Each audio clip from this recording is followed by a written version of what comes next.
せず視線を集めてキラキラした瞳でさあ遊びに行こう。一緒にいればもっと輝けるよ。ピカピカ光るステージで君だけの物語。ぽよぽよなリズムに乗せて弾けようよ。どこまでも広がる空、勇気を持って進もう。君が主役のストーリー、さあ始めよう。この瞬間が宝物だよ。キュンとするでしょ。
去浪淘尽，千古风流人物。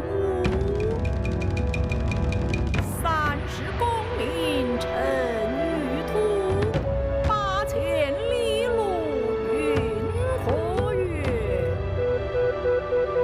10万首9000上，几曾着眼看后望。真度，旌旗叹欧陆。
春到，好热闹，这个百姓市集欢声笑。说了个江湖义士叫蓝梦，他会幻术。Gather round, one and all, for a wonder like none other.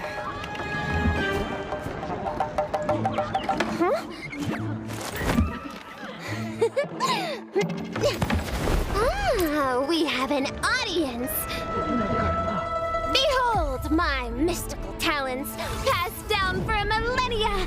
Watch closely now.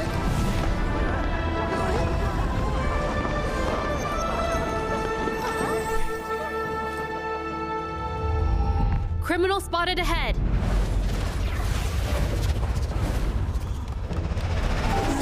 Me?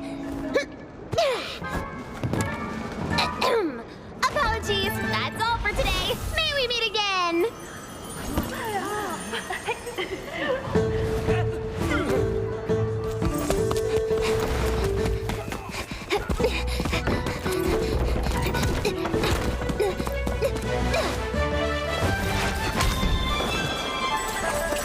Chat!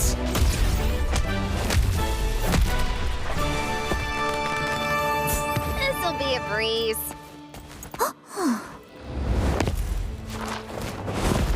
Case closed. Maybe we could just talk this over. 咱们是混乱一口烟，2个人影都看不到边，为何守株待兔？让你也逃不出我手指间。一个惊讶，一个Ooh, look.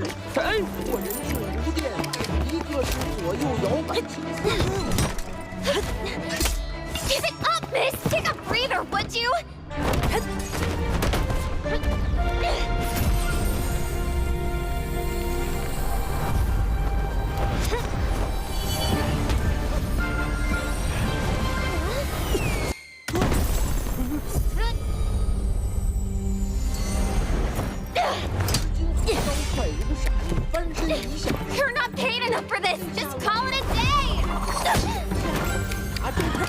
可这位亲低头看，哎，那个大活人上了哪处You ever heard of work-life balance? See ya!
这是你的一部小面具，可以。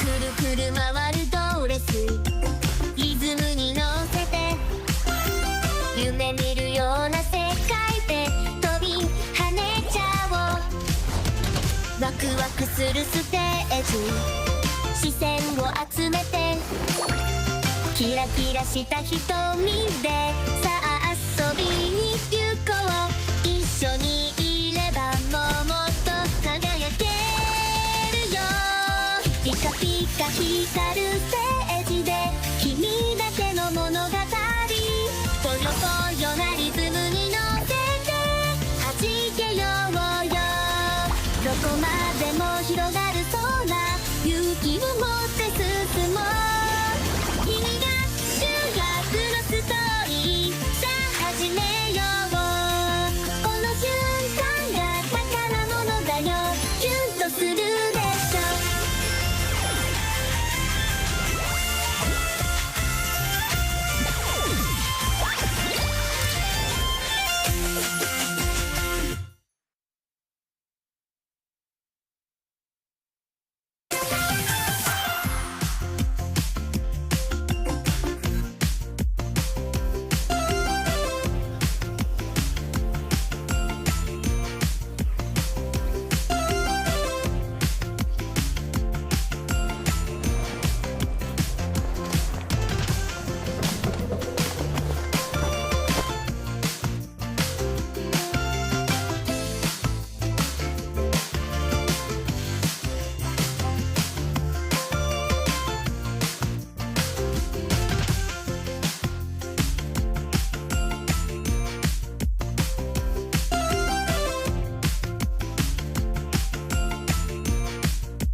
热闹，这个百姓市集欢声笑。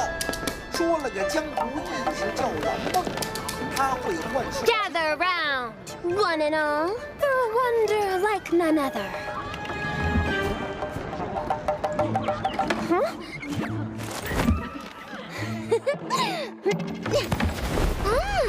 We have an audience. Behold my mystical talents, passed down for millennia. Watch closely now.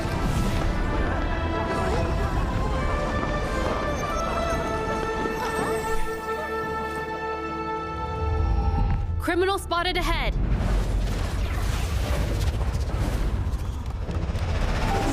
Me? Apologies, that's all for today. May we meet again?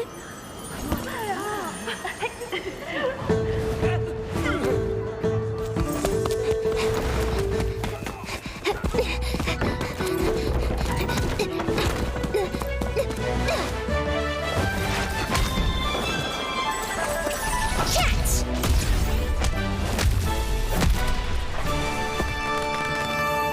This'll be a breeze.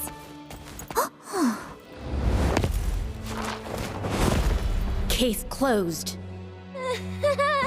Maybe we could just talk this over. 咱们是混乱一途间，两个人影都看不到边，为什么守不待案？让你也逃不出我手指间。一个追下，一个 Ooh, look. 我人数无限，一个是左右摇摆青丝。 Give it up, miss! Take a breather, would you?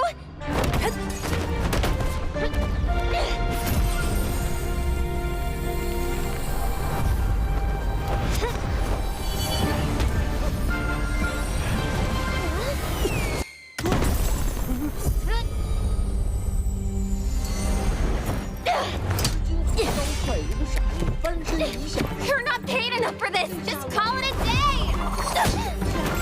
啊，对头，可这个为情敌不怕。哎，那个大活人上了哪处You ever heard of work-life balance?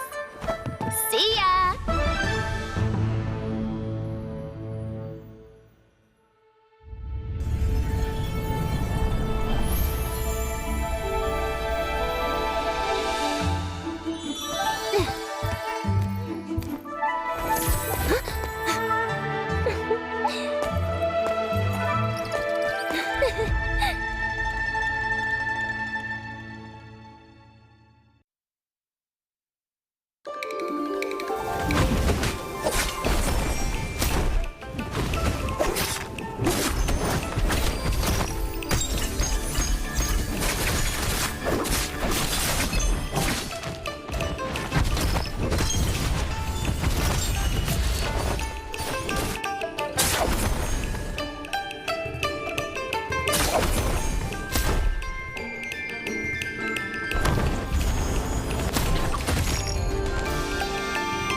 Hello,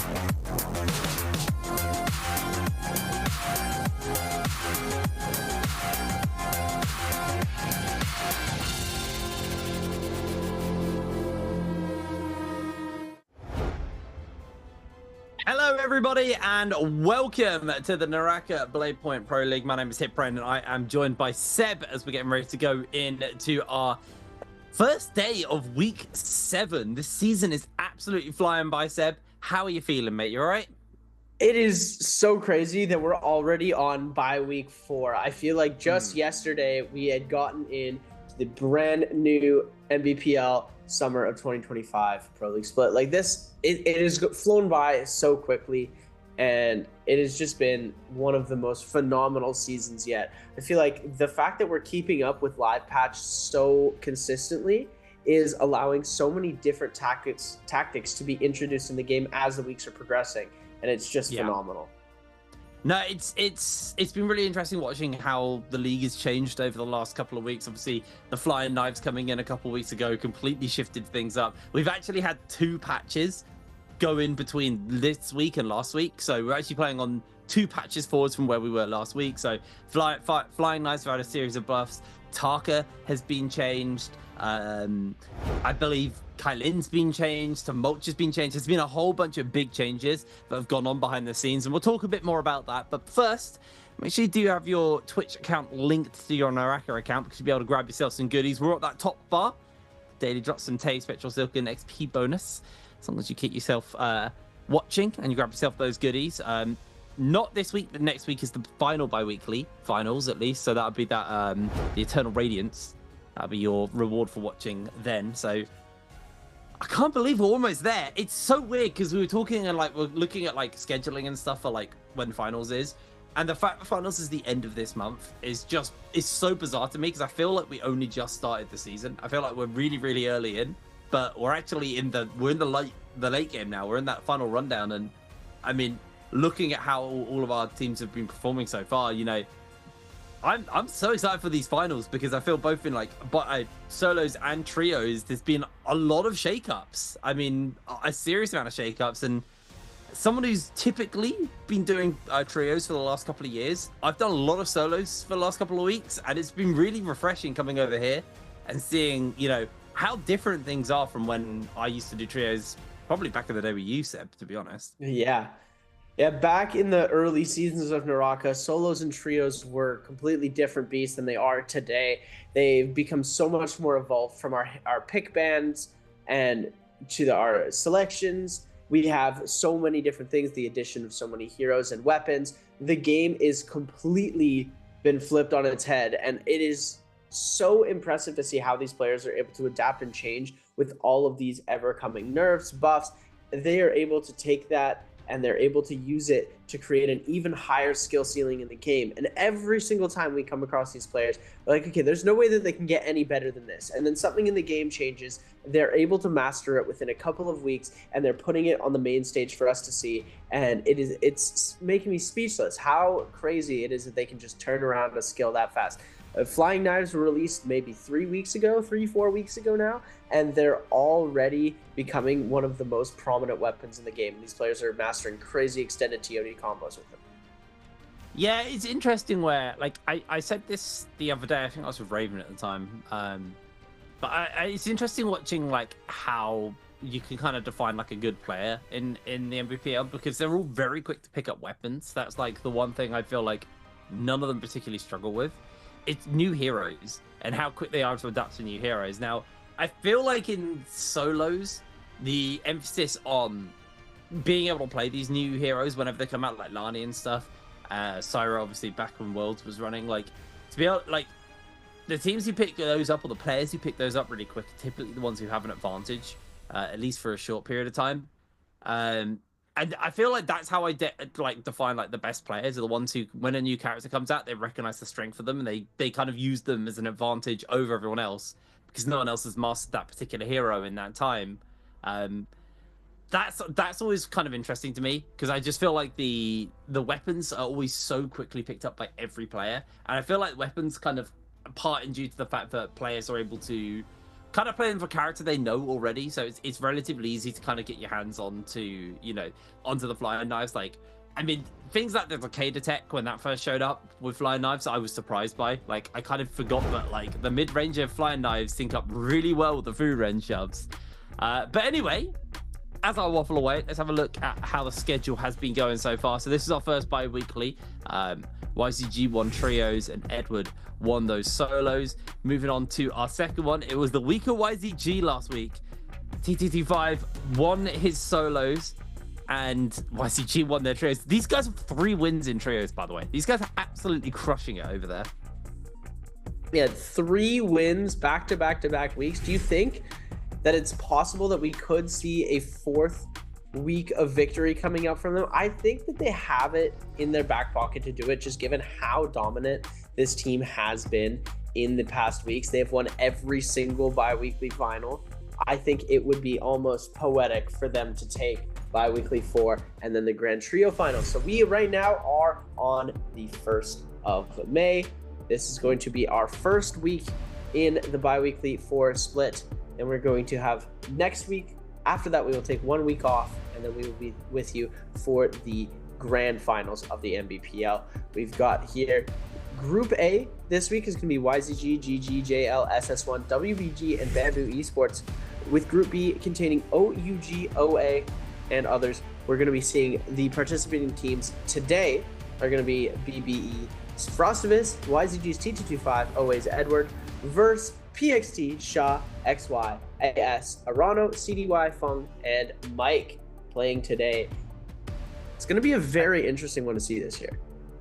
Yeah, I mean, it's been surprising because you look at like Mike and Spider as like always been the trios guys, but so far they haven't been able to take a single bi-weekly final, and there's only one that left up for grabs. So it's not like previous seasons where it was just like Mike and Spider sharing the load of like who won the solos. So it'd be very interesting to see, you know, once we get into this next bi-weekly final, if one of them can clutch it out at all, because there's only 1 space left available as a bi-weekly champion. Obviously, we've still got the actual grand finals to come up, and that's what everyone's really aiming for. Now, I am very excited for one player in particular today. That is CDY, formerly known as Panda Man, who most people will remember as a Tarka main. With the rework, there's a chance we do see him. And again, this is actually something that me and Raven were talking about, where the first picks in Hero Select for solos are kind of just decided, right? Like it's your Lanis, it's your Liams, it's your Sheols. Although I'd be interested to see, because Lani has had a nerf, and we'll talk about that in a little bit, but there's been, you know, those 3 are the ones who are going to be kind of like your top prio. Is once you move past those 3, you still get things like people pulling out the Sarah, who's also had a nerf as well, so she's a lot squishier when she's in her ult. I always think it's very interesting because of the fact that you get the kind of interesting more pocket picks showing up once you get lower down that lobby, and the last couple of picks. Completely forgetting how to talk here. The last couple of picks typically are kind of, you know, things like the ACOS, the picks that players feel more comfortable on. Like, I feel like the Justina is the kind of like, I don't really have like a particular main right now, so I just play Justina because she's giga safe. But, you know, people like CDY, this could be the time to pull out something like that Tarka. And we know that, like, Mike has been absolutely crushing it on the ACOS. He might have some Tarka in him as well. I'd hope to see at least one player pull out today. I really want to see it at least once. And it's going to be interesting to see which ultimate variant they're going to be using. Obviously, we're going to be seeing that F1 coming out for their skill ability. But when it comes to the ultimate, there are 2 defining choices to make with that V1 and V2. Are you going to want to have that rage rebuild where in the V2, every time you deal a bit of damage, you are gaining back a little bit of rage, keeping your ultimate alive for just that much longer? Or are you going to opt for that mid-ultimate combo break when you get into that full fire form? Getting that extra combo break could be something that these players will value a little bit more in the Nbpl. So I feel like V1 is going to be more of that safe option to have the combo break if they need it. V2, they're going to be going for more of an aggressive onslaught kind of playstyle. CDY, what will he pick if he does choose it? And we are hoping, I really want to see it game 1. Tarka coming out game 1 Pretoria would be phenomenal to see. We are Not 100% sure though. It really might come down to more of the meta heroes, but I do think that Tarka now, with the changes that have been made to him, he is going to become a viable pick in future games. We will see. I am not good enough at predicting the future when it comes to hero changes, about who's going to have, what impact where. I do know one thing. I swear Tarka is like the fan favorite character for so many players. Like, I swear half of the casting team are like Tarka mains at some point. I think Rune was a monk main, but then like mostly everyone else was a Tarka main. Like, everyone loves that bloody character. So always interesting to see, the love for the character when he gets a rework. I know a lot of players also love him, so he could show up, but we'll see, how viable he is. And I guess it's kind of based on the performances if we see him today. But let's have a quick look rundown of the players. I mean, it's crazy to see Mike's numbers, because he's actually crushing it on so many different of the statistics. He has high average points and placements and stuff, but they haven't actually been translating into anything substantial. Like, sure, he's getting enough points and he will be very likely at the grand finals. But it is interesting where we're in a world where, normally Mike is at this point kind of not worried. Like, he's pretty much guaranteed a spot at grand finals and doesn't really have to play for his space. But like, this guy, even if he gets to grand finals, there's like a chance like he just doesn't actually pull it out. He doesn't have enough in the tank to win it. So he's got a lot of work to do, and I feel like today is going to be stage 1 of the redemption arc for him if he wants to be making it through. CDY on our screens, formerly Pandaman, currently obviously picking the more meta picks. But I mean, expect this. Lots of Lanis, lots of Shales, lots of Liams as your kind of like, as your meta pick options for a lot of these players. Obviously, TT25, winner of the previous bi-weekly final. Current reigning champion of that one. Low on average kills, but average points and kind of damage. He is doing some work on that one. TT25 has been someone who's always been struggling to get that win. He's always been in that top 2, top 3 space, and finally putting a win under his belt for a bi-weekly split. You gotta believe that he's really happy with that. He had a very, very tough last season, always coming in second. So putting him in a spot right now where he's able to get a win, he's definitely feeling the confidence. Frostivus, somebody who has been doing a lot better as the season has progressed, especially if you compare his performance in previous seasons. He's doing a phenomenal job right now, and it's really great to see. But like you were talking about earlier with the Tarka picks, and with what these players are going to be going for mostly on the meta side, is we are going to be seeing Shael, Liam, and our Lonnie coming out as our main meta picks. But when you do get down to that other side, where it's, okay, maybe I pick a Justina, maybe I pick an Akos, we might get to see a bit more Tarka coming out in that range. Yeah, I mean, again, I don't want to really get myself too excited for the Tarka in case it doesn't show up at all. I feel like also with a new character, they've had a bit of time to wrap their head around him, but realistically, we got a long way to go before the players feel 100% comfortable on it. Also, this is the final bi-weekly. TT5 hasn't won a bi-weekly or had any like major success since bi-weekly 4 of summer last season. So it's been a long time since he's actually taken that big major dub. So being able to pick that one up last week, definitely going to be feeling quite comfortable for him. So continuing just to run down players. Back to Mike, actually. Having a look at his average stats. I mean, he is number 1 on kills and ranking points and second on damage. Like, guy is still very good. There's been no denial that Mike and Spider are still amazing players. Spider isn't playing today, by the way, but just bring him up as they're normally the 2 names that show up when you talk about trio solos. And it's been very interesting to see them kind of, fall out of that kind of position as the go-to guys. So I'm very excited. I feel like we're at the point where before we get into Hero Select, we should probably talk a little bit about some of the changes. Lani her major change is, I can't remember the exact wording of it, but it's to do with the uppercut and the combination with her ultimate. Let me just quickly pull that patch note up because that'll probably make life a little bit easier for me. Where are you, Lani? So with the Lonnie changes, it is basically when these players, you used to be able to go for an uppercut, press your ultimate button, and it would instantly turn into a TOD if you were able to execute your controls right. And now Lonnie is going to be able to fall. Our opponents will fall a little bit faster when going on that downhill. After you hit the ult in the air, the knockback is going to take less time for them to hit the ground.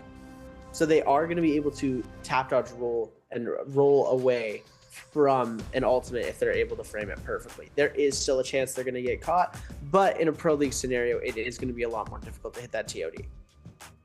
Yeah, also things like Syra, just kind of hitting on some other changes. Syra's health has been reduced when she is in her ult form. So we're in solos. So it used to be 1500, it is now 1200. So it's 300 less health when she's in her ult form. So it definitely makes her a little bit more easy to finish up. I believe it is 1 blue, as Savario was saying to me. Yeah, basically 1 blue extra, less to take her down. Kylen has also had a 0.2 nerf on his ultimate, on his dash, so it's a minor nerf, but I do think there'll probably be some more stuff coming in. I'm happy with this, by the way. As much as I'm a big Monk hater, I honestly find Kylen a really uninteresting character to watch. I think he's really, really boring. Just dashes around and kind of, that's it. The big change as well, actually, because we used to see the scariest kind of like double up was Temmie. If like 2 Temmies are in the lobby, they would just join up with each other and be an absolute menace. Now there has been a change to Tumult. It's not like a nerf to Tumult on his own. So like in solos he's still technically A-okay, and the same in trios. But the big nerf to him now is when his ultimate is active, if you run through an enemy Tumult's wall, you won't refresh your F. You won't get those Swiss back. So it makes him kind of less viable to kind of, play off a second Temmie. So that team up will be less scary in solos, which is going to be a pretty big one off the back of that. And as much as I do love to see the Temmie team ups in solo games, I feel like that change was definitely needed when it comes to competitive integrity in the game. I think that it was something that was really fun to see a couple of times, but if that is a reoccurring, consistent mishap in these games, players are going to start to get a little bit more frustrated with that gameplay, making it relying on another team, another player in a solos game to get you an advantage seems like a little bit of an unfair advantage to the players who are playing off of a different hero. Yeah, absolutely. Well, just waiting to see. I feel like there's already some technical issues. It's normally we're into hero select by now, so I assume we're just trying to iron out some issues before we jump into this game. Yeah, it looks to be like we are going to be taking a bit of extra time to lock in. Want to make sure that there's nothing wrong, again, with the competitive integrity aspect. They want to make sure everybody has that equal playing field to jump into this with the respective rules set up, so that we can have the most fair contest of skill that there possibly is. We don't want anybody gaining an unfair advantage that could be preventable. So these players are going to be going ahead, getting themselves prepped up, all locked in and ready to go for this hero select, but it might just take an extra second to get everything ready before they jump into this next play. Mike, though, we're going to be getting to see his stats again, and wow, he does have some of the best stats, but it just, when it comes to that final couple of instances, when they're on match point in the bi-weekly finals, Spider and Mike have not been able to close out an MVP in one of those games. They have been second, third place into that match point, the third person to get in there, but they aren't able to close it out over these other players, and these teammates are ending up usually beating them out on points. Yeah, I mean, this is the thing. It's like your average points kind of go out the window eventually when you hit the, or like your kind of average stats kind of fall out the window when you get to this playoff section of the bi-weeklies where you're into match point to close out a game, because all it takes is one guy to walk in and just close it. He might have been 7th in the lobby overall, but if he finds that MVP, takes the day, there's not really much you can do about that. You know, you need to be able to close out the games to find those MVPs in the bi-weekly finals. And I'm a major fan of this change, but I do think some players have kind of struggled off that. Like the kind of like the players who play for like average games and don't go for like the big games. Like Mike has always been a player who, you know, he's had his dubs, he's had his victories and his MVPs, but like he's always been consistently good. And that's how he defined himself as a player. Like he was always someone who would score a decent score every game, and then with a couple of MVPs would be able to kind of just put himself at the top of the lobby. Back when bi-weekly finals were just 6 games and it was the highest points at the end of the day. Now that we use the MVP system, it accelerates the game, and I feel like it gets into some players' heads a little bit, and some players do struggle to kind of push out that victory off the back of it, because they're like, oh, if I fumble here, I'm gonna get a match point, or if I'm on match point and I get focused out, I'm gonna have to play another game and then someone else might win, and they're just getting ahead about it. And I think, you know, it has caused issues for some of these players. Yeah, it definitely comes down to a really strong mental when it comes to the finals. I think that these players need to really sort of kind of push past that and realize that they're playing the same game that they've played the entire time.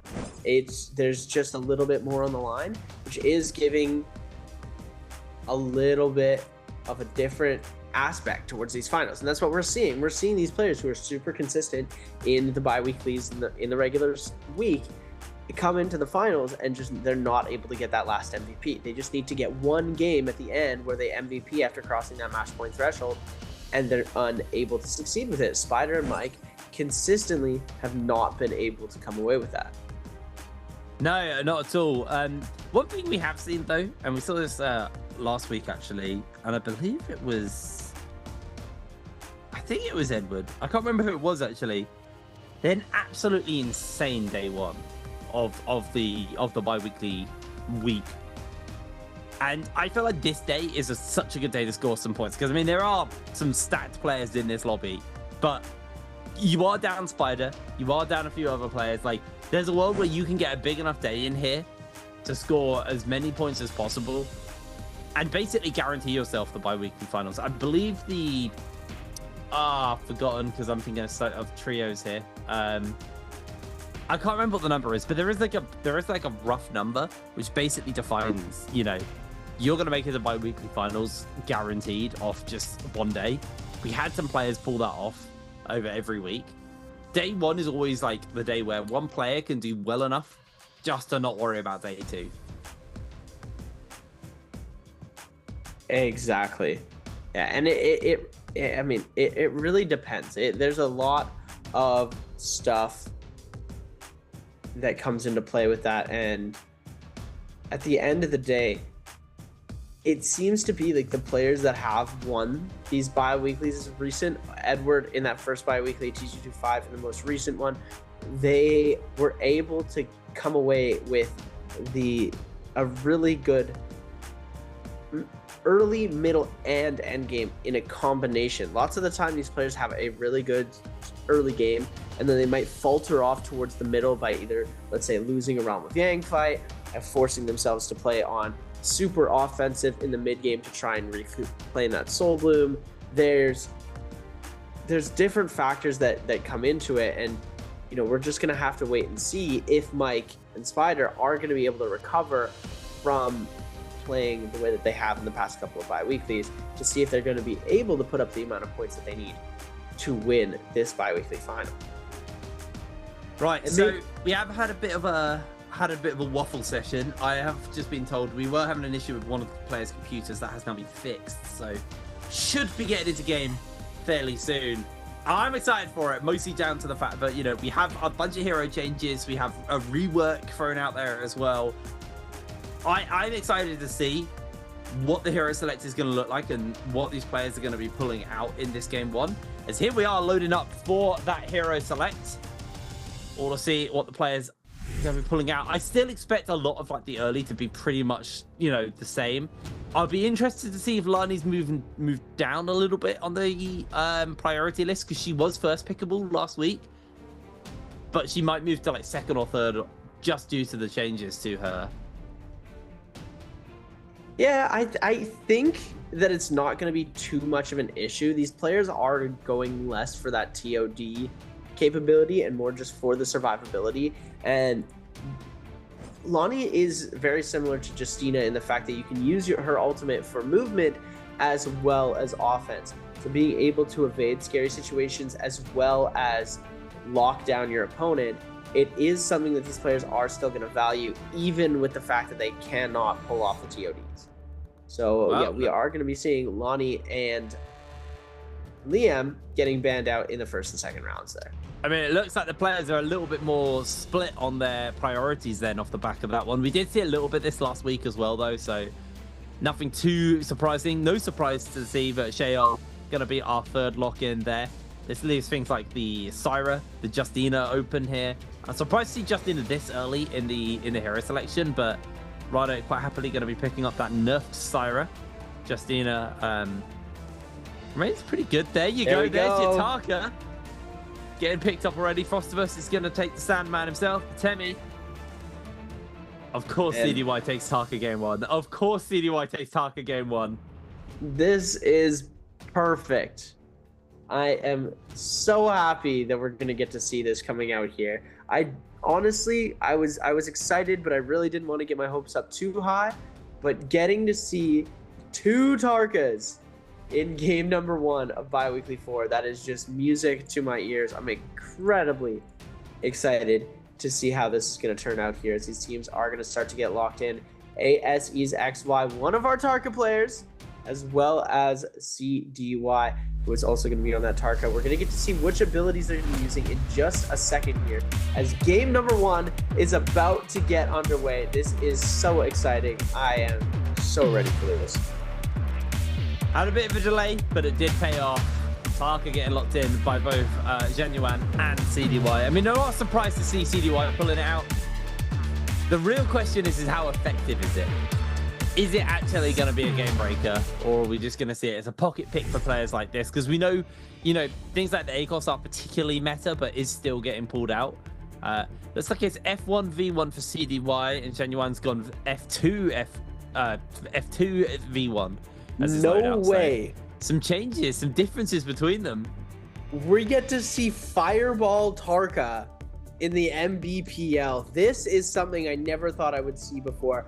They're using that recharge ultimate, so they're going to be able to use their F abilities a couple of times, which will consume some rage. But when it comes to Fireball, there are some pretty cool extended combos that you can see come out with that, as well as CDY running that F1 V1. No V2s, so we're not going to get to see that slam, but that combo break, like I said, is going to be valued so much by these players here. And this is going to be a very, very fun one. Rest assured, ladies and gentlemen, you will be entertained. This game is going to be full of action, and I'm so excited to see how well these Tarkas are going to perform. Taking a look really quickly at our spawns, we're going to be seeing Alone at Imperium. It's going to be our Wolves player. Just northwest of that, northeast of that actually, we're going to see GG, Bamboo Esports, and YZG. And then at Arcadia, we have got OUG, DRG, and OA. And just north of that, we've got most of the rest of our players, including WBG, WZ, SS1, and JL. Yeah, it's quite a cluster of players. I think we're going to be in for a lot of early action. And obviously that Volpine Essence will be up for grabs. That's obviously why everyone is dropping over there, just looking to grab that. It's not a guaranteed victory inside the Roma Yang, but it's a light, soft kind of fight reset if you can get it to go off in the middle of the Roma Yang. It's typically players who pick it up do want to be jumping into that one. As here we go, game number 1, kicking off early already. Going to be seeing Frostivus and TT25 in close proximity to one another. As we are actually now seeing Edward getting caught out here by Januan. Our Tarka already opening up nice and strong. Edward throws down the cloak to try and break away, gets caught in the armor swap. That is going to be the knock-up coming in from Januan. He is just toying with Edward here. Edward cannot get away as he goes down. Januan secures himself the first kill of the game. First Tarka of this season, first kill of this game.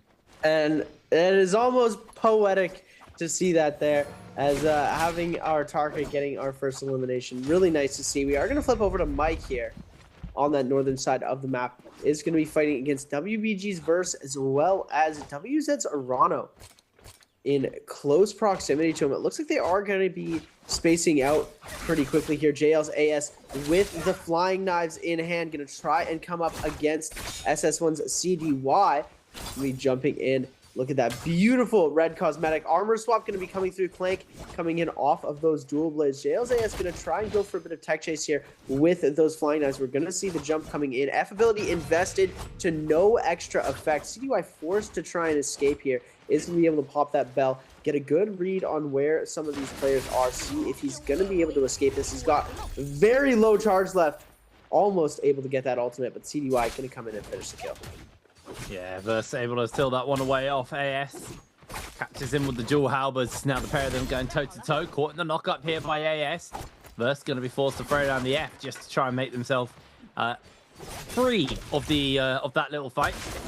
Now AS freezes themselves up. Verse not going to connect with the halberds there, but the flying knives do a fair amount of work. Verse can't quite find it. Does get the knockback though onto AS. Looks for that uppercut. AS just looking to try and play the breakaway here with Verse. Ultimate ticking off. This could be a little dicey for AS as they're just desperately trying to evade and not get caught by Verse and his ultimate. They're just playing the escape game right now. So I feel like AS is probably going to just be out of there. Verse, I think, just decides to give it up. Cancels the ultimate. Yeah, bit of a sad use of that ult there from Verse, as now AS is actually just going to go for the re-engage, knowing that the ulti is down. So now he can take this fight with those flying knives. Verse looking to catch him out here. Good little freeze though to make sure he doesn't get caught by any uppercuts that Verse is going for. Verse went for a cheeky armor pot there, not going to get it off. As AS is just keeping the chase up. The CDY is coming around with a salty run back. He wants to finish himself up a kill. Has used his respawn though, so just need to play this one a little careful. Ultimate is available to him. Has that F up as well. He's just going to quickly repair his weapons and decide maybe he doesn't want to get involved in this one. Yeah, I think waiting until these players start to get a little bit lower in HP could be the smart play here. He's the only one with ultimate, so he does have a bit of an advantage against these players. But waiting until the perfect opportunity is one of the fine arts of the third party here. JL's AS getting extremely low, and there you see it. CDY is going to try and jump into the mix now. As soon as AS getting dangerously low here. The parry is going to come out, though. CDY going to get saved. No punish damage going to get dropped off. And Verse going to pick up that elimination, but CDY following hot in pursuit. 85% on the ultimate for Verse. Is going to get that charge attack off. F ability invested into the free 1.0 off of the People's Elbow here. Now we are going to see both ultimates getting invested. Now Verse going to try and get some chase going following CDY in that ultimate. He needs to get one of these ult throw charges off. The Shio going to be able to try and catch him up here. He gets one, and now Mike jumping into the mix here as well. Verse 1 HP in a dream right now, or CDY 1 HP in a dream. Verse trying to give the chase. He does have 2 throws left on that ultimate, but it's slowly burning down. CDY forced to de-ult, is going to be getting out of here. Mike with the 1-2 is going to get the entire elimination off of one of our targets in the lobby. XY still alive though, so we are going to not, that is not the last we are going to see of the target.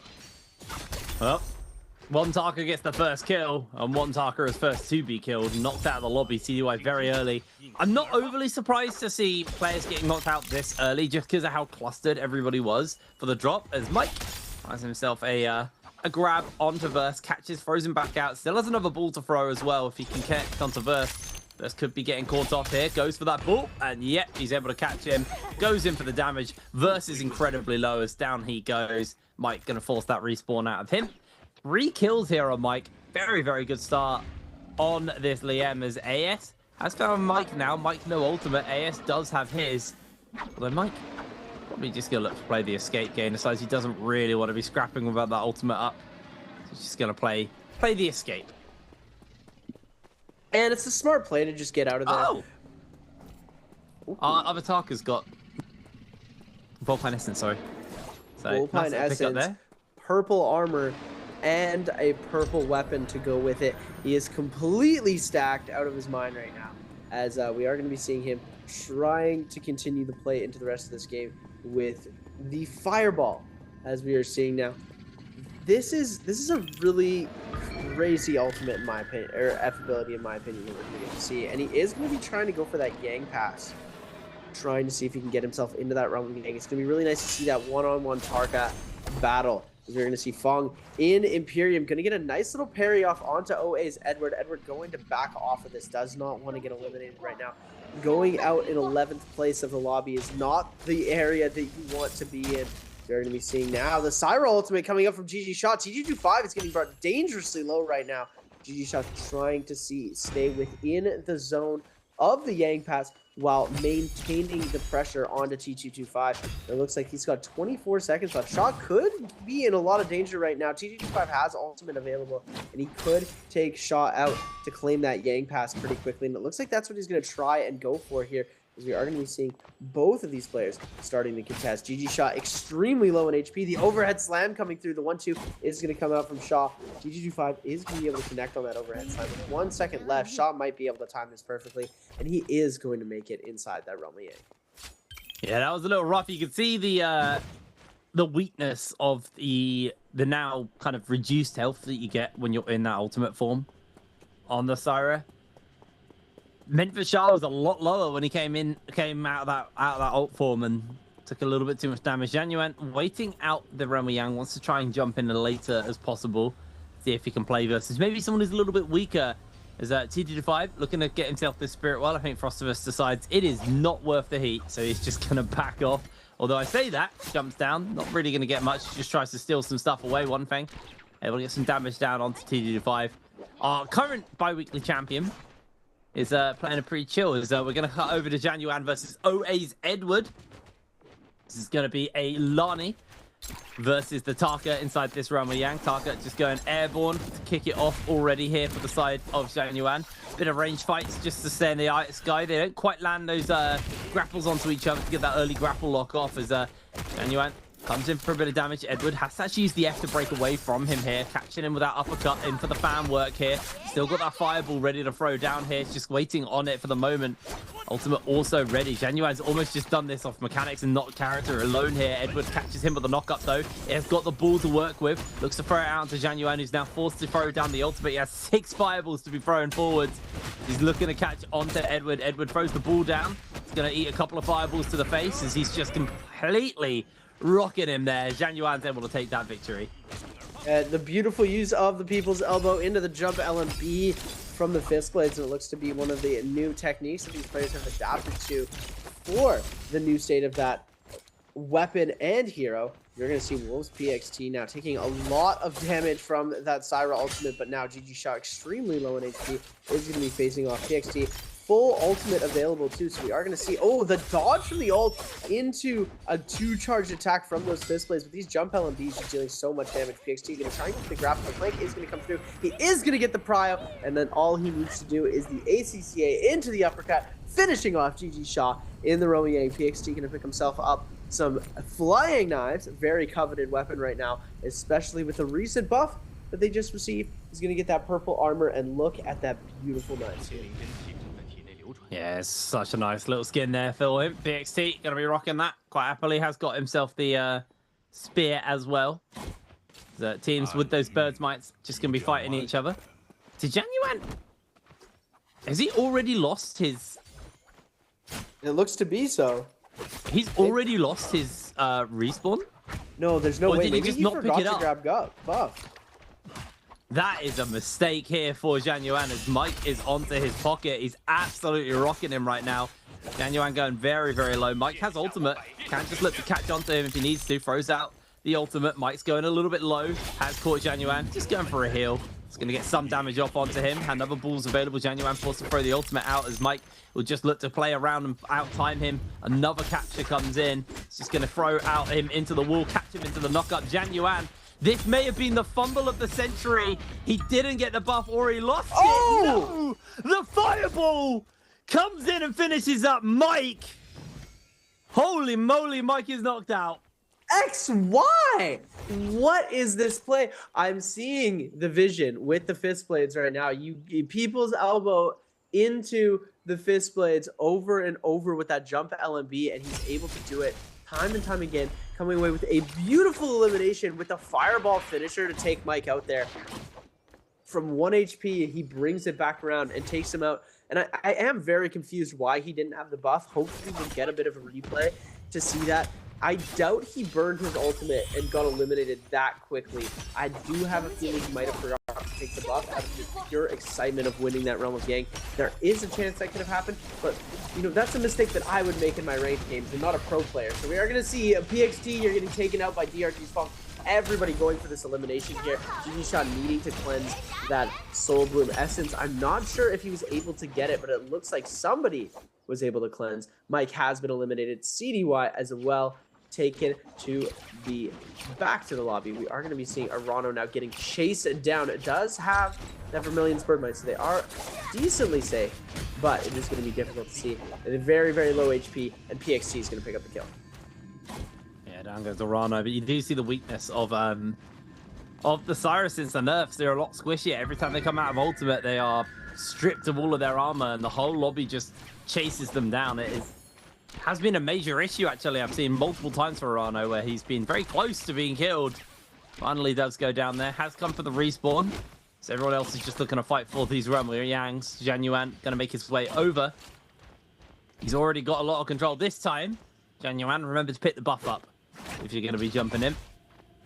Just going to be a little bit dicey, the fact he didn't have that burst. Mike almost finished him up. The fact he killed Mike is insane, but could have been close. Well, actually, you can see a replay. He didn't take it. Oh. What was he doing? That is heartbreaking. No way. I don't think I've ever seen someone forget to take the buff. Ever.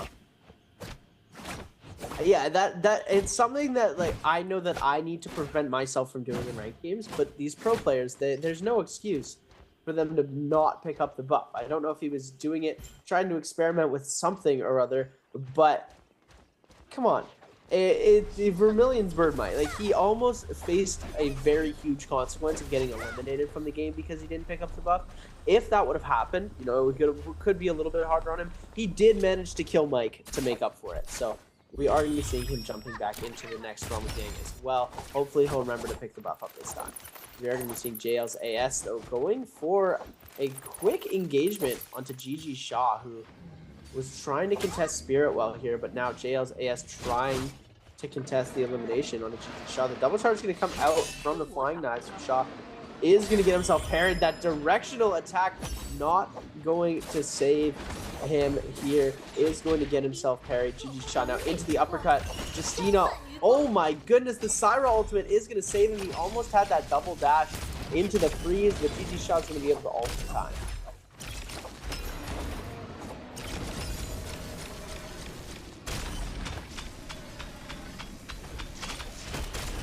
GG Shaw now is going to be trying to go for the elimination against JL's AS, but we are seeing in this next one again.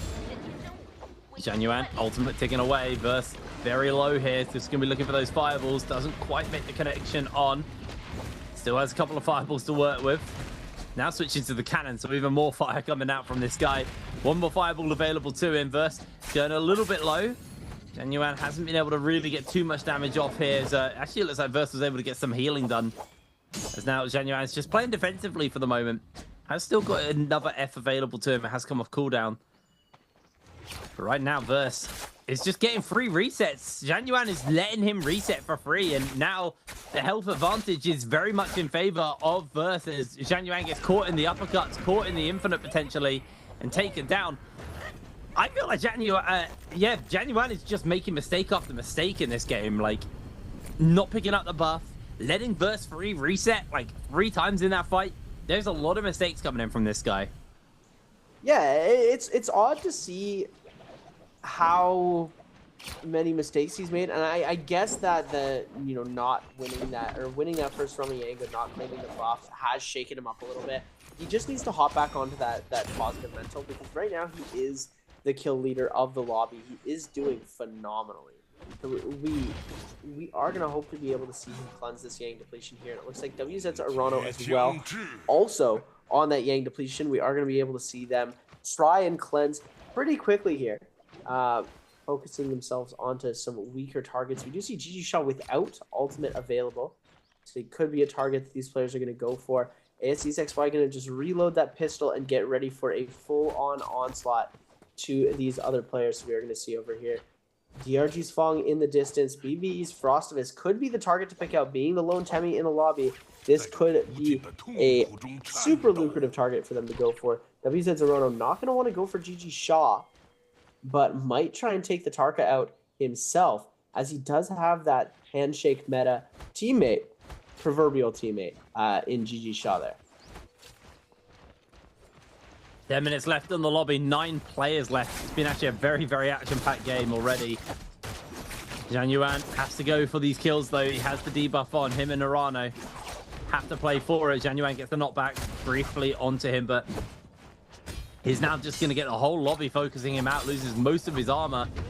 Everywhere he runs, someone jumps into his pocket as Verse keeping the damage on Zhang Yuan. I don't think he's going for the world. Throws the fireball out to try and get some damage off, but he is just running to the wind as the whole lobby are going to chase down Zhang Yuan. I don't think he's going far. Arano is able to secure the kill. Did he get the Soul Bloom? I don't think he did in time, actually. Arano still needs to cleanse himself then, so we could lose another player. Arano going in for a cheeky heal. Has got the ultimate available. Shah looking to put the damage into Arano. Looks like actually we might have a bit of a team up here with both our Cyrus, Arano and Shah both on them. Looking to see if they can keep each other alive. But the whole lobby wants them down. As actually, it looks like Shah's the one getting the attention. Arano has to use the F just to get the dazzle off to try and break away from some of this hurt. As Shah forced to throw the ultimate down. Burst desperately trying to hold on as he gets onslaughted by two different Cyrus. You do see Arano actually get hit by the dazzle himself, so he has to throw his own ultimate up to stay alive. As Verse is just playing defensive, playing on the run. Both of these Cyrus chasing for those kills. Arano incredibly low though. They do catch on to double with the orb. Arano about to lose that ultimate though, and he's gonna be left very squishy. The lobby could chase into him, dropping down onto that low ground, breaking away from everyone. Doesn't actually get hit by the mushrooms, but everyone else is going to turn their attention around. Arano is incredibly low. Just has to jump up into the high ground to break away. As we do see Shah go down. That's Syra 1 dead. Syra 2 caught by the poisons now from those jellyfish. Another poison's going to tick. He's going to try and armor heal, try and stay alive, but the shots are coming in. And as Arano, I don't think you're going to be able to heal through all of the poison tick and the range shots. He has to armor swap once again, but the lobby will close in onto Arano. He only has 2 minutes left on that Realm of Yang to cleanse as well. Don't think he's going to be able to do it. Caught in the high ground, caught by the poison as TT25 secures the kill. Yeah, the poison is going to be one of our main factors in this section of the game, especially in this area going up and down. It's a very vertical spot to play in. These players are going to be able to use it to go up and down and avoid other players, but they're going to have to be very wary of the poison jellyfish, as they are going to be extremely lethal, taking down so much of your HP as you are traversing. And if you're going to get caught out, it is very difficult to find a spot to heal, because all of these players are just going to pull their ranged weapons out and decimate you with cannon fire, musket shots, and pistol rounds. If you do get caught out like that, like we just saw with both of the Cyrus, Arano and Shah, it is going to be very difficult for you to be able to get out of that. We're going to see now, taking a look at a bit of a replay from our Realm of Yang. TT25 going to pop that ultimate, try and get a bit of a staff overhead slam on to the combo. We are going to see that F ability invested though. Arano going to have that ultimate pop. TT25 does end up winning this fight here, so we are going to see how that happens. Looks like Syra able to get kited out here, as TT25 doing a very good job of avoiding most of that damage. Musket shots are going to come in, dealing a lot of damage into a catch. F ability still available for TT25 though. You're going to see now Arano using that F ability, getting the catch on the other side into a parry. Oh my goodness, T225 with the finisher here into the catch, 1.0 into the jump LMB. That was beautiful finish from T225. Yeah, that was really nasty from him, although TT25 loses a big chunk of armor and has to disappear to go for a cheeky pot off in the middle of all of this. Just get one pot off and then jump straight back into the contest. Verse is the one holding the high ground, as now TT25 throws the ultimate out, but he gets interrupted here by Verse. Throws down the ball. It's going to be a bit of a menace here. Verse with the ultimate also ticking away, trying to control this area. You can see TT25 losing a big chunk of his armor, actually forced low. Verse with the golden fans, is just making sure no one can get close. Edward goes down. Verse is actually the one to pick him up there with the range on the fans. One Fang now also getting himself potentially a little bit low. Verse secures himself this buff and the goodies to be given as One Fang and Verse just gonna play that casual team-up game. But they're on the same characters. As Verse now jumping down onto the low ground looking for Frostivus. Oh, actually, maybe PXT, who's able to break away from him briefly. And I think the play here would try and take out the players that are solos. I think we only have one of every other hero left. We've got one Lani, one Liam, and one Tumult remaining into this game with 2 Shiols. Both of our Sires have been eliminated. We got one Lani left. Verse trying to see if we can get the elimination off onto Frostivus right away. We are going to see these flying knives coming into play. 1-2 going to come out. Frostivus going to be forced to pop that ultimate right away. Fong is going to try and assist Verse into that elimination, but now we're going to see Frostivus taking it to the very bottom side of this well, where TT25 is also hiding out, and it looks like we are going to see TT25 get extremely aggressive, but the overhold from that LMB is going to come out, the RMB, sorry, into the combo, but the F ability is going to be there from TT25, so it looks like these two are just going to back off of each other. Verse looking to get greedy inside here. This is a very risky zone to play, as there is the Bane's Breath bursting, and Verse going to get hit. TT25 now knows he needs to capitalize on this elimination. Now Verse not able to get the pot off here. Oh my word. To get hit a whole bunch, and there you go. TT25 able to finish it from that old startup frame, not proccing the shield right away, just needed that one last hit, putting TT25 on 3 eliminations, putting us with 4 players left in the game. That was so nice there for TT25, and look at his armor loadout and his weapons. He's got double golden halberds, golden pole sword, golden fan. I can't tell what that is. I can't remember what that weapon is. Fist blades. Oh, it's fist blades. Yes, it's the newer one, isn't it? Fist blades. He's also got that Mortal Defiance Soul Jade in the back pocket, and yeah, he does have the new skin that we've seen for it, just like this new skin for the flying knives. Absolutely beautiful skins that have come out in the recent patch, if I must say. Go get yourself something from the new box, ladies and gentlemen. It is a thrill to open these boxes, and you will get yourself something nice. Alrighty, well, 4 players left in the lobby, 3 minutes left on the lobby. No one's teamed up anymore. All of the players have lost their allies. It is 4 unique heroes. Everyone's playing it nice and tempered, actually. Lots of control. No one completely overcommitting. TT5 with this golden pole sword is going to be able to make a lot of zone that he can control, especially with that football as well. You can kind of catch them in the ball and then get a big hit with the pole sword, knocking them into the zone. The Lani damage and the Lani crowd control is going to be really, really hard to deal with. TT5 also the only player with golden armor, so there's a little bit more health than the rest of the lobby.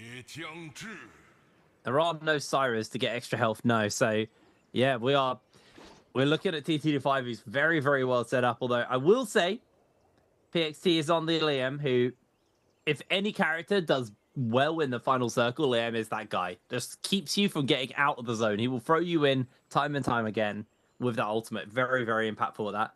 So, probably just going to be a little bit more of a waiting game as the zone will be moving in the next 4 seconds. Forcing these players close to each other. And right now there's a little bit of terrain, but as the zone is going to move, we'll be interested to see where it kind of closes and where it moves the players out from. Looks like it is just going to be... We have a buttery rocks finish. That is where this game is ending, on these rock edges. It's going to make life really awkward for everyone as the zone's closing in nice and tight. They're going to lose those houses that they were hiding around. And I've not seen a solos game actually this relaxed at the end. Well, it's tense, but like no action. It looks like people are literally waiting for either a mistake or the zone to really force them into that fight. Yeah, when it comes to 4 players left, oftentimes we see these games not going completely to the final circle here, but we are going to see all of these players are going to be holding out until the very, very end to try and get themselves the best positioning, the best placement possible. DRG's Fung, the only one who really needs to make up a lot of damage and eliminations, whereas Frostivus, TT25, and PXT, all of these players on 3 eliminations apiece. Frostivus, the only one without ultimate available, so it's going to be a bit of extra trouble for him. Oh, from this angle, we do see he does have that ultimate available. My apologies, ladies and gentlemen. So we are going to be seeing all of them with that ultimate up and ready to pop if need be. So it really is going to come down to who is going to be able to get the most value out of their ultimate. Will it be the Sandy to mulch on with Frostivus, or will it be the Lonnie balls from TT25? Will it be the Liam balls from PXT, or will it be DRG's Fong able to catch out with the shield from the Shio ultimate? It looks like we're going to be seeing a couple of these players going at it. PXT and TT25 going to start sending some shots each other's way. But look at that. TT25 forced to go for a bit of a heal. Frostivus going to try and see if he can prevent something here. But it looks like he just needs to get a reset in himself. Yeah, just playing the interruption there, but TT25 gets caught in a wisp. No one's able to punish onto him. TT5's actually able to full reset as well. Jumping up towards the tree. Everyone's just playing the evasion game. TT25 can just play that interrupt. Frostivus, ultimate available. Will look for a good opportunity to throw that one down and play the interrupt as TT5 sends the ball up. Try and catch onto a couple of players. He's just staying aerial, using that ball to stay as vertical as possible. Sandstorm breaks out. TT5 throws the ball down. It's going to be a real menace, but that Sandstorm will play a bit of an interrupt onto them. One thing going low. That's going to be the end of Frostivus. TT5 will be able to tidy up another as PXT will go down. TT5 is the last man standing. Won the last bi-weekly final. Wins the first game of the day here as well. Beautiful play. Very nice play coming out from him there.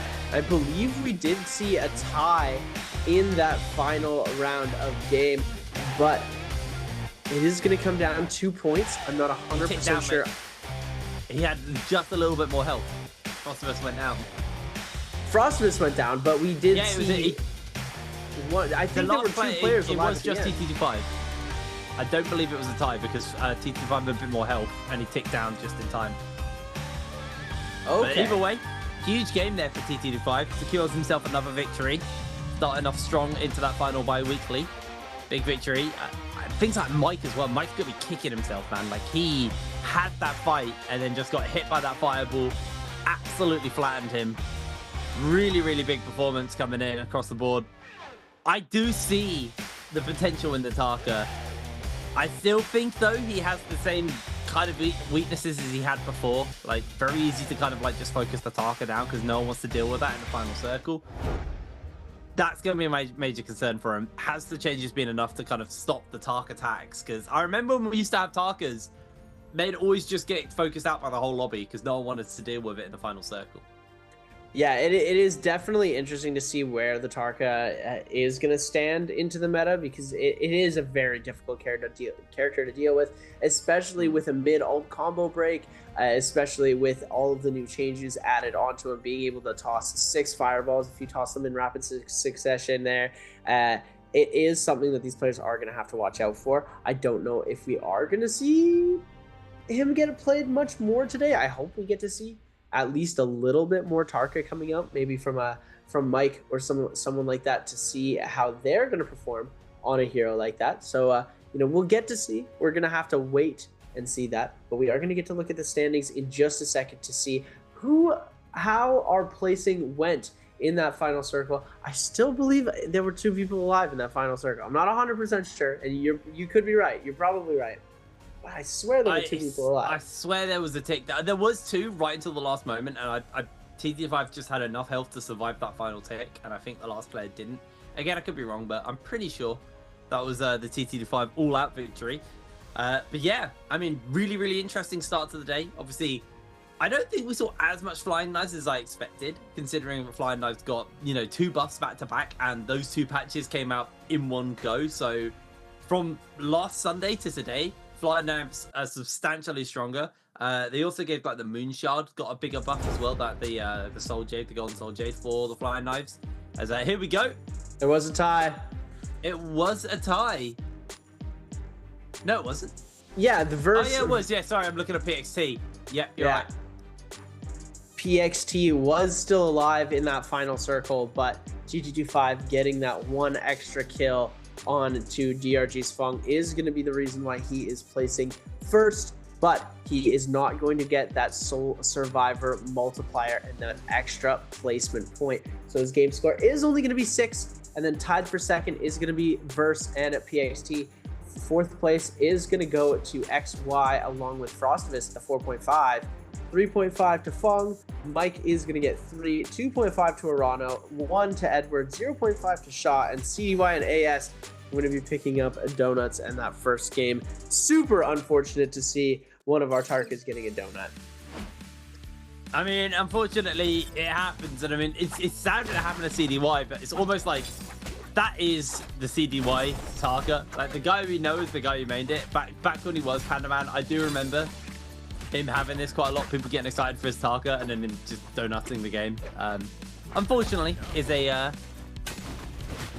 an issue that happens to him, as we'll see again. This is Zhang Yuan, and he honestly has such a good performance at the beginning. This kill on Mike was absolutely insane. Like, he had no business surviving this. Mike catching him in the ball twice, absolutely decimating him, but then Zhang Yuan finds the turnaround, comes in with the ultimate, boom boom into the fireball, finish it up. Absolutely clutch from him. And Mike, you can see, was not very happy about getting taken out there. If you know Chinese and you can read lips, you know exactly what he just said there. And you know, I won't repeat it on the broadcast, but it was quite funny coming up from Mike there. Yeah, as you can see here, TG25, just a very, very skilled game, able to take out Verse at a very crucial moment. Being able to take out one of the Shiels here is probably one of the most crucial things that happened in this game. And as you can see, Frostivus getting himself eliminated by Fong, able to turn it around, and TG25 takes Fong out. But in the background there's PXT barely surviving in the back end and preventing that multiplier. But alas, TG25 taking the victory in game number 1 for himself. Could he do it back-to-back bi-weekly wins for TG25 after having such a struggle for so long? 16,000 damage, 4 kills, 14,000 healing. Most of the damage coming from the spear and the dual halberds with a little bit from the pistol. He had that Mortal Defiance, Blistering Edge, Overlord, Juggernaut, Advanced Heal, and the Quick Charge Jade for that pistol.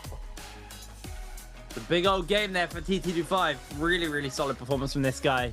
Popping off on the Lani, and you know, there were questions about how good Lani was going to be after the nerfs, but I mean, the nerfs weren't to her numbers, it was just to the way like a particular combo worked with her. So the numbers are still there. The kind of like the interrupt in the CC that she brings is still there. So TG5 still just kind of ignoring that fact that the knock-up doesn't last as long as it used to, and instead it's just going to be going all in on that Lani.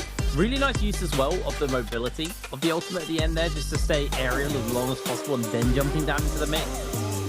Really, really impressive game coming in from them. As going to be this TT25 victory in game number 1. Now we'll be moving on to game number 2 fairly quickly, which will be Hollow Off.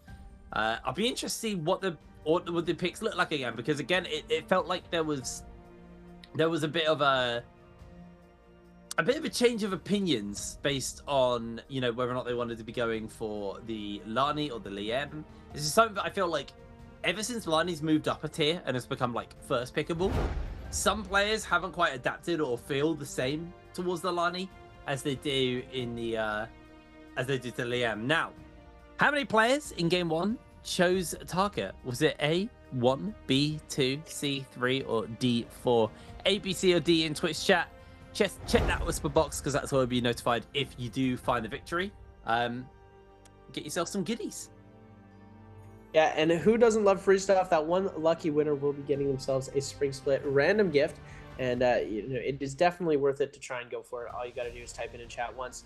But wow, game number 1 with a fantastic finish. We got to see the height of the new Tarka coming out to play, which was really incredible to see, and then seeing as well the new way that these players have incorporated the brand new and improved flying knives into this meta. They're doing such a good job. The chase downs, the amount of range that you're able to play, this whole new mid-range that has been incorporated into the game because of the fact that we have such a strong weapon now incorporated into this game that not only gives you damage up close, but it gives you a long range to be able to attack from.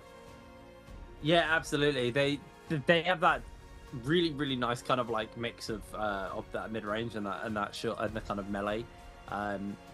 It's very interesting to see how like certain characters can use it so well as well. Like I always feel like Lani, not Takeda, yeah, Takeda. Like they have the ability to kind of like play a bit of interrupt and then throw a blue in from range fairly safely. As long as no one else is in the area, they won't get caught by a parry. I still find like knife parries, like the mid-range knife parries, to be the most goofy looking thing ever because they throw the knife out and someone gets parried off in the distance. But yeah, it has been very interesting to see, you know, how the knives have had an impact on the way that the game's kind of played and the way that some of the heroes are played. You know, again, anyone who can kind of apply CC can then get that blue focus off for free. It's so cheesy. I love it. It's a nice little combo. And now buffed and with Moonshard, we haven't seen a Moonshard yet, but that has also had its numbers reworked as well. And I believe they're relatively substantial damage increases onto the Moonshard. So if you do see a Golden Soul Jade on those flying knives, and with the fact that they're just buffed in general, the flying knives are going to do some real work. Real work. Yeah, there's definitely something very scary about the potential that these flying knives have. The combo potential, the range potential, the tech chase and chase downs that you're able to perform when using that weapon are incredible. So being able to see that, seeing how they're going to incorporate that into these future games is going to be really fun to watch.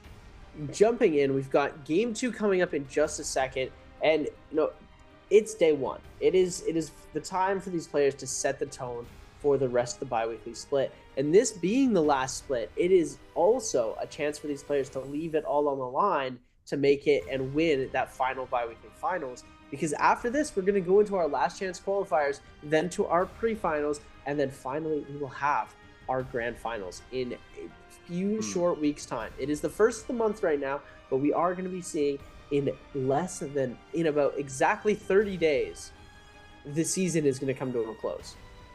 Which is crazy. I can't believe we're already done, potentially, with the split. Like, it's been an absolutely mad run so far, but yeah, it's been a good one. Because here we are getting ready to go into game number 2, Holleroff, coming up. It's been interesting because, I'm somebody who's always done trios. Trios has kind of been my love. I absolutely adore that mode. I love watching like the theory crafting and the kind of like the hero rotations and stuff. But somebody's kind of been focused on that and then coming over to solos for the last couple of weeks just to see what's going on over here. It's genuinely been very interesting. There's a lot more diversity than there used to be. I'm happy to see also like heroes who don't get any play in trios, like Sheol and Lien. Like 2 characters I genuinely forget exist at times because they just don't show up in trios at all. Them getting some love is always really nice. I still think Lani can find a place in trios. I know a few teams have been testing her, but haven't really been able to find much space. But in solos, Lani is just, you know, she's S tier, man. Like, she's first or second pickable from pretty much every player in the lobby. There's a lot of impact. I mean, TG5 just putting that victory out on the Lani. Gonna be feeling very comfortable off the back of that one. Going now into game 2. We'll be lower down on that pick order, so suddenly things like I don't think it's one place. I think they go all the way to the bottom, which means things like the ACOS, the Taka will kind of rise in value, where you get to those kind of like lesser used characters, the ones who do make it deeper into the champ pool. Yeah, and I think it's really just going to come down to who at the end of the day is going to have the confidence to run a hero with so many changes to it when this patch has been out for 3 days. It came out, I believe, on the 28th, it came out on the 29th. It was live finally on the 29th. So having this patch only out for so many days, obviously they've had a little bit of time to lab on the test server previously to this, but so little time to work on the changes that have been brought into the game, and such good performance already. Think about how crazy it is going to be after we advance into future weeks and we're going to see these teams who have had even more time to practice. First up to select in our hero picks is going to be CDY and Shaw. Frostivus and XY getting that second pick. Arano and AS going to be taking the third round selection, as we're going to be jumping into these selects right away. I can't wait to see if we're going to see another Tarka. Do you think we're going to get to see one again? I doubt CDY is going to go for the pick there, because Alani is going to be open and XY going to take the Liam. But we might get to see it down the road. Yeah, I feel like these first 3 are going to be pretty much loaded in. It's going to be a Shield for our third rotation here. Then maybe like the likes of the Syra and the Justina kind of rise in value here. But as you move later down the line, I feel like Tarka is on the line for him, but I feel like Akos has been such a good pick for him as a later pick. But I would be surprised if he doesn't go for something like an Akos here. So we'll see what Edward and PXT look to lock in with the Justina, only one being taken. Could go for a triple Justina game, potentially, if Edward fancies it. Mike and T35 will be forced off meta and onto those kind of like wild card picks. And I would like to see things like Akos. I feel like they've both been very, very good on that. Edward actually going for the Kylin, who is coming off a nerf. It's not a massive nerf. It's a very small numbers nerf to his ultimate damage, but do decide to go for that. T25 is going to take this opportunity to take the Syra. And Mike, what has he got locked in here? What has he got available? Tarka! He's going to look towards it. The Tarka locked in for Mike. Here we go, ladies and gentlemen. We're going to get to see a Mike Tarka game, being famous for using that Akos, having his own customization. He is going to go for a little bit of a risky play here. You know, he doesn't typically play on the Tarka. So let's see how he's going to be able to adapt with the new rework coming in. I think he's going to do exceptionally well. I'm really excited to see how he's going to be able to work this out, because there are a lot of different ways that this could go. So jumping in, game number 2, all of these players getting locked in, ready to go, seeing who is going to come away victorious in this game. And I want it to be Tarka. I want Mike to MVP this game. Alrighty, well, see what the loadouts are going to be looking like. Keep our eyes on Mike's setup here. Where are you, Mike? There you are. F2 V1. So going Fireball again. He got taken out by a Fireball, so no surprises to see him go, you know what, I'm going to Fireball myself. Yeah, and I think it's a strong pick. I didn't really see Fireball as being a viable pick, just given how strong the F1 stance is. You're able to avoid so much damage, and being it more of a defensive measure than an offensive attack, it is something that makes it a lot more difficult for your opponents to be able to fight around you. But when you have something like the Fireball as a completely offensive move, there could be some very crazy instances of that coming to fruition, like we saw in game number 1. Well, I'm gonna look at the map. Got a few people at the puzzle. Quite a lot over by City of Tang, actually, from the looks of things. Also just got a couple of teams. It's 3 over at City of Tang. It's a relatively wide spread of players. Like, there is a fairly large concentration off in the south, but like for the most part, it's pretty concentrated. We're gonna definitely open up onto quite a lot of action to kick it off in this second game of the day. Horroroff always delivers.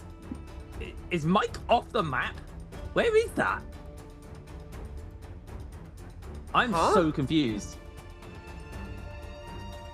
Where is that? That is interesting. I don't know if that's just a little glitch in our animation there, but we're gonna get to see pretty quickly is gonna be T225, the winner.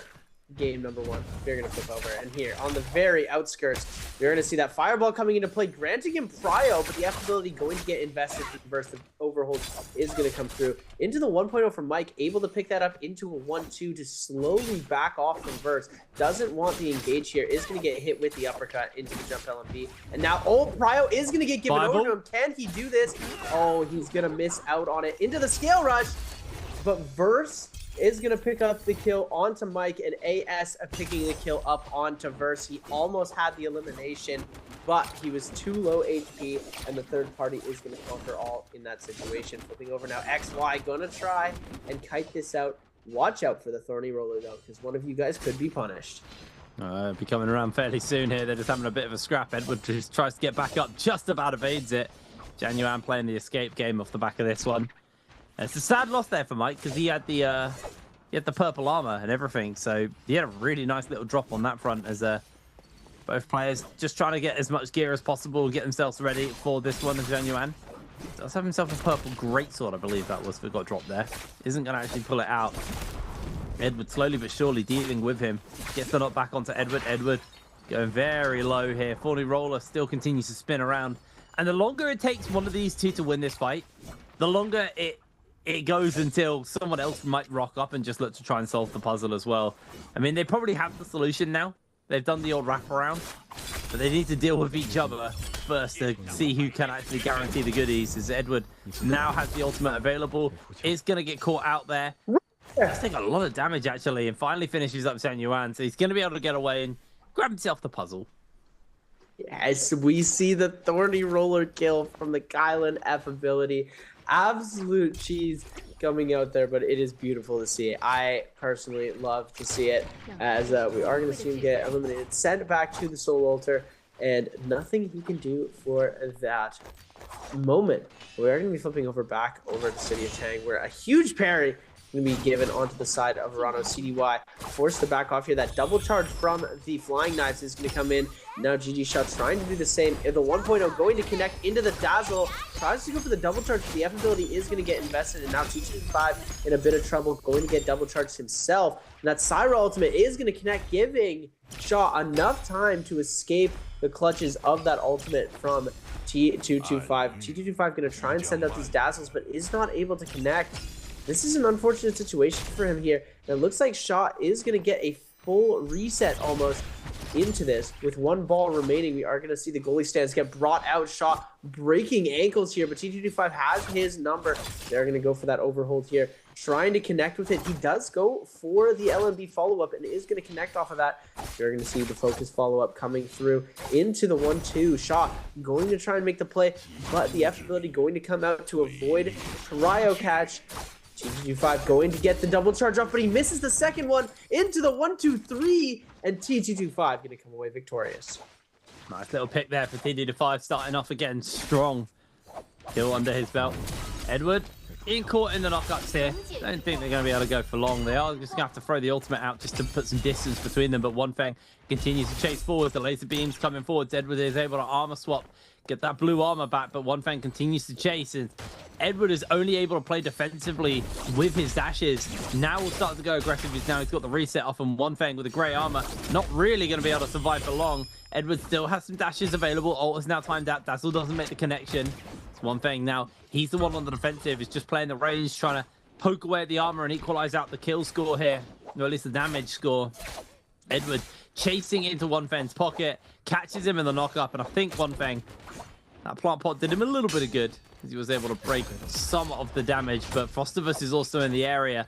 Golden weapon onto Edward, but Frostivus actually decides to cool it off. Doesn't want to go for the fight. Yeah, it's a pretty good idea to back off there. You see he's just want to fight. He isn't low on armor. You're not going to want to try and fight into that. He doesn't have ultimate available, so there is a good chance of him trying to go for a re-aggressive later on. But just taking a second to really realize when you want to join into the fight. He was trying to go for that third party. He was just a little too late into that fight. We're going to be seeing now back over the City of Tang. T225 trying to send those double charges off Verse. Forced to back off.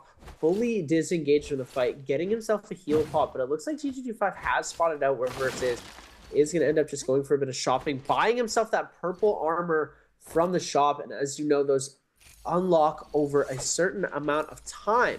So that does mean that we are going to be seeing that Realm of Yang spawning in pretty soon into the rest of this game. We are going to be seeing now Mike able to find himself some purple armor as well, is on that Tarka, and I am just super excited to see how he's going to make the Tarka work into this Realm of Yang. Yeah, I'll be very excited to see how Mike can pilot it. we saw mixed success last round as Edward has thrown down this Bane's Breath, so he is quite happy just to use that to control the zone.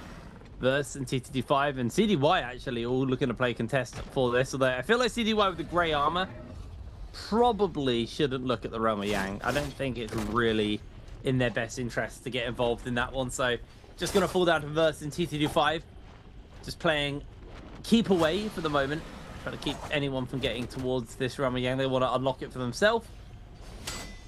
Looks like they're just kind of evading each other right now, so Verse has to freeze himself up. I think that Verse might just be in a lot of danger here. Flying Knives come out, but he's going low.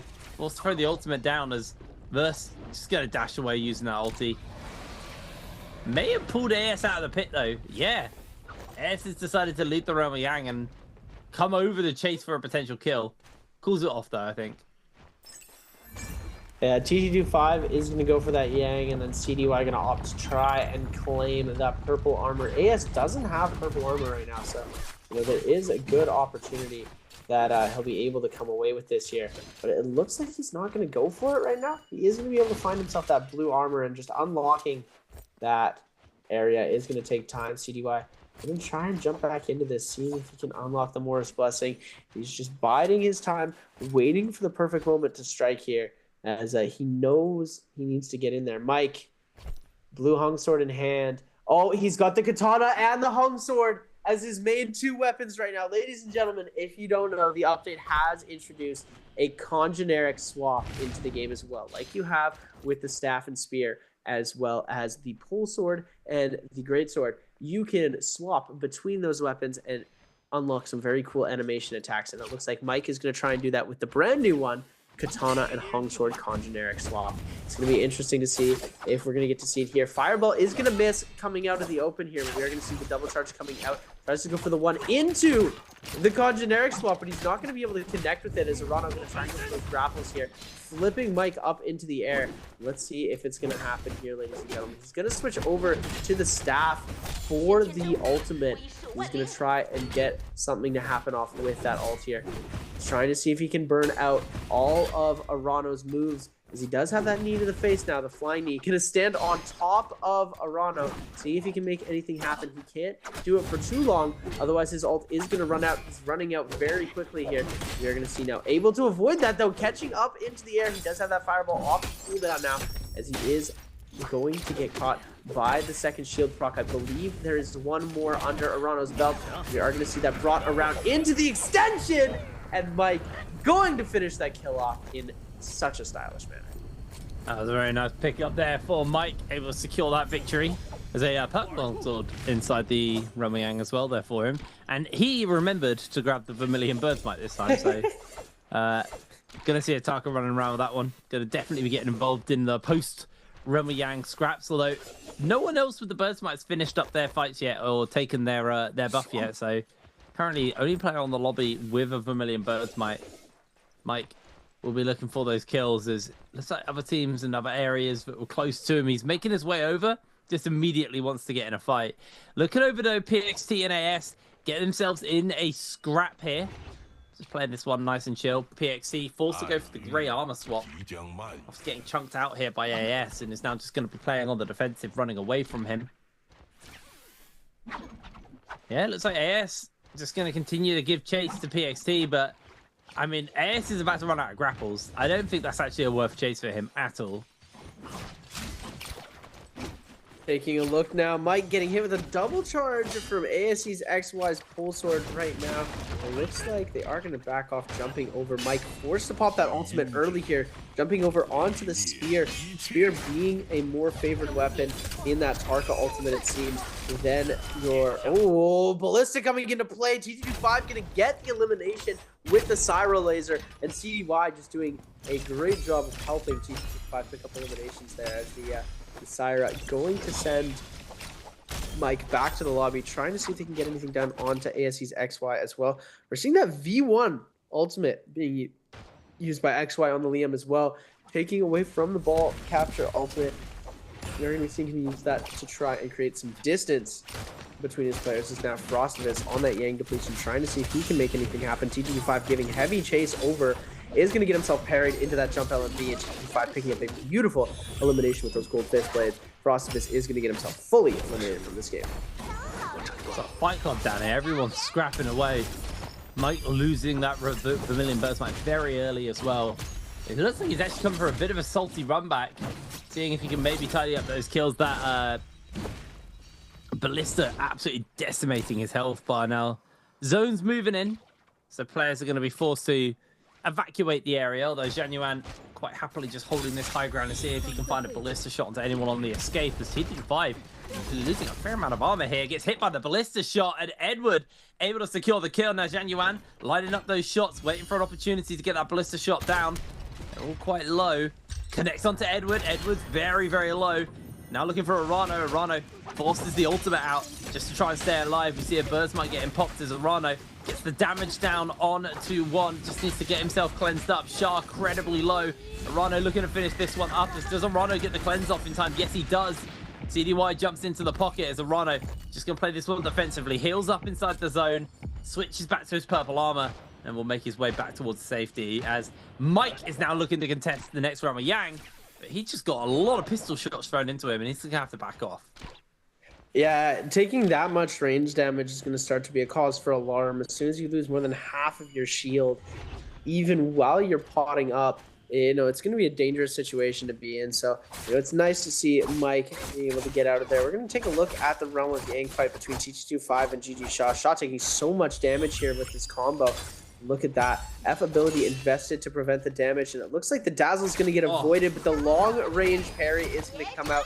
Shaw able to go to that TOD, and as you can see, look at they fall just a little bit more, making it a lot more difficult for this combo to come away to full fruition. And look at that. Shaw unable to get the full TOD off on the TG25 thanks to those Lani nerfs. You're going to see now Shaw is going to get taken out by TG25 as they are pretty even in health here, so it could go to anyone's game. A beautiful range shot coming in into the F ability, going to heal him up. The long range focus going to take away some damage, and the musket shot to finish it off. TG25 becoming the victor of the Realm of Yang in the first one, and he's going to try and make it happen back-to-back against WBG's Verse in the second Realm of Yang. Well, losing that aerial fight initially, getting knocked down onto that low ground. Just cling to the pillar, looking for scale rush action. Both of them with the fist weapons, actually. Going toe-to-toe, although TT5 has the golden fist weapon, so he's doing a little bit more damage. Burst looking to break away. Just keep giving chase to him here. Switches out for the pistol for a quick cheeky shot into the back as Verse able to break away again. Scale rush is being charged up across the board. Both of them looking for them. You do see actually TT5 gives out early and gets himself caught by Verse. He's trying to keep the pressure up onto him. Throws down the orb, doesn't quite get the dazzle off, has the ultimate available, and is going to have to throw it down, although Verse will not give him the opportunity. Remember, Sara is so much lower now. With her new ultimate, it's 300 less health. As Verse gets caught by the freeze, TT5's just going to use his chance to use the orbs to heal himself, gets the dazzle off, is now looking onto Verse, catches him in the knock-up as TT5 takes that victory. It was getting dicey, but he pulls it out. The comeback from T225, the dazzle, just as the ult ends into the full extended fist blades combo with the double jump LMB finish. What a beautiful finisher there from G225 to come away and win it. And it looks like Mike has also won his Realm of Yang. We're going to see the Cyan Fang getting released into the fireball. Going into that parry, Mike forced to pop that ultimate right away, switching over to that staff that he has. Now going to use that combo break in the middle of the ultimate to try and run away from PXT. PXT right now giving a whole lot of pressure onto Mike. Mike is going to be forced to cancel ultimate here and to keep up, getting himself that extra little bit of rage. And now PXT has gotten found by CDY here. PXT forced to find an armor swap and try and kite this situation out. I don't believe he has any Justina dashes left. There we go. I believe that was his last one. Mike jumping back into the mix after fully resetting to try and see if he can claim this elimination. F ability invested from PXT. Huge parry gonna come out. Mike actually gonna lose a weapon here. One of those gold weapons now is in the hands of PXT. PXT gonna try and get away as the cannon shots are gonna come through. Blue armor swap gonna save him for a little bit longer here as these players are giving heavy chase over. Mike gonna go for a pot, and it looks like PXT gonna get away for a quick second. Question is for how long? Is he going to get away? And the answer, not long. Fireball's coming down from Mike. Doesn't make the connection, but has got a grapple in. And TT5 going to walk over with that White Tigers and secure the kill. Just gets a little bit of a chunk out of the rest of the players. CDY now in a fight here versus Mike. TT5's making his way over as well. CDY got purple armor versus 2 players with gold armor. This is means you are the squishy one. You are the one everyone's going to look for. Mike's able to pot off as CDY playing on the defensive now. Does have the ball. Mike jumps down. CDY incredibly low. The fireball comes through. CDY does lose a fair chunk of HP though, as he does throw the ultimate out to try and use as a repositional and interruption tool. No ult zone is thrown down. That cancels out CDY. They look for the dazzle. They can't quite make the connection. CDY now just going for that escape. Using the buildings, using the terrains, using the rooms and the windows to play the escape game. CDY has been able to put some distance out as he's evading those range shots as well in the midst of all of it. Trying to play around the door, but it looks like he has been chased down by TT5. Mike continues to give pursuit as well though. CDY, he's managed to get himself into a corner. I think they know where he is. He gets a single pot off as TT5 secures that kill. It's now Mike and TT5. It looks like they're actually not interested in fighting each other at all. Standing in the no ult zone, big old dinner bell's been rung. It's a very nice play from TG25 to be able to steal that kill away from Mike. Mike almost able to pick up 2 eliminations there, but he's going to lose both of them out to other players, keeping him on 2 kills. TG25's on 8 eliminations. I just noticed that right now, and we're going to be seeing TG25 on 8, Verse on 2, Mike on 2, Edward on 4. TG25 on 8 eliminations. He's running very hot this game, as we're going to see. The reverse play over here. Panda Man versus Mike. Mike on the Tarka, jumping over with that golden staff. Just going to deal so much damage. Elbow into jump LMB, into jump RMB. The slam is going to come in. And the amount of damage that he's able to do by chaining these attacks together is just so much. The tracking that he has over there, he's able to get out of so much danger from this ultimate. Being able to put so much pressure on releasing that fireball onto CDY. Is going to miss though. O-Shot's coming out, does get the catch, and the 1-2-3 finisher. Oh my goodness, Mike, you're a demon. Absolutely, Mike now making his way over towards a shop just to grab some goodies. See what he's going to get. Just refresh his inventory, really. Make sure there's enough grapples and weapon repairs and all of that to be working with. There's TTD5, on the other hand. Just playing the defensive game right now. He's got, you know, blue flying knives, but I think no one wants to go near even just the blue flying knives. Is Verse probably not particularly the greatest place to stand. Is trying to tune up their health back.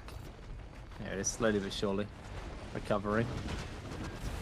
One of the nice little bits of the update that are able to help us is that when you take a look at the UI, you're able to see a red or a blue, purple, or gold dot when it comes to which soul jades are being used for these players. So you are able to see TT25 has that Moonshard Storm soul jade. We also see Mike has that Merciless Havoc in the back pocket. If you take a look, it'll show a little gold icon next to his weapon when you're taking a look at the inventory.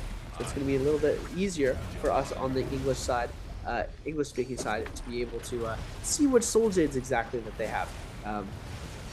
Mike here is going to be trying to use that Merciless Havoc to position off some of these other players and try and keep distance, make sure he's going to be able to jump in and capture right away that Spirit Well. Oh my goodness, XY has the Lightning Jade on the Fist Blades. He's going to give him that Thunder Throw effect on, imagine explosive knives, ladies and gentlemen. That's essentially what it is.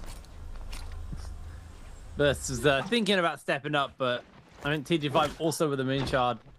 It's going to be a little bit too risky, so he's going to grab himself the White Tigers, another goodie over to TG5, who immediately had thrown the ultimate down because it refreshes upon securing the Spirit Well, so he's happy to go for it. 5 players left in this lobby. I think the aggression is starting to pick up already. Mike's been forced to throw the ultimate down just to try and play the escape game. Has cancelled it to get some of the charge back, so we'll have that for a little bit later. But yeah, it is It is very much just a waiting game right now for this final circle to fully close out as Mike will lose a bit of damage here to Edward. Edward has committed the ultimate and is looking to try and finish up Mike. One more dash available to them. They need to try and find some extra dashes if they can. So it's just going to time out, and Edward not really able to achieve much off the back of that. And if you do see, TG25 had a bit of a misplay there. He ulted a little bit late, and he did not get the refresh on his ultimate. You're going to see he only has 23%, so he's not going to have that ult refresh. But no fear, we are seeing TG2 Mike without ultimate as well. You can see the Kylan Edward without ultimate. So it is not the biggest deal for him right now, but he is the lone sire in the lobby. Could be targeted out pretty quickly when we're going to be jumping into these next couple of rounds, because especially without ult, he is going to be a target, a very big target. We're going to be seeing though Mike taking a lot of damage on the outskirts. He's got one of the best positionings in the game right now, so all of these players are going to try and contest that. But TG25 just hungry for more kills. He's on his 8th elimination already. Does not need many more kills, even if he doesn't place first right now. I believe he is almost a surefire in for that last position. So we're going to be seeing, before that first position, sorry, MVP.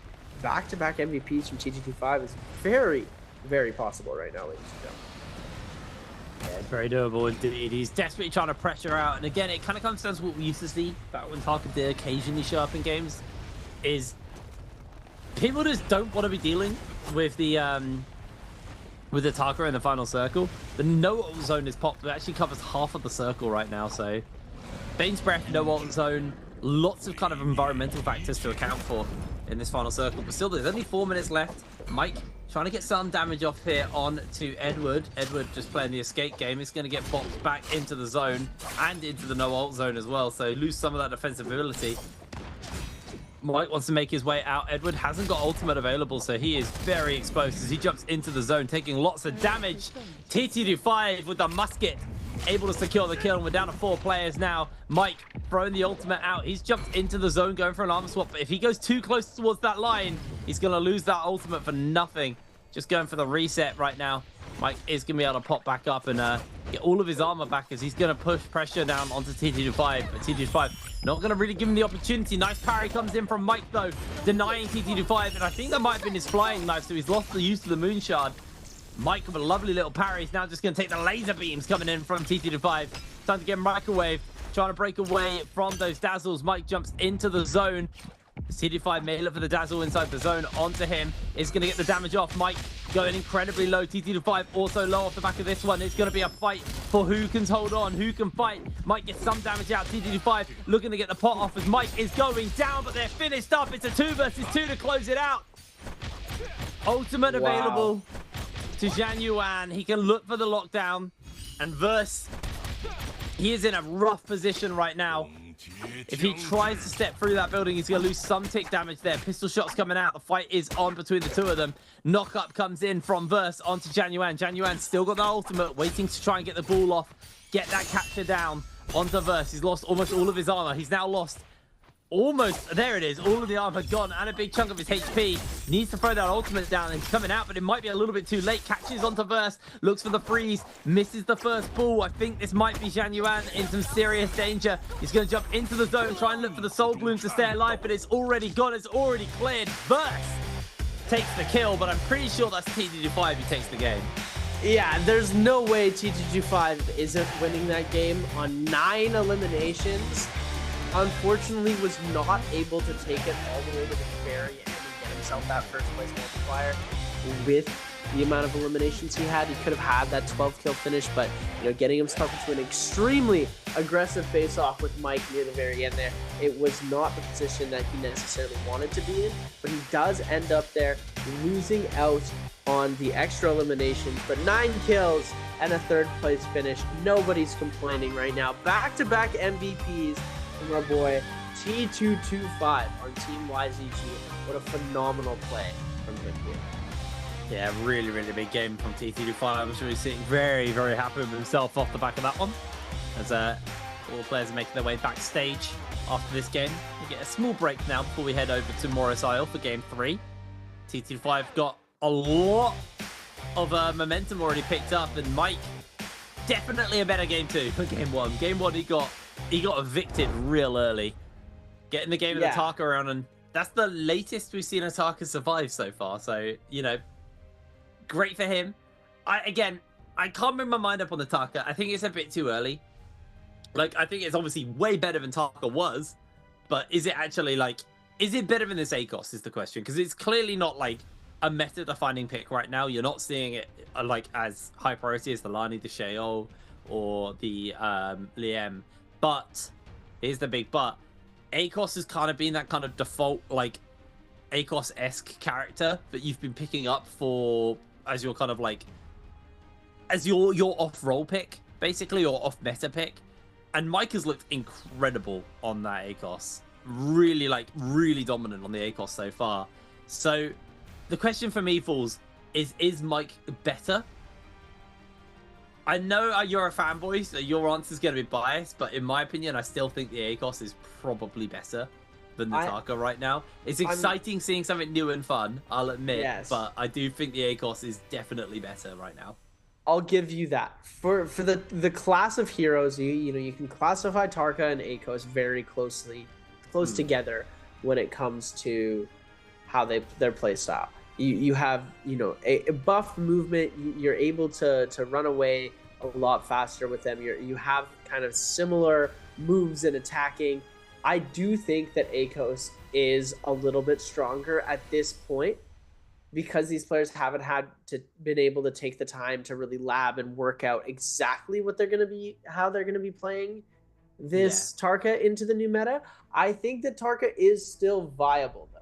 I think that he is a very good pick to make. If you want to play both ACOS and Tarka in the same 6-game sequence, and you are not as strong on heroes like Justina, if Justina's not really your hero, if Temmie's not really your hero, I think that is when you should start using the Tarka to replace heroes like Temmie. Well, here we are. Our ranking points at the end of that one. Yeah, verse, you know, great showing on the ranking at the end, but unfortunately the kill points weren't particularly there. So it does walk over 6.6 points, but TG5 10.5 points at the end of that one. Starting to put a pretty decent score together. If he continues to play well across the day, you know, today maybe all he needs to lock himself a space in that final bi-weekly finals. TG5 been having a incredibly good start to it. AS, unfortunately, not particularly as good. Same for CDY. Not having as good of a showing, but right now, all about this man at the top. TT25, 16 points for himself. Verse isn't too far behind. Verse has been playing consistently well. And while TT25 has had 2 MVPs, they haven't had kill multipliers. So he hasn't, like, shot ahead of the rest of the lobby. Like, if he got kill multipliers on both of those games, catching up to him would seem really hard right now. But it's only 5 points between him and Verse. Yeah, and the fact that he has placed lower in all the games and only been able to get there due to kills, or he didn't get the first one because of the tie, it is going to put him at a bit of a disadvantage, but he still put up phenomenal point numbers today. And, you know, who knows, we might see him do the three-peat, as we did see here in the fight against Shaw. He goes for that double charge, and he's able to connect off on the first one, but the second one misses just due to terrain, and the 1-2-3 is going to finish that off. Mike with a beautiful play in the realm game to finish things off on to Arano as well. Even after the grab from the Sile ultimate into the fireball, jumping over into the 1.0 to finish that off. What a beautiful finish from Mike. As you can see, you know, very happy about that one here, as well as TG25 being able to come back from the break of death against GG Shaw here was also a phenomenal finish that we saw. The 1-2-3, it catches him there for a second. That charged RMB, able to catch him just for a second, stun him out, and the musket shot to finish it off, coming through with a beautiful finish. And ladies and gentlemen, finalists, these are your highlights brought to you by China Unicom. Yeah, really good performance there, Genuine. With the flying knives through the wall, was able to be a real menace and shut down that Mike. That's his TT25 1v1. And Verse was able to finish up the victory here in this fight. Honestly, Genuine was just so late on using his bull. Like, I don't know why he helped the ultimate so late, because he could have just got a major advantage and forced Verse onto the back foot. But Verse was able to kind of out-tempo him there and take that one. But TTD5, regardless, takes MVP here. Absolutely monstrous performance on the Syra as well. Character who has recently been nerfed. You can see she's a lot squishier than before. It doesn't matter for him. 26,000 damage. He had Moonshard, he had Hector, he had Repair Roll, 3 Golden Soul Jades in Immortal War nowadays is absolutely crazy. Huge performance from this guy. Hepta, Repair Roll, Moonshard, Blistering, Cyan Fang, Fire Arrows, and Target Lock with 8,000 damage coming from the Flying Knives, 5,752 from the Full Sword. Fist Blades hitting up 4,700 damage with 26k in total damage, 9 eliminations. And this is his 8th time MVP. He's put up 2 MVPs in this one day. So it is very impressive to see. Who knows? I think we might actually get to see a little bit of a 3-peat coming out. TTD5 is really coming into his form here, and I'm excited to see what he does next. Yeah, we haven't really had much of that. I mean, like, YCG actually did do it on week 5 as in trio, so maybe it's their turn on solos to get the 3-peat back-to-back. What player killed TTD5 in game number 2? Was it PXT, Edward, Januan, or Arano? A, B, C, or D in Twitch chat, guys? Let us know and check that whisper box, because that's where you'll be notified of winning if you are the victor of this little question, if you're selected. And we just saw it in a replay, by the way. Yeah, we just this saw. one's pretty easy. So make sure you guys are popping your answers in chat. It should not be too difficult for you guys. We did just give away the answer as we watched the highlights. We got to see who picked up the elimination, and hint, hint, it was through a wall. If you're able to remember that, ladies and gentlemen, we are going to be going to a quick break, and we will be right back in a sec.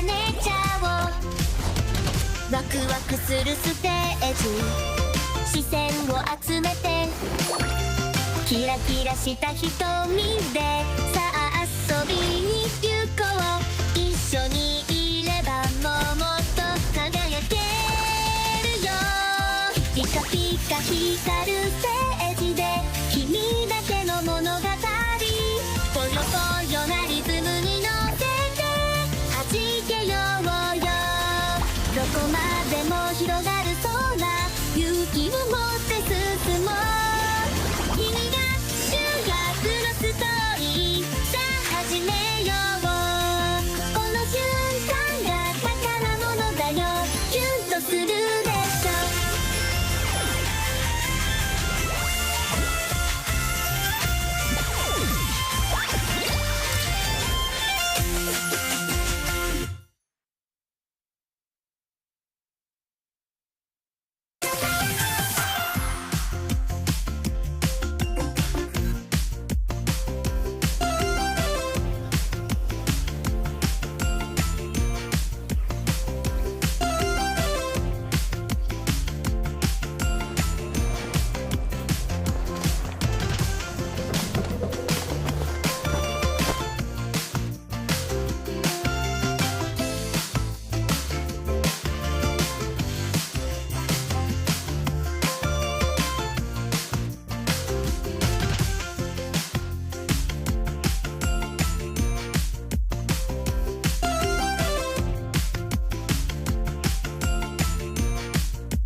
Ladies and gentlemen, welcome back to the NARAKA BLADEPOINT Pro League. I'm your host and caster Seb, and I'm joined alongside my man HipRain. We're here with some solos. We finished 2 games. We've still got 4 more to go. Game number 3 about to get underway. We've seen some Tarka. We've seen some crazy stuff happening after the changes. HipRain, initial thoughts on the new patch?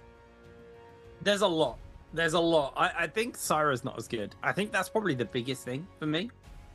And I know TT5 just got an MVP with it, but I genuinely don't think Syra is as good as players are putting the emphasis on her.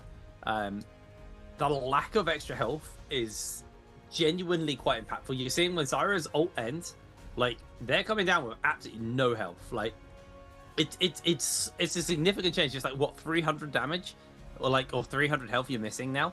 So you get hit by a couple of abilities. By the time you come out, you're basically done with your shield. And if someone in the lobby spots that Syra ult end and how low they are, they will just get run down. I feel like at the moment that's not actually happening, but it will start to get noticed. But Syra's after ult are way squishier.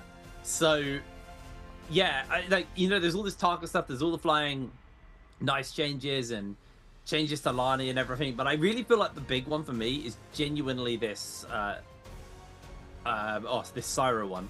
I feel like Syra definitely is in a position where you need to be careful when playing her, because I don't think she's as tanky as she used to be.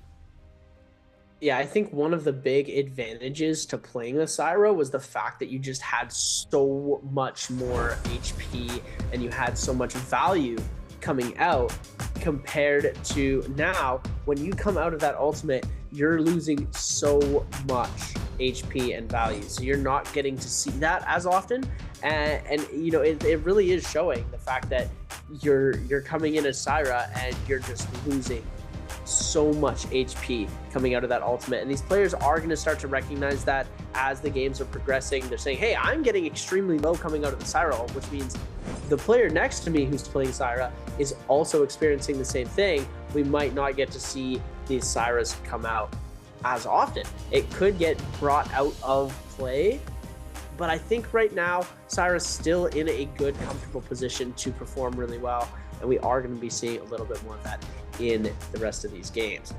TT25 though, off to a tear, winning the first 2 games, and hopefully we'll get to see the 3-peat happen, which would be a really interesting one to see. Back to back to back from TT25, very possible to see that happen. But we're gonna take a second here. Game number 3, we're getting into these hero selections. Do you think we're gonna see 3 games in a row with Tarka? I feel like some players are going to be willing to pick it. I don't know 3 in a row, but I do think we'll see more of the Tarka throughout the day. Obviously, CDY later down in the selection order now, but let's be real. I don't expect CDY to be picking the Tarka right here. Like, he only gets to play 1 character twice, and picking Tarka as your character, you get to pick twice. That is that'd be a little bit of a mistake from him. So we'll see. I think, again, it's the standard Lani, Liam, and Sheol as your first 3. Then the Syra typically shows up, but again, I don't think she's as good as she used to be. So is she 4th pickable is very much up for debate, as we're seeing our first rounds just going to be the Lanis, double Liams as well from this first round of selections. As see what the players are going to be now looking over towards. Like I said, Sheol, yeah, immediately picked up over here. Mike and TT25. TT25, I don't think wants to double pick. Oh, he doesn't want to double pick the Syra here because he played that last game. So instead, going for the Tarka here. Mike going for the Temi. I'm amazed he hasn't just got ACOS, actually. That has surprised me. he could be saving the ACOS for an even later pick because, ACOS just not being picked out right now. These players are trying to see how far they're able to take this Tarka. And as we're going to be seeing Shot and CDY to pick here, I wonder if he would go for the double pick on Tarka. It's a very CDY thing to do, but we are going to see the ACOS come out from him here as, not wanting to burn that double pick straight away. XY and Frostivus the last to pick. Frostivus Tarka? This could be an interesting one to see, as the Temi is going to get picked out. He's still got ACOS, Justina, under his belt. He could go for Temmie, he could go for Kylan, and it looks like it is going to be the Akos pick for him. No Tarka for the boy. Not at all. Wait, is there no Syra at all in this lobby? No. That might be the first time in solos we've not had a Syra in the lobby at all. I told you, she's not as good, man. I genuinely think she's fallen off.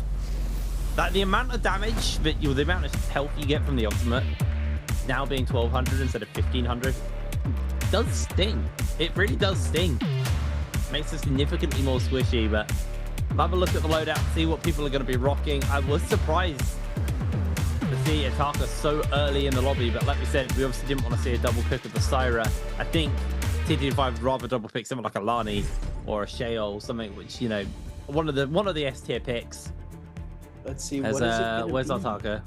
F2V1. Fireball is making a comeback here, ladies and gentlemen. That is amazing. I think this might be the one. This is now, we've seen 4 Tarkas and 3 of which have taken Fireball. Yeah, and it's interesting to see, because I've always said Tarka with Fireball has always been sort of like a troll in the past, as a, you know, Fireball Tarka, not viable in competitive gameplay at all, but these players are starting to make it work. The fact that you have a second combo break popping your ultimate is going to just give you that extra moving space to pick up what we're seeing here, the Fireball Tarka. This is absolutely amazing. I love to see it, and it looks like we're going to be able to get to see it again. Taking a look at our spawns, we're going to be seeing just west of Celestra in those surrounding gold zones by Zest Winery and our money area. It's going to be BBE's Frostivus, SS1's PXT, or SS1's Pandaman. There is YZG by Sunwing's Rest. That's TG25, Fong, and XY. And then down on the northern side, I believe there are a couple more players on the opposite side there. Everyone's pretty close to that northwest side of the map. As WZ, looks like he might be getting a gold zone just with Shaw there. That could be an interesting scrap off to start things off. JL and Mike very close in proximity to each other. I believe they're going for the Fireflies. No, this is daytime. There's no Fireflies in this map here, but they are going to be trying to make something crazy happen. Well, it's going to be a very, very congested start on where everybody is dropping, so expect some more action. I am surprised to see all of our games go all the way down to final circle closing as well, or almost closing. Like, games are typically quicker in solos, but Mike finds AS early. AS weaponless. Not really much he can do about this one, as Mike is going to take a punch to the face. AS just slaps him a couple of times, but with the golden dual swords, not going to really survive for long off the back of that one. Mike secures himself his first kill as PXT finishes up CDY off the back of that as well. Lots of early kills off drop as people dropping and not finding a weapon early enough, as now Verth just going to get hit by the fireballs here from Shah. Oh, the fist weapons here from Shah. Chunking through some of that early armor already as Verth has gone for a reset. Has a purple fan, actually, so it's not like he's overly weak. Shah just throwing the fist weapons out, and again, taking away most of Verth's armor. Shah playing very defensively. Now he's going to move over towards where the action is with the blue flying knives. Going to put some damage in. Frostivus is going low. Who can secure the kill? It's going to be Shah here on the Kylin, just trying to put some extra damage out now as he's being chased down. Caught by PXT, though. PXT's able to put some pretty big damage in to strip half of his armor off. Coming forwards with the dual swords and just making some serious work as Verth gets knocked back with the purple fan still looking for a window. Shah gets hit once again by the ultimate from PXT. Has his dashes up and he's going to have to use them real soon. He's going to be playing aggressive, dashing into the PXT's pocket. Gets some damage off PXT. Catches onto Shah, though, and finishes him up with the ultimate. As now PXT maybe going low to Verth. Verth is going to try his best to try and turn this one around, as there it is. Verth secures himself the kill. Verth picking up a beautiful elimination there, and GG Shah. That palm lightning at the start of the game is, I believe, Verth has now got it in his hands. He's going to try and go for that double charge against Arano, flipping over to the fan, immediately able to get a back-to-back focus attacks off onto Arano. Arano going to get chased down, switching to the staff for better tech chase here. Gets the 1-2. All he needs is the crouch LMV, and he's going to connect and finish off a beautiful elimination there to finish the game, to finish that round with 2 eliminations right off the rip here, is going to see GG Shot going for that revive, and I believe he still has that Palm Lightning Soul Jade available for him in his inventory. As you can see, it is such a powerful Jade. The explosions after the knife hit, you would think that already the triple knife hit is a lot of damage, but adding on that extra lightning attack that these players are able to come away with is just incredible to see that. T225 now, Fist Blades in hand. Gonna be doing a bit of looting. Already picked up 2 eliminations as well. T225 is off to a tear this bi-weekly split, ladies and gentlemen, and he's showing no signs of slowing down. OUG's Mike as well with 2 eliminations up on the board. Mike, PXT, Verse, and T225 all with 2 kills. Shaw with 1. The rest of the lobby with 0 eliminations. As we're jumping in to the circle 1, closing in 5 seconds here. Everybody sort of starting to back off. Lives have been lost, and players want to start to regroup. Yeah, people haven't got their revives anymore, so you'll be playing nice and chill. Got another 2 or so minutes until the Roma Yang spawn up as well, so just gonna be playing it a little bit more tempered around that front as PXT does find out AS here. Gets caught by the parry. AS able to chase forward, strips away his armor. Doing a lot of work here with the rubber chickens. PXT just wants to grab his weapon back, throws down the F just to get the slam back, but his armor's already stripped away from AS, who's looking for the damage. PXT has ultimate, may have to commit it, throws it out. Here's now AS. Gonna just play for the bow at range, as now you've got Shot also looking for snipes in onto PXT. No ult zone can get popped as well just to cancel away his ultimate, but PXT able to break away, holds his ultimate as well, so still has a charge, but Shah able to get those range shots in. A classic counter to the Sheol. Unfortunately, she's very good in melee, but her ultimate doesn't actually do much against the bow shots in the range. You've got to have some. You've got to have some sort of weakness to the ultimate, and you know, in perfection with this min-maxing here, we're going to see PXT now popping the no ult zone. He was the only one to use ultimate in that fight, giving everybody else the opportunity to go for that fight. Even with that no ult zone, he's going to even the playing field. Huge double parry going to come out. He parries Shaw and Mike there. Mike can be forced to back off. That's a purple greatsword, and look at that palm lightning from Shaw in the back end, able to just from range absolutely decimate these players' HP bars with that attack. He's only got the gray knives, and he's still just doing so much damage.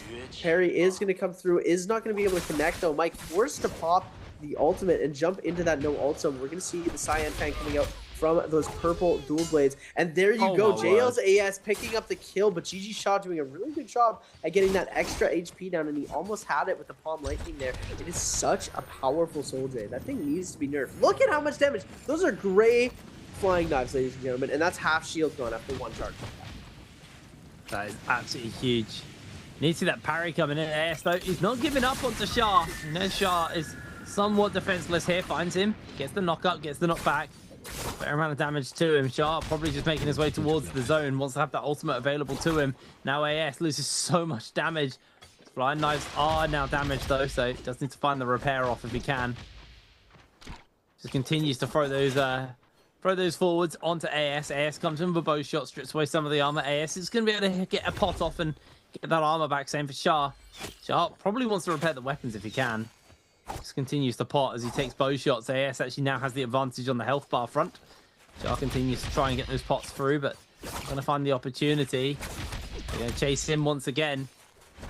It's a very extended fight. Roma Yanks has spawned up as well in the meanwhile as Shah turns it back around, gets the flying knives off on to AS and strips away a large chunk of his health as Shah continues to jump up after him. Continues to apply pressure here with those flying knives. Looks like the fight is probably just dissuaded. Yeah, and these players are going to start backing off just a little bit here, just not wanting to really aggress into the fight, as Realm of Yanks are going to be jumping in, as we are going to see very quickly here, as we're going to get to see a CDY going off against DRG's Fong, with Wolves in the back end going against WBG's Verse. Our third one's going to be T225 jumping into that Realm of Yang, potentially picking up his 3rd elimination of the game. CDY going to open up with the F ability, going to get answered back with the Liam F of Fong's own Oh my goodness, the Windy Trinity, just so much damage into the uppercut, into the double charge. Oh my goodness, ultimate is going to connect into that jump LMB, and now Fung extremely low in HP, going to miss that first ball, and the Tiger Leap is going to finish that off in very, very spectacular fashion. Yeah, no surprises there. It's TTD5 on the target. Gonna go up versus Arano inside the Roman Yang. Purple armor there onto TTD5.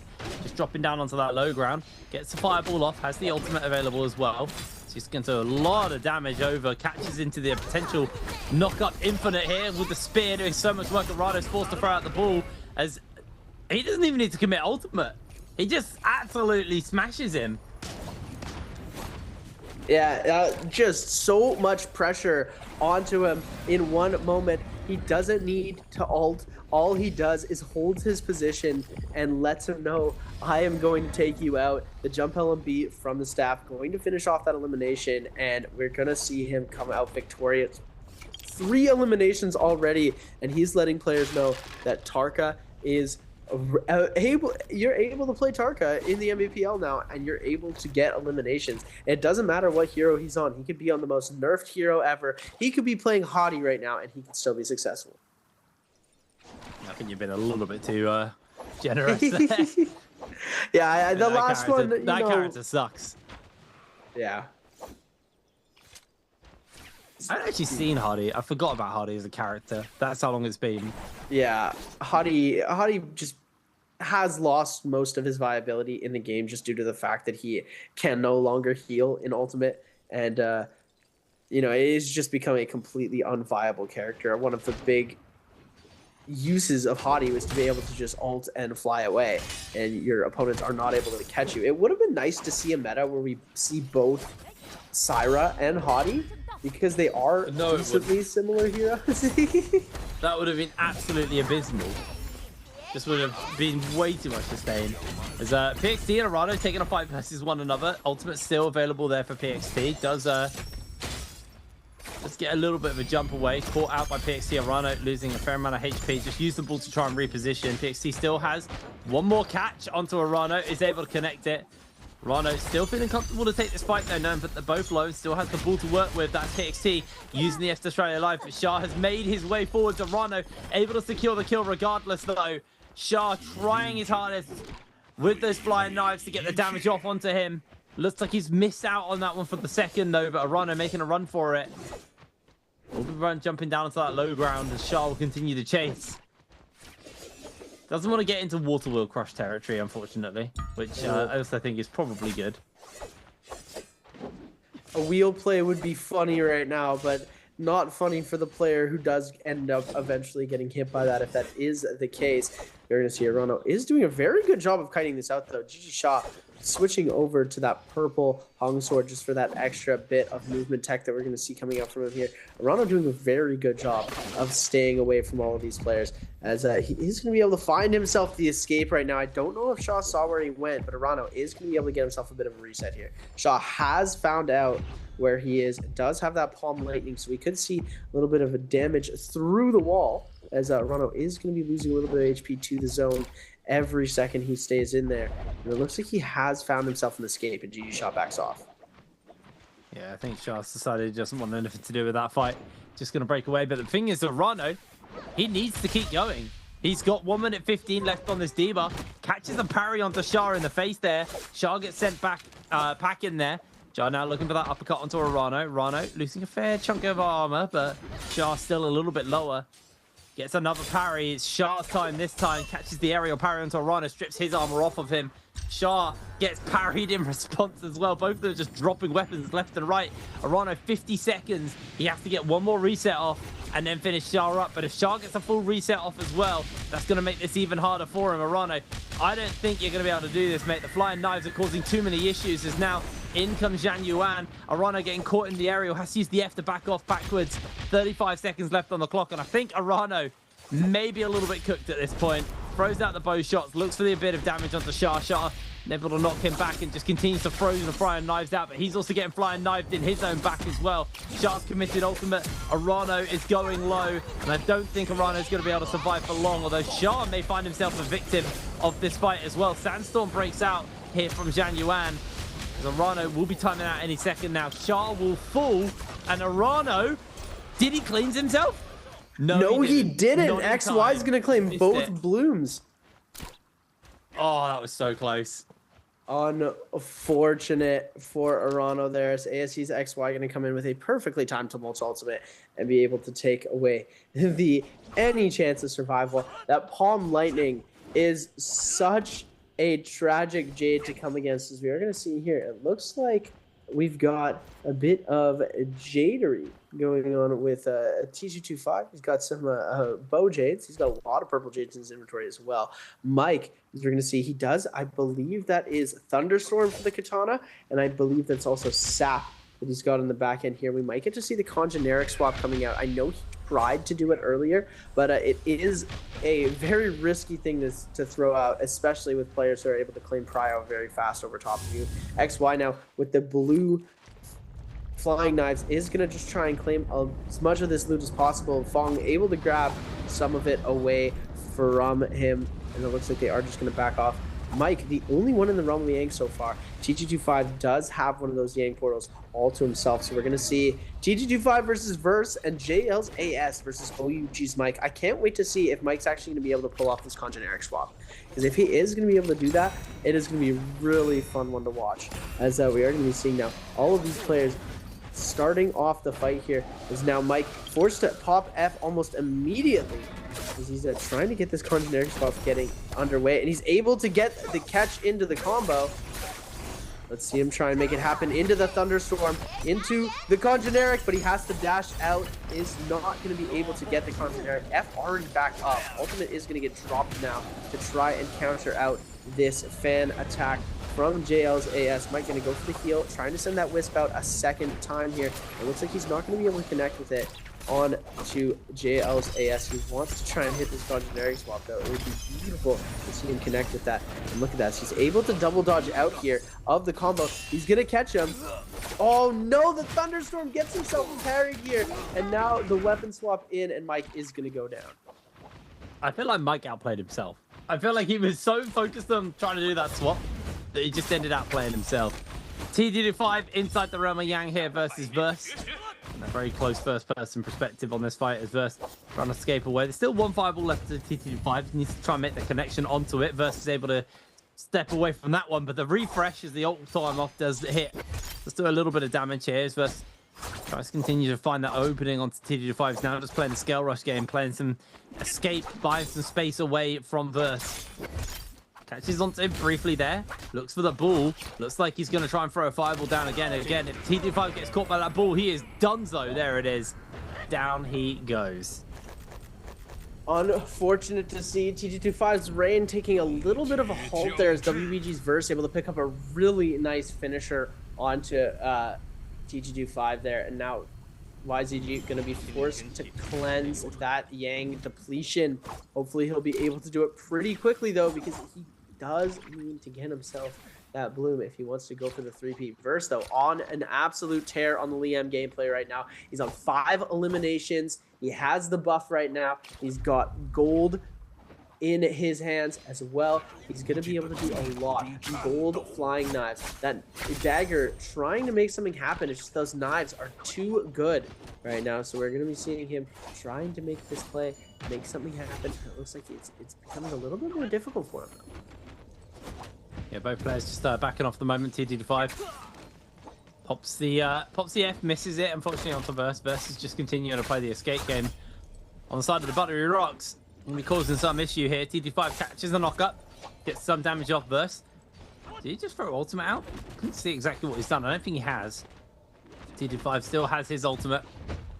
Still got plenty of time on this debuff, but it's just going to set its opportunity to pot off and heal back up, as Verse is just going to walk away as well. Very, very tempered game actually on mid to late game.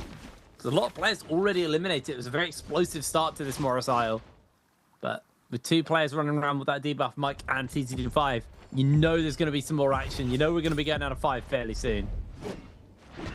Yeah, T225 on debuff right now with 3 minutes left to go, trying to fully all in into one of these players, but he's getting caught up on the third party right now as he's going to try and throw this fireball to get some action going. But, oh my goodness, the Palm Lightning into the ultimate from Mike now, who's trying to also cleanse his Yang depletion, but it could go the other way. The parry's going to come out!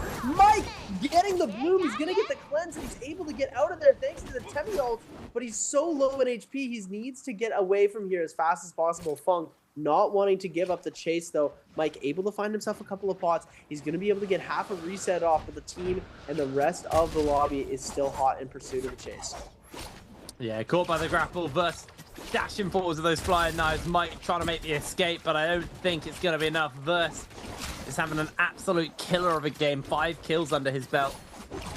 Looking to make sure that may be a 6 here for Mike, as Mike is low.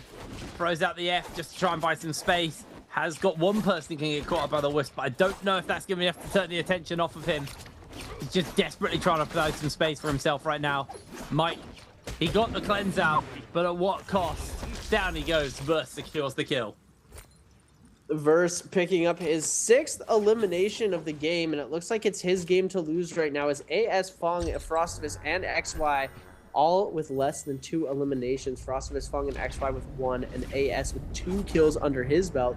This is going to be an interesting one to see as Verse already cleaning up this lobby right now. He's got so many eliminations under his belt. At 6 kills going into the top 5, he is in a very good position to succeed. And there's no double ups either, so no cheeky team ups going on, no working with each other. Well, we do have Verse and Fung, who are both on the Liam right now. Oh, so I missed them. Yeah, I missed them. Yeah, okay, so we got one potential team up, but again, this lobby knows that right now there's a Liam crushing it out there, so they need to just focus the Liams out. So maybe there's a world where Verse just, well, gets isolated away, and Fung wants nothing to do with him, knowing that the focus could be coming through.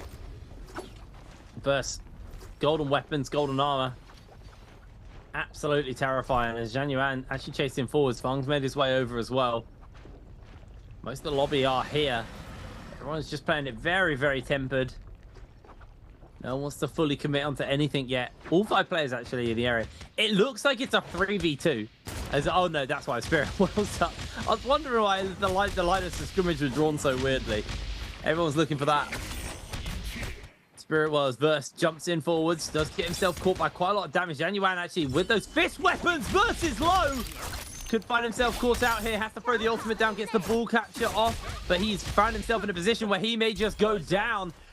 Frostivus able to steal that kill away on the ACOS. Lovely little pickup for him, and we're down to 4. Down already to 4 eliminations. Let's look at this. The TOD is going to come out, and JL's AS going to pick up his 3rd elimination. Verse already eliminated here, and now it's down to Frostivus, AS, and Fung to try and come away with an MVP here. AS has the best shot at it. If he gets these two eliminations and the MVP, Frostivus, I believe he needs 2 eliminations and the MVP as well. I don't think Fong, if he gets to both eliminations and the MVP, he's going to be able to pass the 6 eliminations that Verse has. It is going to be interesting to see how this is going to work out based off of the scores. We're going to have to wait and see. It could take a second to really let anything happen here, but it is sure to be an energetic final circle. Really is AS. Just staying aerial for a second here. Jumps into Fang's pocket. Tries to catch him, but he's caught by the caught mid-air. Fang losing a lot of HP. AS continues to apply pressure. He's got a nunchuck. Fang lost all of his armor. Could find himself caught out here. Does capture though into the ball. Will look to throw him into the Bane's breath. I think it was a little early. Fang gets caught. Fong is so low that ball should just be able to finish him up as AS comes down with the slam. There's going to be a Bane's Breath, which is huge, but AS needs to get this heal off in time. It's just going to be the 1v1 to separate them two as Frostivus is desperate for the kill. Can he catch on? He has ultimate. It's just going to heal back up real quick before he goes to finish up this 1v1. Both of them full resetting, but Frostivus does not want to let him get that full reset off. Charges in, lots of damage thrown in. Into the Bane's Breath. Frostivus has the damage now. Now he's just going to keep that pressure up. Catches him in the uppercut. No ultimate even necessary here from Frostivus as the Flying Knives are doing their work. AS has no ultimate, has no F, but does get the parry down. Tries to just get the armor swap off. Golden armor coming in. Frostivus looks to keep the pressure going though onto him. It's just going to jump forwards, gets the charge, gets the uncaught catch with the hung sword. As AS is just making the escape, but this is just constant aggression being applied. Another catch from that hung sword here from Frostivus as he is just applying so much pressure to AS. AS cannot move, misses one of the charges from the Tiger there as he just continues to chase forwards. AS trying to make it work with the pistol shot. Can he find the turnaround on the Frostivus? Is able to get some damage off, but Frostivus throws the F down and gets a whole heap of damage off. F comes out though from AS just to buy some space. Frostivus wants to get a pod off. Don't think he's going to get the opportunity to do so. AS healing up somewhat off the back of this one. The ball will catch on to Frostivus as he's caught in the uppercut, caught in the kill. And that is AS taking the game.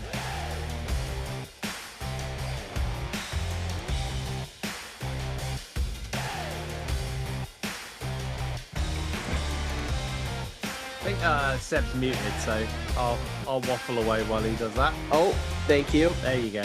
Frosty, my boy, had it in the palm of his hands. He was so close to some crazy success there, and he was not able to finish off as the final kill. It looks like JL's AS is going to take the game. 5 eliminations with the MVP is going to give him that multiplier. Just going to give him that tiny little bit of placement over WBG's verse. I'm sure Verse is kicking himself here. One more kill and that could have been preventable, but AS able to pull the victory out there. And Frostivus, it genuinely come down to missing that Tiger. If he'd hit that white Tiger, I actually think he would have got the kill, but it was a great dodge from AS. That cost him pretty heavily there. Really smart play. Really smart play from AS. He played that phenomenally and was able to take out. It was just so much aggression coming through on the side of Frostivus, and he wasn't able to really capitalize off of it. And, you know, just jumping forward, really trying so hard to get the kill. You start to tunnel a little bit, and then, you know, you end up faltering, and he's able to catch the 1.0 off onto you, and you're going to get done. It's unfortunate to see, but, you know, sometimes it does end up happening, as we are going to be seeing JL's AS taking game number 3. Big victory there for AS. Slows T225 down. T225, sorry, who, to be fair, still had a relatively decent game on the ACOS. Not quite enough to finish it up. Getting caught in that Yang, losing the Yang, and then having the debuff on ultimately was his undoing for this game. But he still scored some pretty decent points. He still won his first Yang as well. So sitting relatively pretty going forward. Still has 3 more games to go. You're allowed a hiccup. You're allowed a bad game. And even when your bad game's kind of that good, you're kind of sitting pretty. But yeah, big game for everyone else to kind of play the catch-up right now, because T225 was slowly pulling away. And this is our first MVP where someone gets the kill multiplier. That's also, well, sorry, the winner of the whole lobby gets the kill multiplier, so they get, you know, quite a lot of extra points, where both of T225's MVPs, he hasn't actually had the kill multiplier, so he's just got off okay points, but not that big MVP score that you really want going into the later stages. So nice little pick up there for AS. Yeah, he was looking really strong in that game as well. Like, there's not a lot that was phasing him into that game, and you know, you could see even that some of those players were getting pretty shaken up. Like Verse, 6 eliminations going into it, he still finds himself eliminated. AS was able to pick up some really nice eliminations in the final little bit there, and even with 6 kills, Verse is only going to pick up that 2nd place, where AS with the multiplier going to get that game score of 9. Verse in 2nd place with 7. Mike and Frostivus tied for 3rd with 4. 5th place is going to go to T225 with a 3.5. Fong is going to hit a 2.5, as well as XY. CDY and PXT going to pick up 2 points, 1.5 for Rano and Shaw, and OA's Edward with the 1 point. No donuts in game number 3, meaning that everybody else is going to be able to walk away with at least 1 point into this game. It's nice to see. It's always good when no one gets a donut. If you get someone for donut, that's a real sucker, because everyone else has at least progressed their scores and you haven't. Like, sure, Edward only walks away 1 point extra than he came into this game, but it's not the end of the world. Like, at least he got something. But Sharp still sitting at the bottom of the table. 4.5, tied with CDY as well, actually, there. Rano on 5 points. It's a really relatively depressing start today for some of these players. They've got a lot of work to do. I mean, Edwards only had one good game. This guy won the first bi-weekly final of the season, so he has to do some catching up. TTD5 still sitting on 20 points, but Verse has closed that gap. Only, what, 1.4 points between the pair of them right now? It is tight towards the top. AS, that game did him a lot of good. There was 0 point, a 2 point, but that 9 point has shot him into third place. 3 more games to go today, though. We're repeating that rundown, starting Predoria in game 4, making it all the way and ending on Morris Isle again.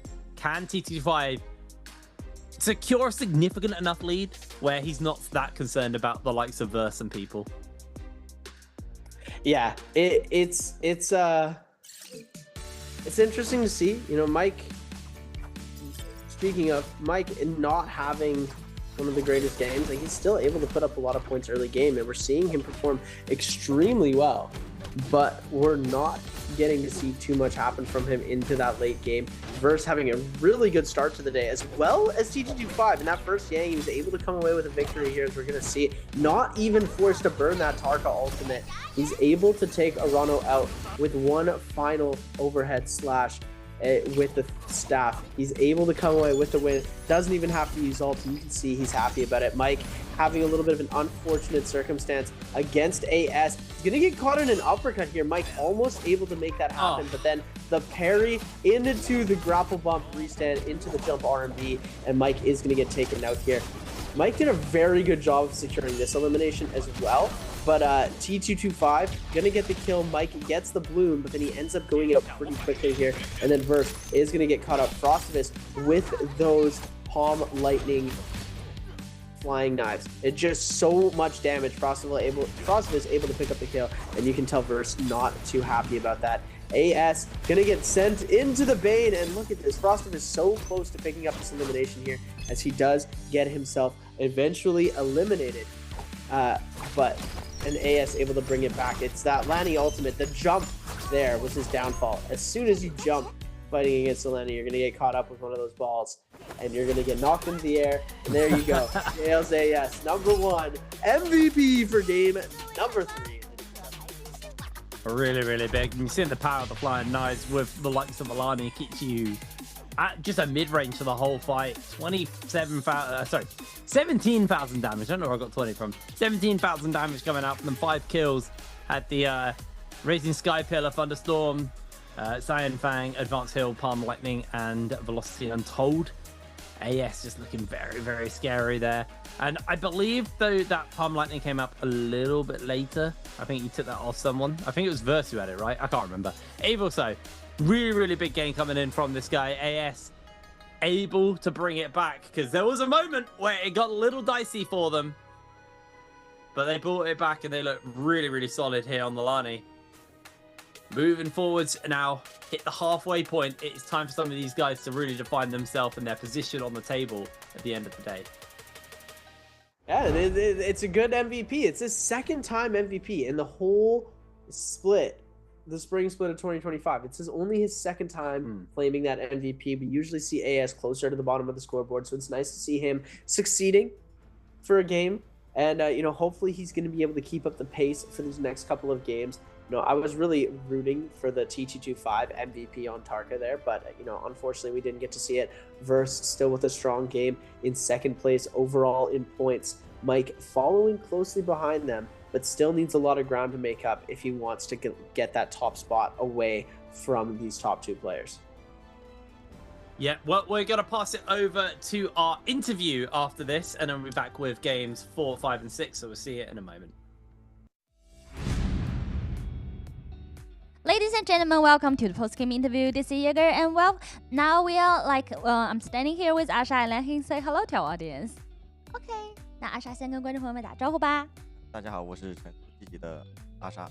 欢迎阿莎，欢迎范鹏来到我们的赛后采访。I would like to say first of all is long time no see， 你知道吗？我今天要说的第一句话就是阿莎，我们真的很久没有在赛后采访见到你了。Okay, so I would like to know, so for this season, how you comment for yourself and like so your plan for the rest of the season？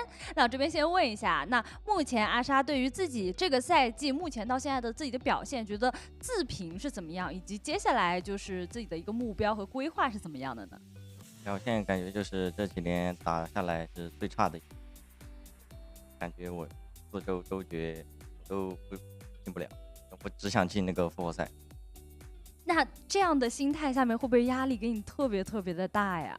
没有啊，我只进复活赛就行了。哦，也是，其实自己目标很坚定，我觉得这一点也非常棒。So for me, I think it's the worst season for me for like these years. From I've been an esport player till now. And for me, my plan, I think I don't have like chance to qualify for the biweekly final, but now I'm focused on the rapid stage, and I think I have chance, and maybe in the rapid stage I have like good performance, and then I can qualify for the grand final. 我们也期待一下接下来你的表现。OK， 我们现在先来看一下我们今天的题目是什么。Let's move on to next part. Answer for treasure. So now we can see the question on the screen, and the question is, which hero did Gigi Sha use in Game 3? 这道题目呢是刚才这把比赛当中阿莎用到的是哪个英雄？Let's talk about the later game, because I think you really you already done a lot. And I have a question: is that why you choose white flying knives? Is because your new soldier or because the other reason? 那我这边要先问一下，因为讲到刚才这把比赛，其实我们非常好奇的一点就是为什么自己打了半场都拿着一个白飞刀啊？是为了配合你的那个掌心雷呢，还是其他原因？为了配合掌心雷啊，因为是在天之战版本中，我就是拿到这个掌心雷就会上分。哦，那看来自己对掌心雷已经就是很有研究，也很有说法了，对不对 ？Okay, so for me, I would like to cooperate. I use the white flying knives is to cooperate my new soldier, and because in the ranking, I'm really good at this new soldier. Every time I have this soldier, and I have like upper in the ranking, that's why I choose the white flying knives, even if it's just white. Okay, I think I'll please prepare and let's start counting. 阿莎应该准备就绪给大家要送出福利了。那接下来就让我们一起进入倒计时。3, 2, 1. Screenshot. Okay, let's find out the correct answer. 也有请阿莎给我们公布一下这道题的正确答案到底是什么呢？ D. Yeah, the correct answer is D. And congratulations, if you are the lucky guy, you'll be whispered. So please pay attention. Yeah, because we just talked about the new soldier, and I would like to know so how you comment on this soldier. 那我们既然刚才已经讲到了这个掌心雷啊，特别想问一下阿莎，目前觉得他在单排当中今天试下来这个强度怎么样呢？强度就是很厉害。非常厉害 ，OK, it's really a strong soldier now in the solo game. 好的，再次感谢阿莎来到我们的赛后采访 ，Thank you for today's interview. 那接下来我们就期待你的表现。既然已经有了自己的坚定的目标，我只能跟你说加油加油加油！复活赛的时候一定要好好打，好不好？一定要对自己还是要有信心的。OK, I just want to say like be confident and thank you for today's interview. And we will take a break and be right back later.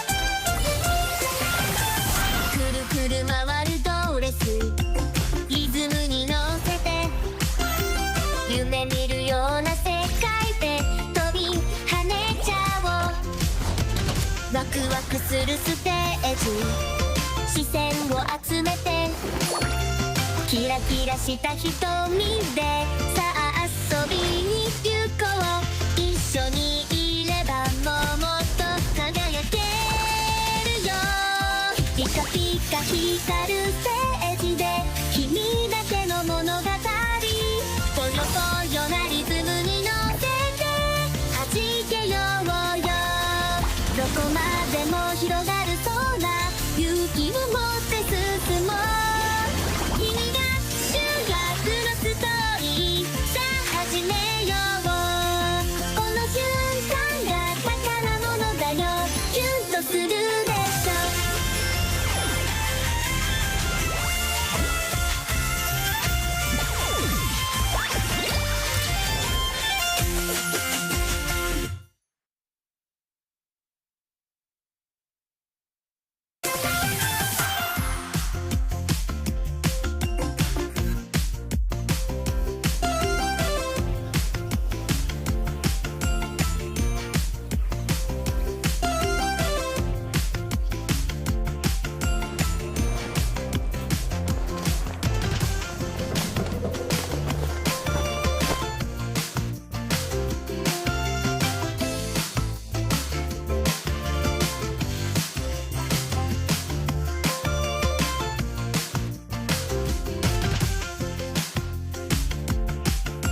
Hello, everybody, and welcome back to the Nbpl. We're getting ready to go into our second half of the day of this solos action. My name is Hitbrain. I'm joined by Seb.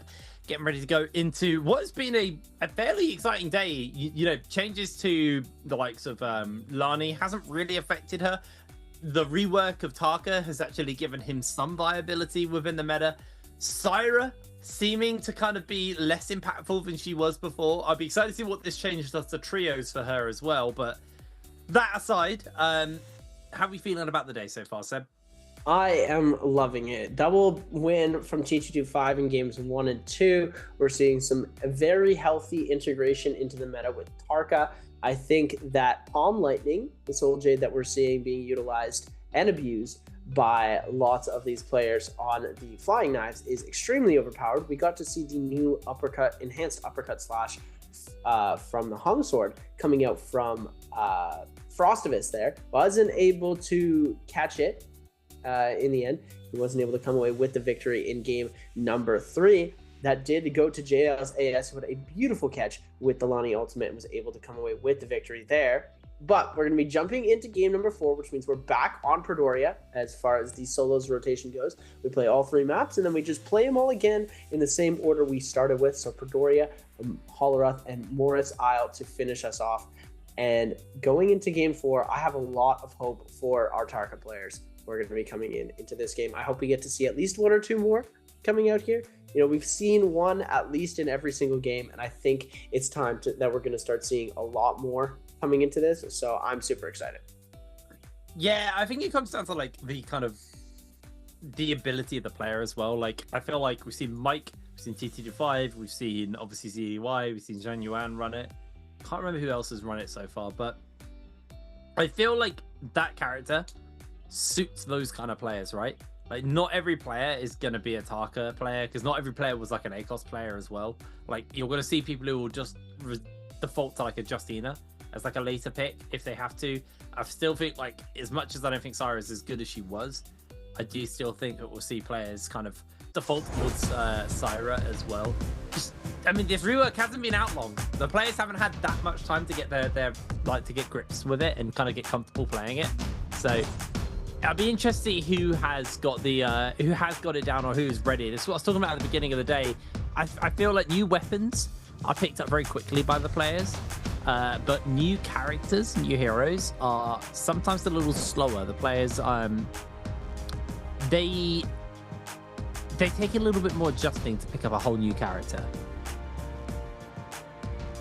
Yeah, and you know, especially a character that people are going to have some muscle memory playing in the past. With the rework, you do have to sort of kind of relearn everything that you had when you were playing this character previously. So it is definitely not something that these players are going to be incredibly comfortable with right off the jump. And these players are going to have to sort of learn and relearn how to get into the groove with Tarka. You know, we saw Mike playing very well on it. T225 had a really successful early game. Late game, not so much. Did end up losing that Rumble Yang, going out pretty early in that game. So it was a bit of trouble for him there. But, you know, we're going to get to see a little bit more coming out from him later on in the rest of these games. Hopefully, we'll be able to make a little bit more action happen with the Tarka. I don't think we're going to get to see it as a double pick unless, you know, CDY decides to go absolutely insane on us here. But jumping into game number 4, I'm expecting to see at least 1 Tarka by one of these players who usually goes for the ACOS.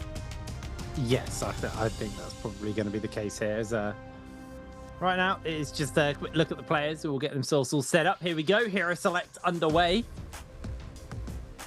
I mean, Hero select in solos is very solved.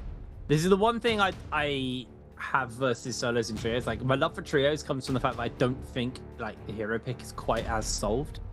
But like, this is very solved. Like, we know it's going to be Lani, then Liam, then Sheol, and then that's where you start to get some of the more kind of interesting picks. But like, typically like Justina or Syra in that 4th to 5th selection, and then last can be like ACOS, or apparently now Tarka, and sometimes with Justina or Syra if they slip that low. But at least the early section of hero select is very solved. So yeah,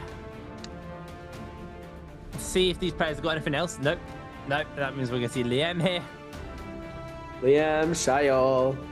The first 3 heroes are going to be set in stone. And then we are getting to see a little bit more diversity through the way. And that's the difference. With trios, it's like you have your set comps, but you don't know what's going to get picked first. With solos, you have your set heroes that you know are going to get picked first, and then the rest from 4th round on is kind of a mystery depending on who's in what position, how these players are going to react to what has already been picked, and what you have already played with in previous matches. So CDY with a double pick on the Tarka.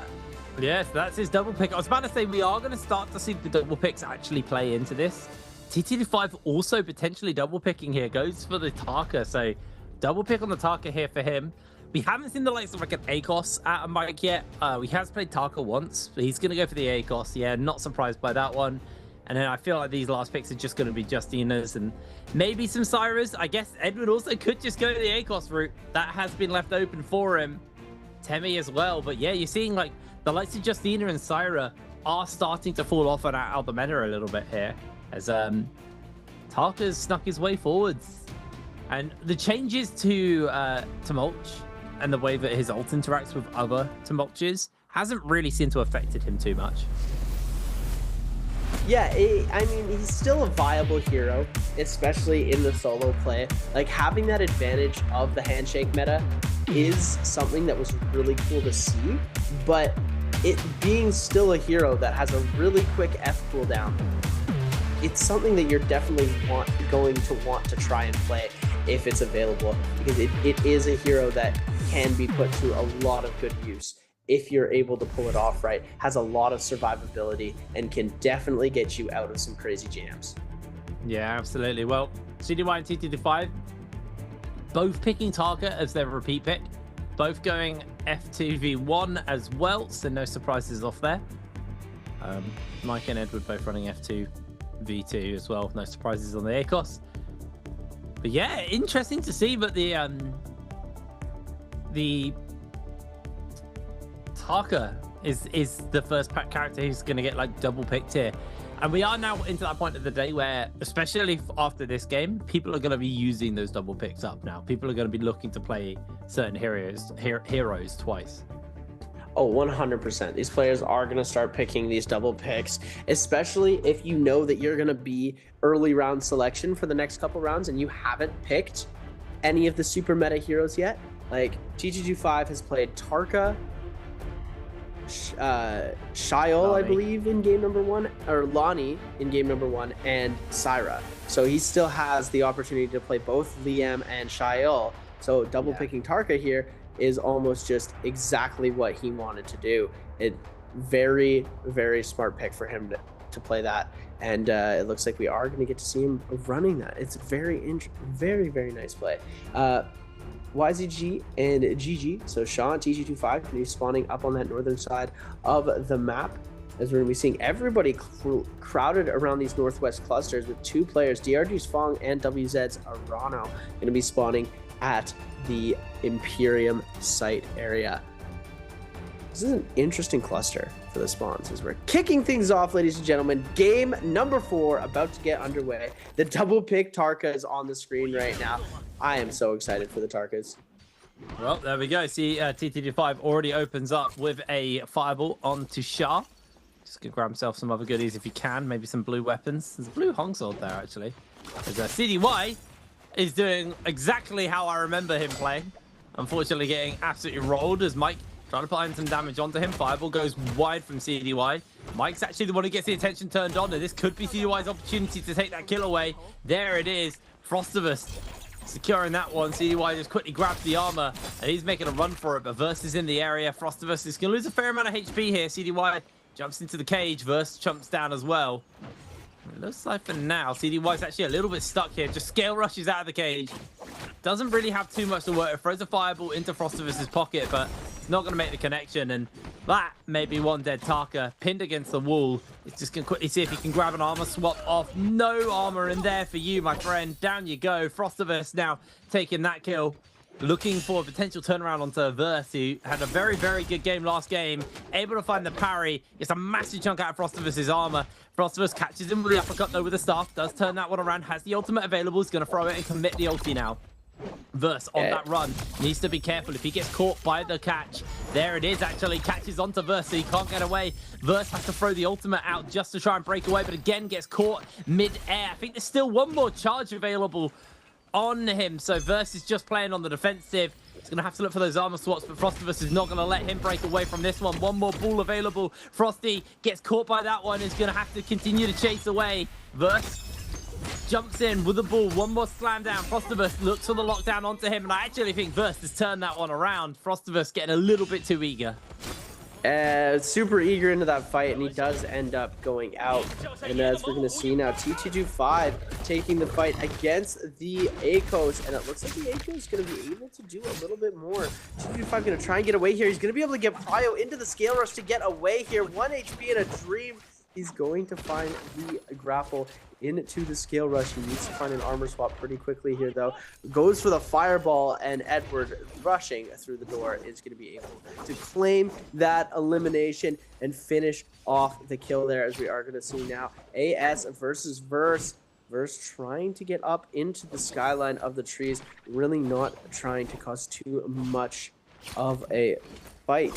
He wants to see if he can get a little bit more loot into the armor swap. He finds the blue armor and is going to get a nice parry. Almost gets the punish damage off due to the where their location is. He was able to find himself some good punish, but AS just going to go for the heal. Verse very ready for the next attack as they're going to face off once again. Yeah, now just exchanging pistol shots at one another. No one overcommitting right now. Verse losing all of his armor. AS losing a big chunk of his.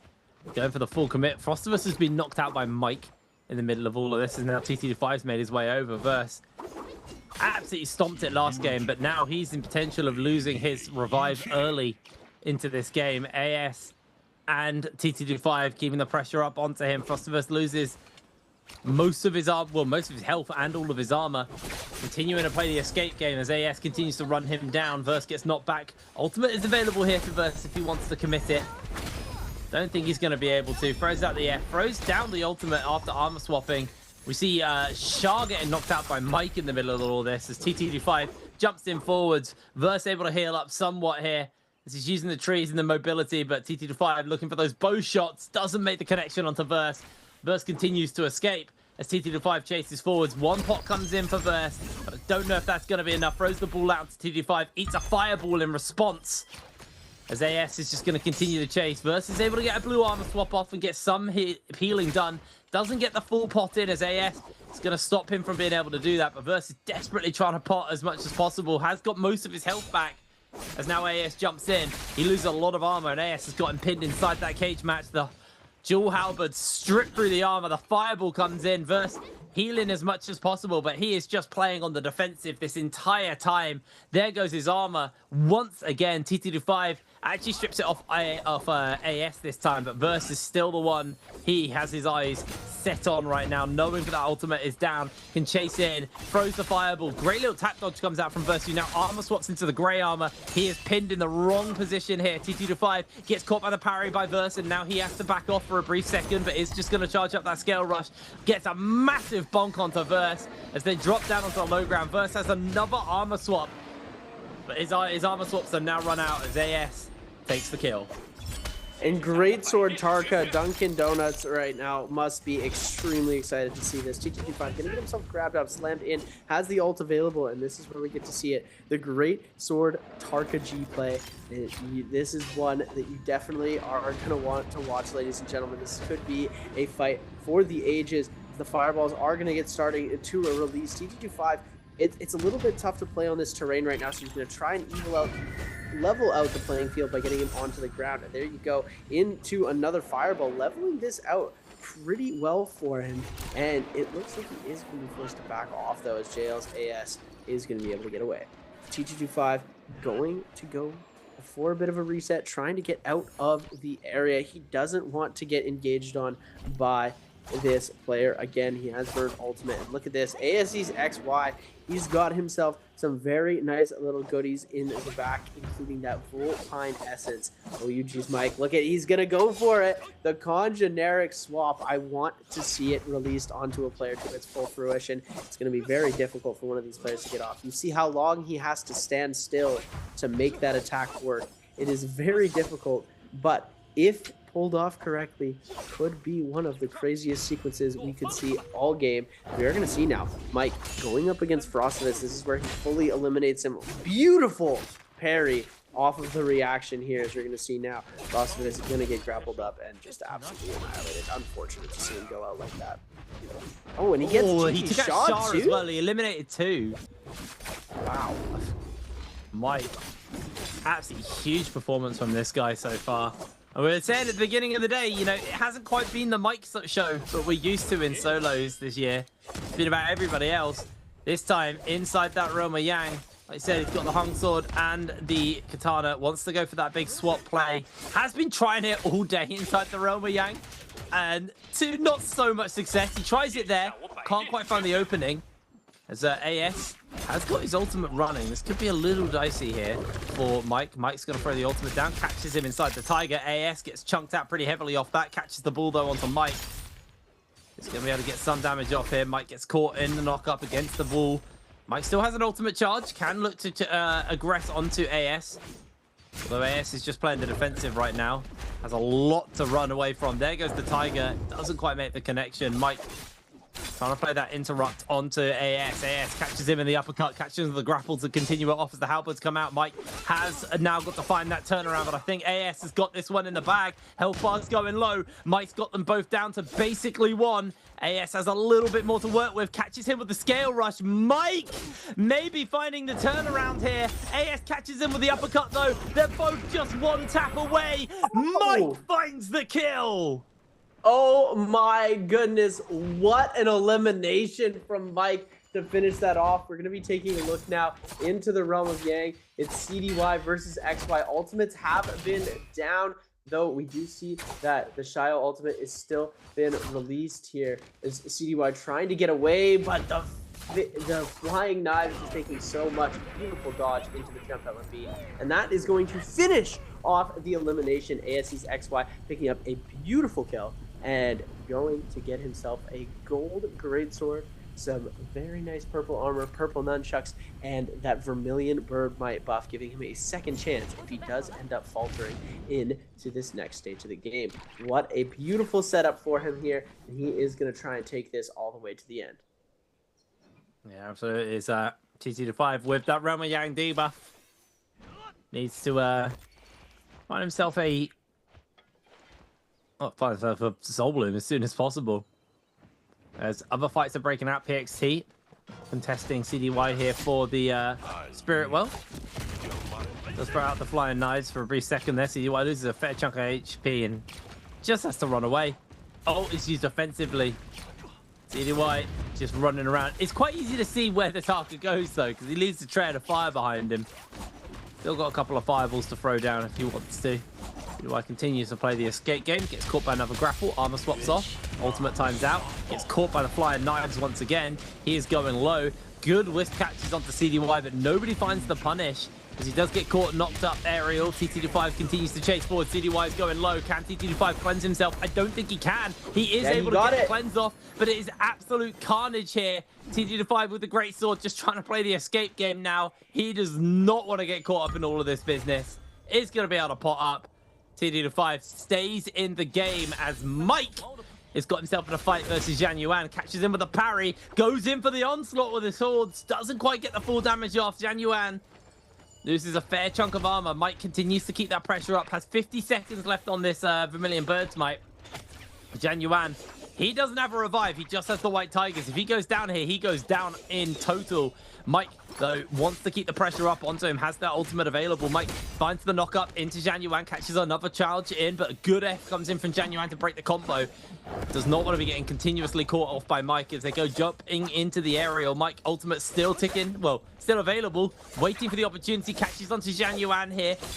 Can his ACOS really come into play? Catches the knock-up. Once again, the grapple tech comes through. There's going to be the blue focus from the katana onto Janyuan, who uses the ultimate.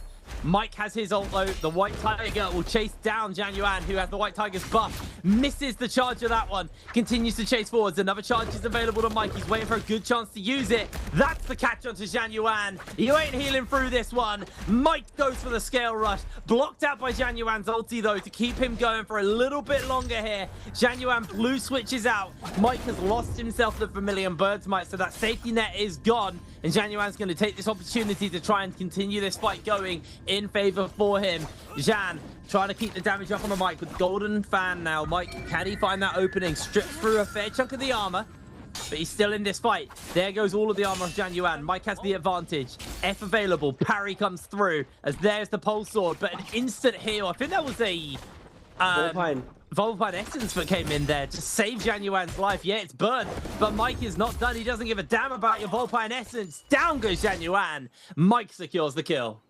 He had no weapons at the end of that fight, Ifrain.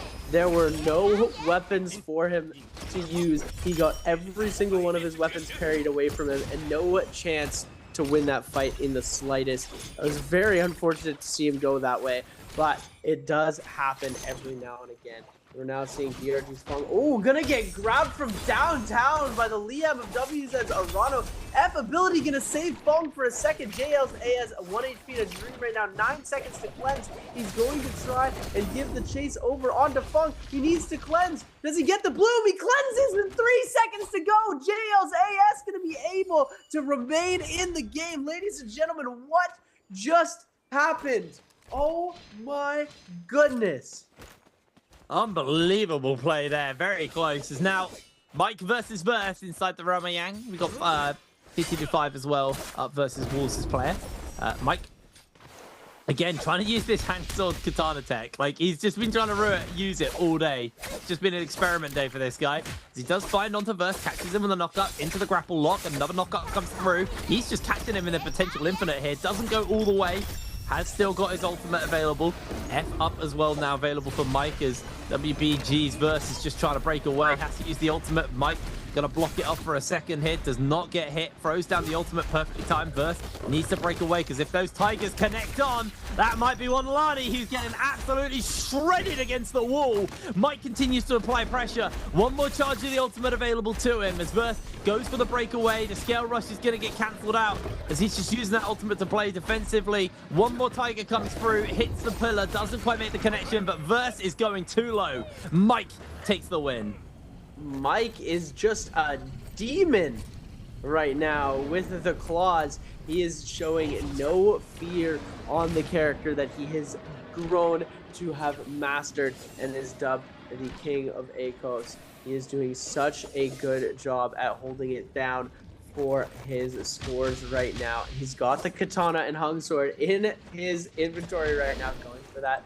Trying to see if he can hit that triple charge off on it, but it looks like PXT not wanting any of that static is going to be using. He's got 2 purple jades for the flying knives right now, which means that he's got, I believe he might have sap in the back pocket, but he does have some very crazy setups going on. That Palm Lightning just so dangerous. We're gonna flip over. TT25 still has that Yang depletion as well as Verse. So this could be a pretty isolated fight. Prevents the heal off. Is going to be able to get the overhead slam confirmed off of that last little bit of damage into the uppercut, into 2 jumping LMBs, forcing the ult out of Verse here into the fireball. Burn damage is going to come through. Ultimate coming out now from TT25. We're going to see another fireball getting released, and now he's just going to use that goalie stance to get out of there as fast as possible, needing to try and find his escape. Verse is going to be able to get a pot off, and so is TT25. It looks like they're both going to go for this reset here. Verse down below, though, only on the gray armor. This could be very rough for him. We're going to see the fireball getting released. F ability is going to come through for Verse, being able to counter the fireball damage into the attacks. Oh my goodness, Palm Lightning gonna get released. TG25 taking a whole lot of damage into the cannon shots, following through with some more Palm Lightning. That is a very dangerous Jade. Fireball gonna connect, dealing so much damage. Verse losing so much shield, but the uppercut's gonna connect into the extended combo. Doesn't get the focus off though due to terrain. TG25 gonna be able to find himself a nice little sneak out here, and Verse back on the full offensive, trying to see if he can get the kill. Assault Smolder coming through, so much burn damage from both of these teams right now,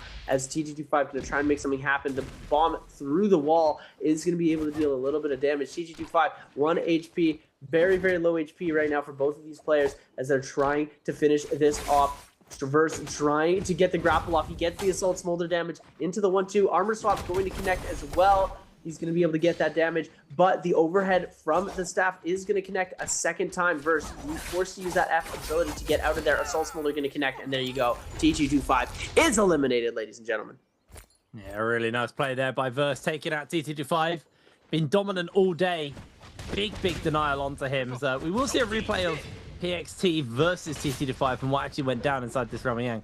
I mean, Palm Lightning and Flying Knives, Gold Legendary, makes his life incredibly hard. The Wisp's also going to be coming through TG25.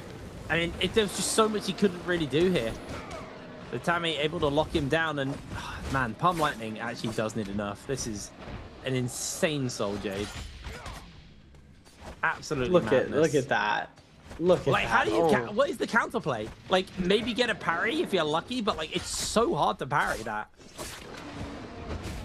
It looks like TG25 almost has the finish off onto it, but he misses that focus attack. He tries to go for the parry, but he's not able to parry that. It is just so difficult to get the parry off.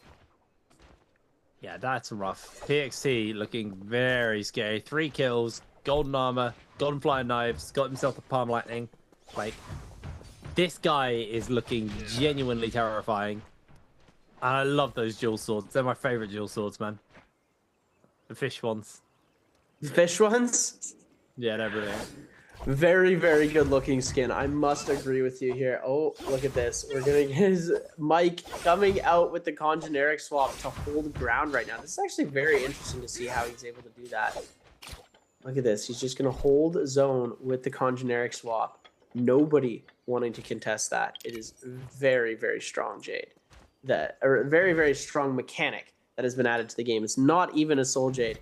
We are going to be seeing that jumping in for him right now. Yeah, Look for now, though, at that. 6 players left in the lobby. Everyone is actually playing it relatively chill. I'm not seeing too much action break out. I mean, there's still plenty of time left in this lobby, so no reason for them to go over aggressive and over fight, but someone has to turn the attention. There's Bane's Breath and the Spirit Well that will be spawning up momentarily as well. It's definitely going to call the attention in, but I just feel like PXT just jumps in, throws the ult down, and no one can contest.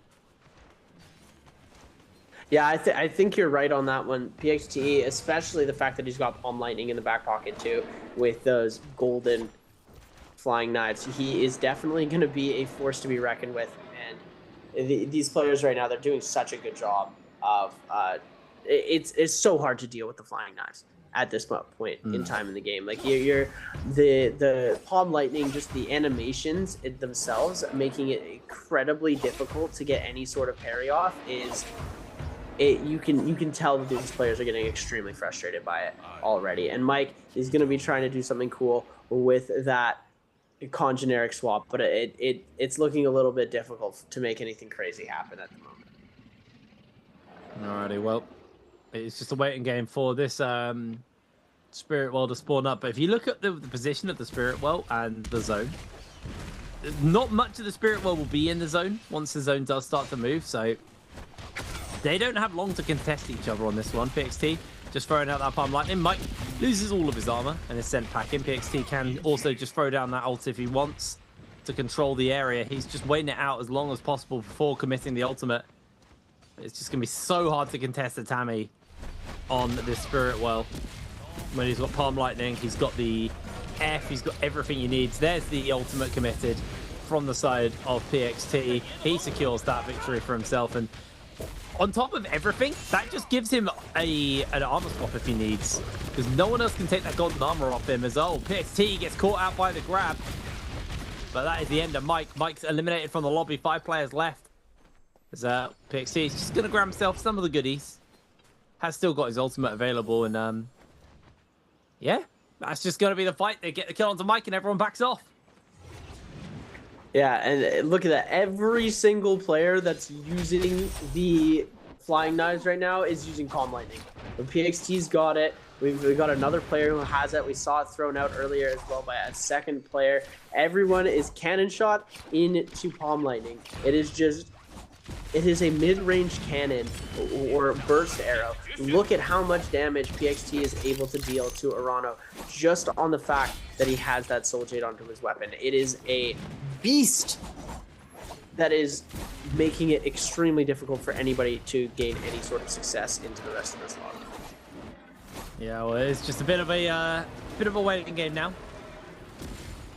Arano just going to move his way away from everyone else. Does take a little bit of poke there from Verse.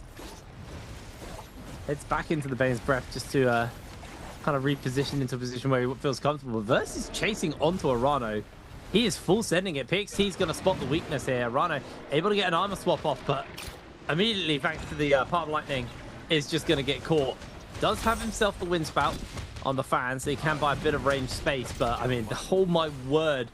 It's like a mega cannon, man. Like, it's like 3 cannon shots just put together.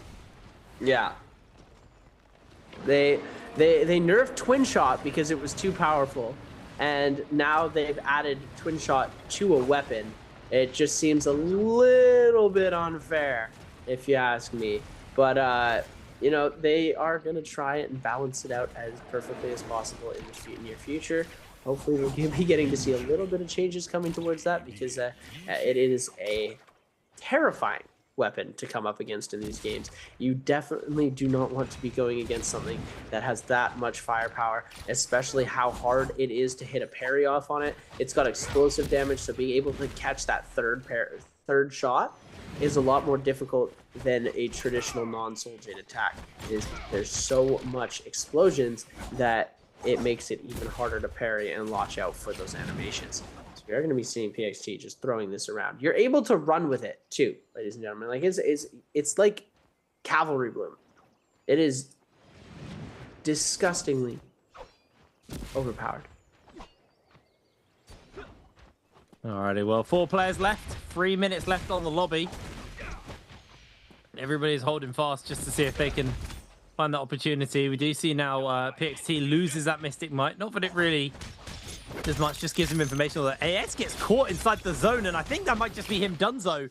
Verse dashes a bit too far, secures the kill there for PXT. PXT's having an absolutely brilliant game here on the Tammy. 5 kills in. Now they've got to hold the line. 2 more players left.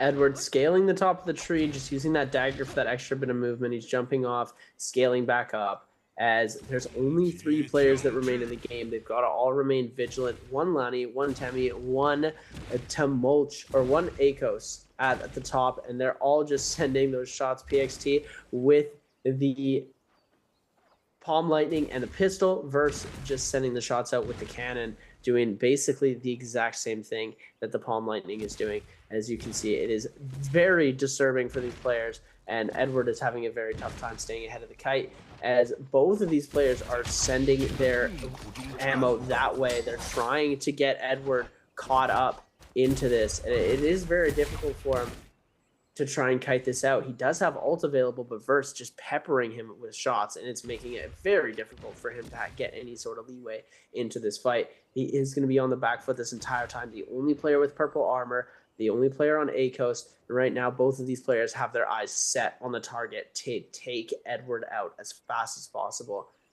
Taking a look at the scoreboard really quickly, Verse on 3 eliminations, who's passed T225 in the overall scoring, because T225 not able to score a single point in this game. We are going to be seeing now Edward extremely low. PXT trying to pick up his 6th elimination of the game. He's able to get a little bit of damage off, using that F ability to get out of the way. Edward is going to go down, and look at that Palm Lightning. He's such a crazy Jade. Oh my goodness, did he get the parry? He got the parry as PXT was going to be able to block it here. Both of these players using that Palm Lightning to fight each other right now. Verse in the back end is going to get caught up by the Wisp, but the re-Wisp isn't going to happen. The Palm Lightning, though, is going to be extremely dangerous. No ultimate available for Pace now, though. He's going to try and hold on to this, but it's looking very, very difficult for him as he's going to get caught into the Lonnie. F ability invested, though. I believe there's one more Lonnie slash, but PXT extremely low. Needs to get Prio here. He's going to be able to do it, but the F ability is going to come through. Misses the Wisp. One at cannon shot, and he's done, and the jump LNB is going to seal the deal. And there you have it, ladies and gentlemen. The game goes to PXT, or Verse. Sorry, ladies and gentlemen. WBG's Verse. Well, I mean, that was... You saw the power of the Tammy versus the Lonnie, though. Like, the ultimate actually did slow down that, but PXT still will take the MVP at the end of this game. He might not take him first place, but still had an absolutely brilliant performance and a rare but a well-deserved Tammy MVP as well here in solos. It's typically a character who does survive till the end game, but see them actually pull out that victory. Very, very rare. Really, really good performance here from him. And I mean, Palm Lightning is... It's a Soul Jade, man. It's a Soul Jade. That's all I can really say to that. It definitely needs to look at that. The damage is absolutely bonkers.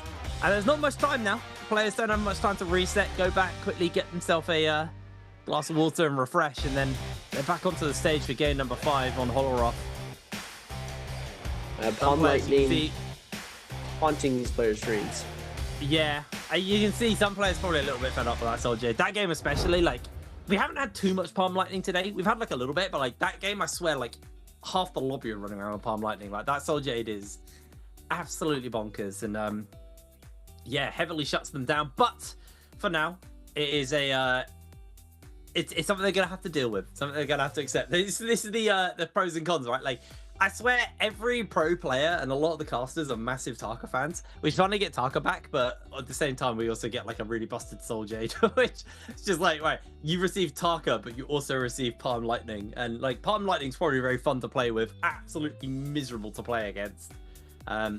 Regardless, we'll move on from that. A huge performance here coming into that one. Holoroth coming up next, and we talked about it a little bit after Hero Select last game, but for me, the big thing about this map is we're going to see, you know, a lot more of those double picks starting to show up, because this is around the time where you're looking to get those last really good points in before game 6. Yeah, and this is really you know, the make or break time for game at number 5. But quickly, ladies and gentlemen, we've got our answer for treasures in game number 4. How many players chose Tarka in game 4? Was it 1, 2, 3, or 4? Put your answers in the chat. It's A, B, C, or D. A being 1, B being 2, C being 3, and D being 4. If you were watching, you are going to be able to keep up and know exactly who used what. So stick your answers in chat, and you could be the lucky winner selected to win a spring split. Sorry, ladies and gentlemen, random gift. It's almost summer, and it feels like summer. PXT going to be coming out with 6 kills, 8 game score. Verse going to be coming out with 4 kills with a 7.8 game score. Mike is going to be getting that 6 for 3rd place. AS is going to be taking that 4.5.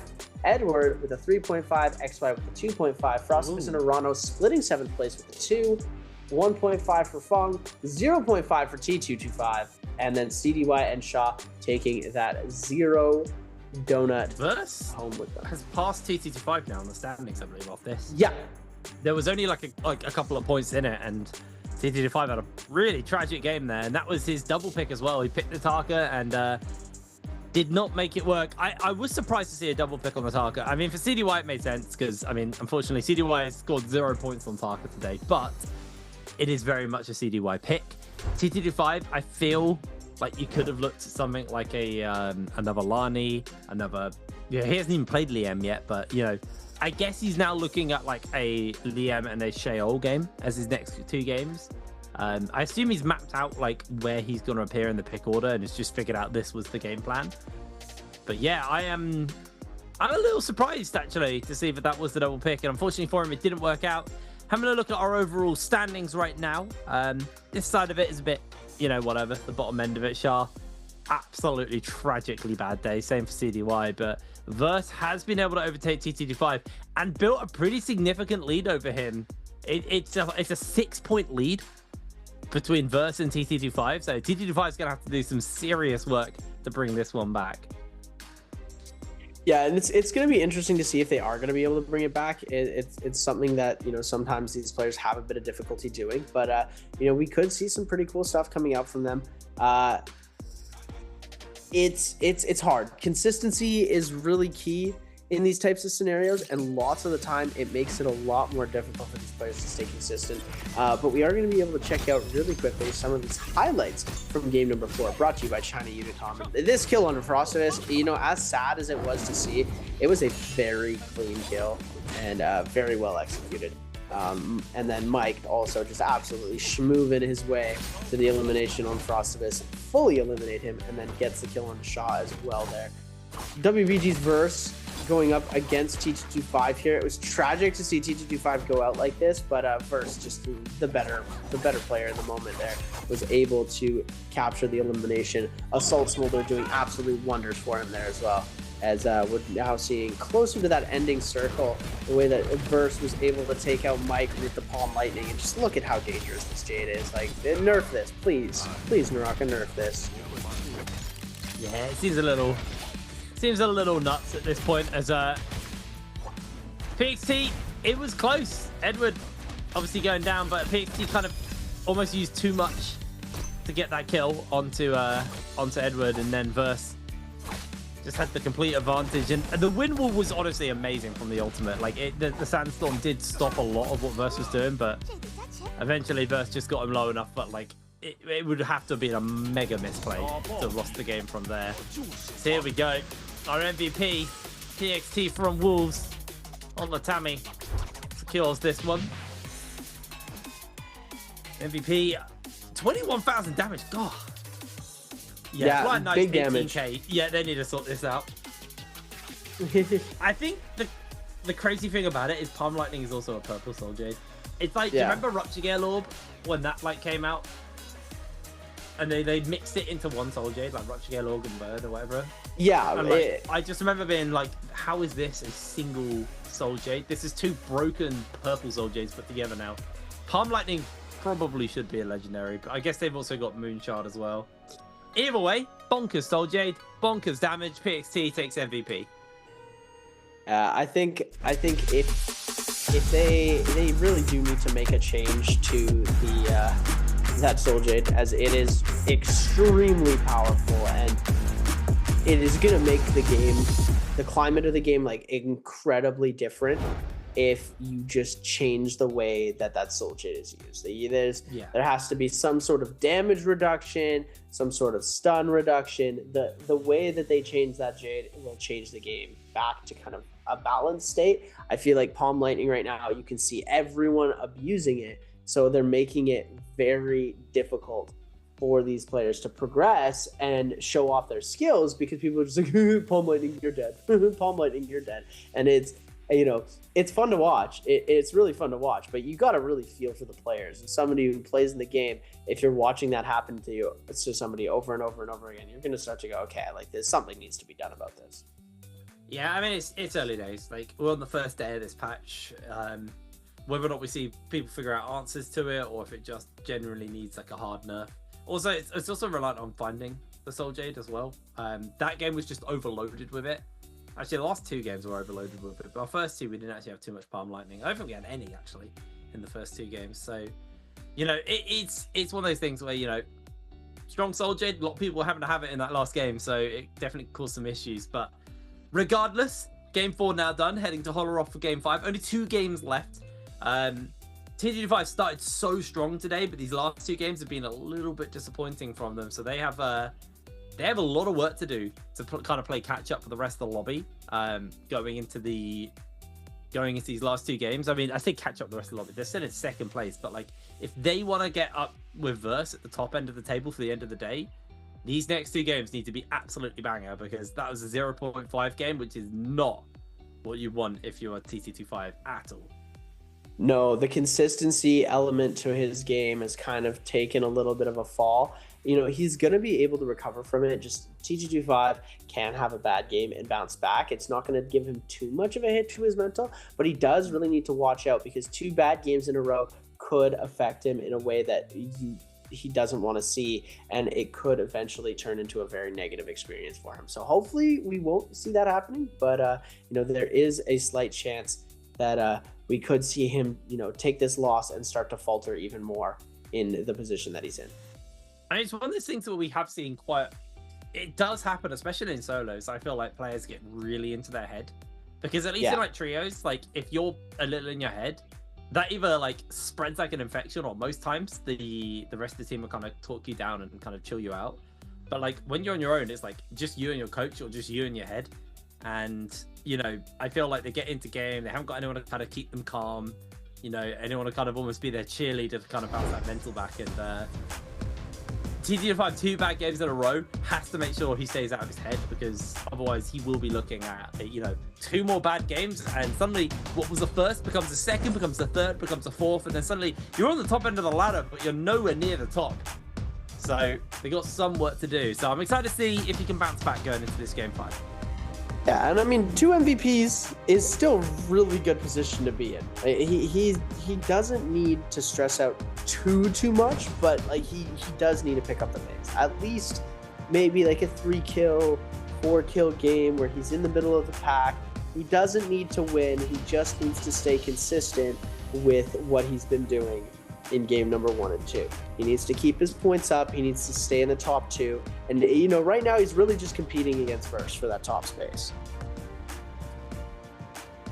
Well, Haste. hero select is going to be interesting, Sam. Oh, yeah. I've said it before, but like we're at that point where people's like next picks will probably be double picks. There's, you know, you only allowed 5 unique heroes. You have to play 5 unique heroes a day, so you're only allowed to play 1 hero twice. Don't even have to play 1 hero twice, but everyone does. Well, yeah, given the fact that you're allowed to play a hero twice, these players are going to take advantage of that, and they're going to use it to the fullest extent. Because, you know, being able to play a hero 2 times in a row is definitely going to give you a really huge advantage against some of these other players. So, you know, being able to play a hero that you're extremely comfortable on twice, obviously we've seen the double picks go to Tarka, and it hasn't really been working out. Speak of the devil, CDY has not been able to put any points up in the hero that he's been so used to dominating with. He's the Tarka guy, and you know, people have been outperforming him on Tarka, so it looks like he might need to change his game up a little bit, because right now it's not looking too great for him. No, he not had the greatest performance, unfortunately, for him. Like we said, it is his hero, but it has not been the best performance from him today, unfortunately. So let's see whether or not he can come back. Unfortunately for CDY, though, I mean, don't want to be that guy. He's kind of always been a player who hasn't really stood out. He's had like the odd massive game, and like when a Panda Man game used to happen, a Panda Man game happened, but most of the time a Panda Man would happen to him. He would fall victim to getting knocked out early, not taking many points. Like he's a very fun player to watch, but a very inconsistent player to watch. As here we go into the hero select. Yep, so TT25 mapped this one out nicely. He's going to take himself the Liam for this next one, and then does he get first round selection next time around? Yeah, but I don't think he's going to be able to play the He won't Lani. be able to pick Lani. It'll have to be a Shaol. Yeah, the Shaol pick. I don't know if he'll go Shaol this game and then go Liam next game, but you know, we'll see what'll happen. Maybe Edward and PXT are going to try and block the Liam pick for him here. We're going to have to see what happens as we're jumping into the select as we speak, ladies and gentlemen. This is sure to be a good one. I'm excited to see it. It looks like we are going to be going for Lonnie right off the rip. Nobody opting to go. Oh, Liam for Edward. So we are going to see the Lonnie Liam and giving He might not be able to play Liam. the chance to play Liam. And here we go. 3 Liam lobby here as a Shael getting selected by CDY. Shaw probably going to go for the Shael as well. Goes for the Lonnie. I guess Lonnie was still open there. Shael open now, so we might see a 3 Shael game if XY and Frost this. still have their Shio picks available. I think Frostus has already played Shio. I'm not 100% sure, but it could be possible. We might see that happening. And there we go. Oh, Tarka from XY. January, that's his second pick as well. Double pick. He is double pick Tarka today. Interesting. Everybody. Syra has been very low priority today. You can see AS lock in the Tammy. Moving into that last round now. Justina's, Syra's open. Technically, oh no, Tarka is taken away. Could be another Tammy as well, but yeah, Feng gonna lock in the Justina and Verse gonna lock in the Kylan. Not been sold on the Kylan today. I really haven't. I know the nerfs weren't big. I mean, I've never been a mega fan of him in solos anyway, but yeah, they're still gonna get locked in regardless. Yeah, Kylan on the V1 ultimate now, not having that Shio, or not having the zipping on your team. With Kylan, it's a huge disadvantage. So people opting to go for that V1 where you're not losing health every time you send one of your Kylan slashes forward. It has been working out for some of these players, and I know in Immortal War, lots of players have been labbing out Kylan. It seems to have switched. We're getting a little bit of a switch over to these different heroes that, taking over the game a little bit more, as we're getting to see Tarka F2 V1. Fireball Tarka is going to be jumping into this game with both Frostinus and XY on the Fireball. Mike with the double pick as well. Shaw on the double pick Lonnie, and Arano double picking Syra, which is interesting.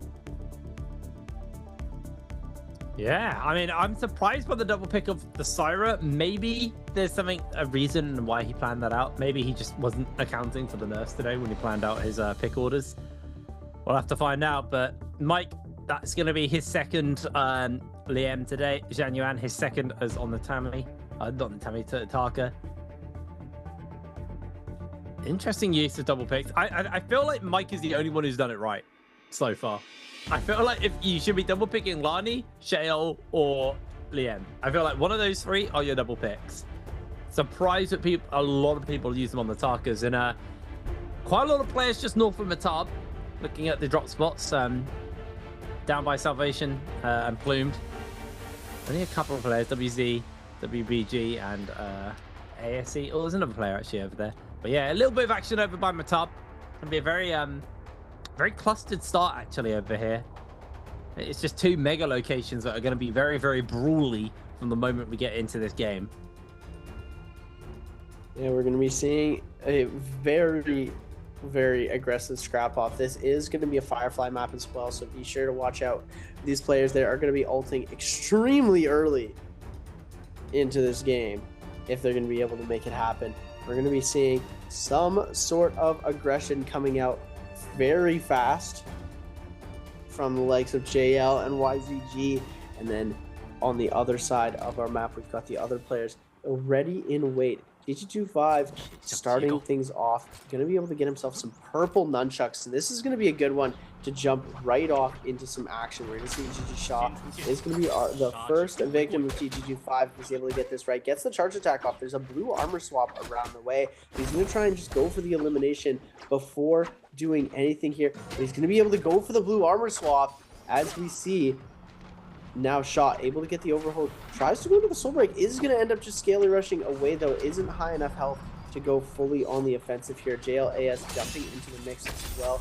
Going to get parried here, but the F ability going to save him, and now the overhold going to come through, and there we go. JL's AS going to be able to pick up the eliminate. Oh, TG25 gets the kill actually, as JL's AS going to try and follow suit, but he is going to end up being able to kite this out as 100% on the ult. Gets himself another armor reset, gets the 1.0 off into a huge parry onto AS here, but he's going to miss the punish damage. Oh my goodness, what a misplay. Tried to go and input buffer a little bit too early, ended up getting canceled, missing the first charge onto the ultimate, and now DRG's Funk coming in on the third party. Yeah, looks like he's going to try and make his way over, grapple lance onto AS, TG5. Still got that F available, comes in. Cheeky freeze breaks out AS. There's a lot of HP here. TG5 tries to keep that pressure up onto AS.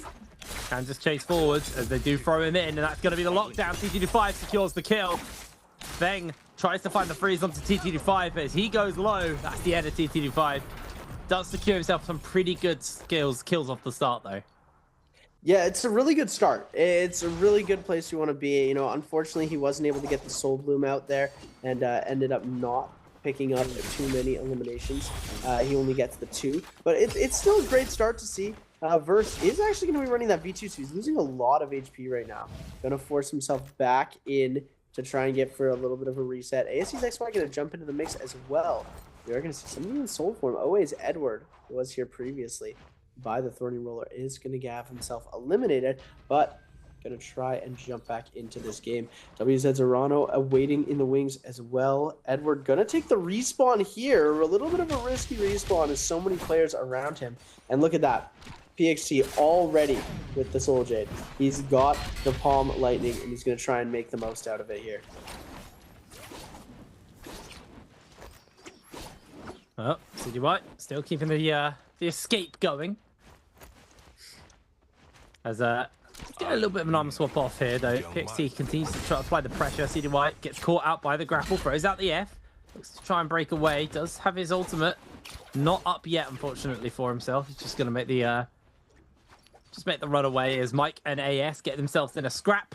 Mike with the nunchucks, looking for some damage onto AS. AS throws out the flying knives. Is going to get some damage off. Mike actually losing out on this fight. Does have his revive as AS. Could potentially be in danger here. Mike has himself the ultimate. He's going to try and catch on to AS. AS throws out the sandstorm. Tries to catch the wisp. He is donezo. AS knocked out of the lobby very early. Mike doing a really good job of claiming that kill, and then ASC's XY going to be able to get the fireball. Full elimination onto Always Edward. Edward completely eliminated from this game. Unfortunate to see him go like that. We're going to be flipping over now. Frostivus is going to get hit with that 1.0 confirm from PXT, and now the ultimate going to get released, and Frostivus taking back his life to the Soul Altar. It's PXT picking up a beautiful elimination right off the rip here. Is going to get himself his first kill. Taking a look at the scoreboard now, we're seeing T225 on 2. The rest of these players with eliminations on 1. AS and Edward already fully eliminated from game number 5. And Arano giving chase to Fong as we speak. Trying to see if he can connect off of this. No Justina ult available for Fong. Arano has ult, has F available. He wants this elimination bad. With those gold dual halberds in hand, this kill could very well be his. Yeah, it was Arano. He's chase up onto One Fang. He's going to look to strip away some of his armor. Has got his ultimate, but again, remember, Syra, since the nurse doesn't have as much health on that ultimate, Arano will chase forwards here. Fang trying to make the breakaway, gets the dazzle down, and Fang is just going to get absolutely microwaved by Arano. Lovely kill. Really, really cleanly played. As do see a Moonbane chant get picked up here by PXT. He's going to use that to most likely get control of the area. I believe Arano, with those golden halberds, that's obviously from the puzzle. He's going to be able to do a lot of damage with that ultimate. As Renwei Yang's be spawning up somewhat soon as well. Already, just the 2 players knocked out, Edward and AS. We've lost 2 players before Renwei Yang is actually crazy. Like, this is a fast tempo game. Really, really fast tempo game. Yeah, they have been going extremely quick here, and 2 players gone before Renwei being almost completely unheard of. It's something that you don't get to see very often, but you know, it is bound to happen every now and again. So you know, fast, the pace of the game going to be really quick. PXT going to be able to claim this portal all to himself just off of the fact that he's got the Bane in his sights, able to put the moves onto everybody else here. Mike, are we able to hold that? Does he have the Jade? Does he have that Palm Lightning available to send out? It looks like CDY going to be able to send him into the sky. F ability pop to avoid that extra damage. Flipping over to his favorite weapon, the purple dual halberd. We're going to bring it back into this. CDY doing a really good job of keeping pressure up there, though. Oh, Palm Lightning. There it is. Verse. Yeah. Mike's got control. I think it's the range. Like, if you nerf the range on this Soul Jade, it'd actually feel a little bit better. It's just way too long range. His old Verse has actually committed ultimate here. He's definitely looking to jump in. He's going to continue to zone everyone away. No one wants to go near Verse while he's got ult running, so they are just going to back off. Yeah, and I mean, you're holding Yang Pass right now. You're just gonna proc that immortality as soon as possible, so you don't have to lose out on any sort of eliminations there. And oh, what a creative dream! Somebody with armor pierce right now could have done some crazy madness, but it looks like people were far away from him, so no consequences from bringing himself that low at all. That could have been extremely dangerous for him. Had that played out a little bit differently. If somebody else was contesting the zone, I don't think he would have tried to do that. So, you know, we're going to be able to see versus Fong in the realm of Yang. Fong on his signature weapon, the dagger. So we're going to get to see him go pretty crazy trying to pop off with that here. But the 1-2 going to come out from the dual blade series. Fong will try and just hold blue. He's doing a really good job of just holding this here right now. Does not want to get parried, but he is going to get caught with that tail end of the dual halberd, or the dual blade. It's going to go for a bit of a heal pot quickly, goes into the scale rush, does get hit with that overhold though. We are going to see him start to lose even more HP as it goes there, and Fong needs to try and make something happen. This overhold is dealing so much damage. He's able to turn it away at the last second to avoid any possible repercussions of damage here.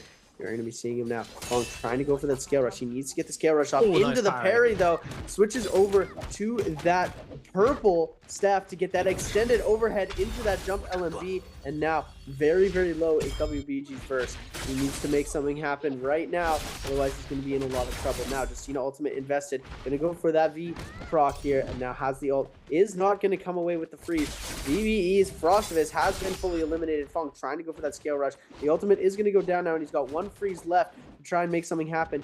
Try and go for the uppercut here. He's going to go for the scale rush. Still has that freeze in the back pocket. Who is going to maintain control of this fight? The freeze comes through. The F ability invested. 1 HP in a dream. There it and is. Fong takes the fight away.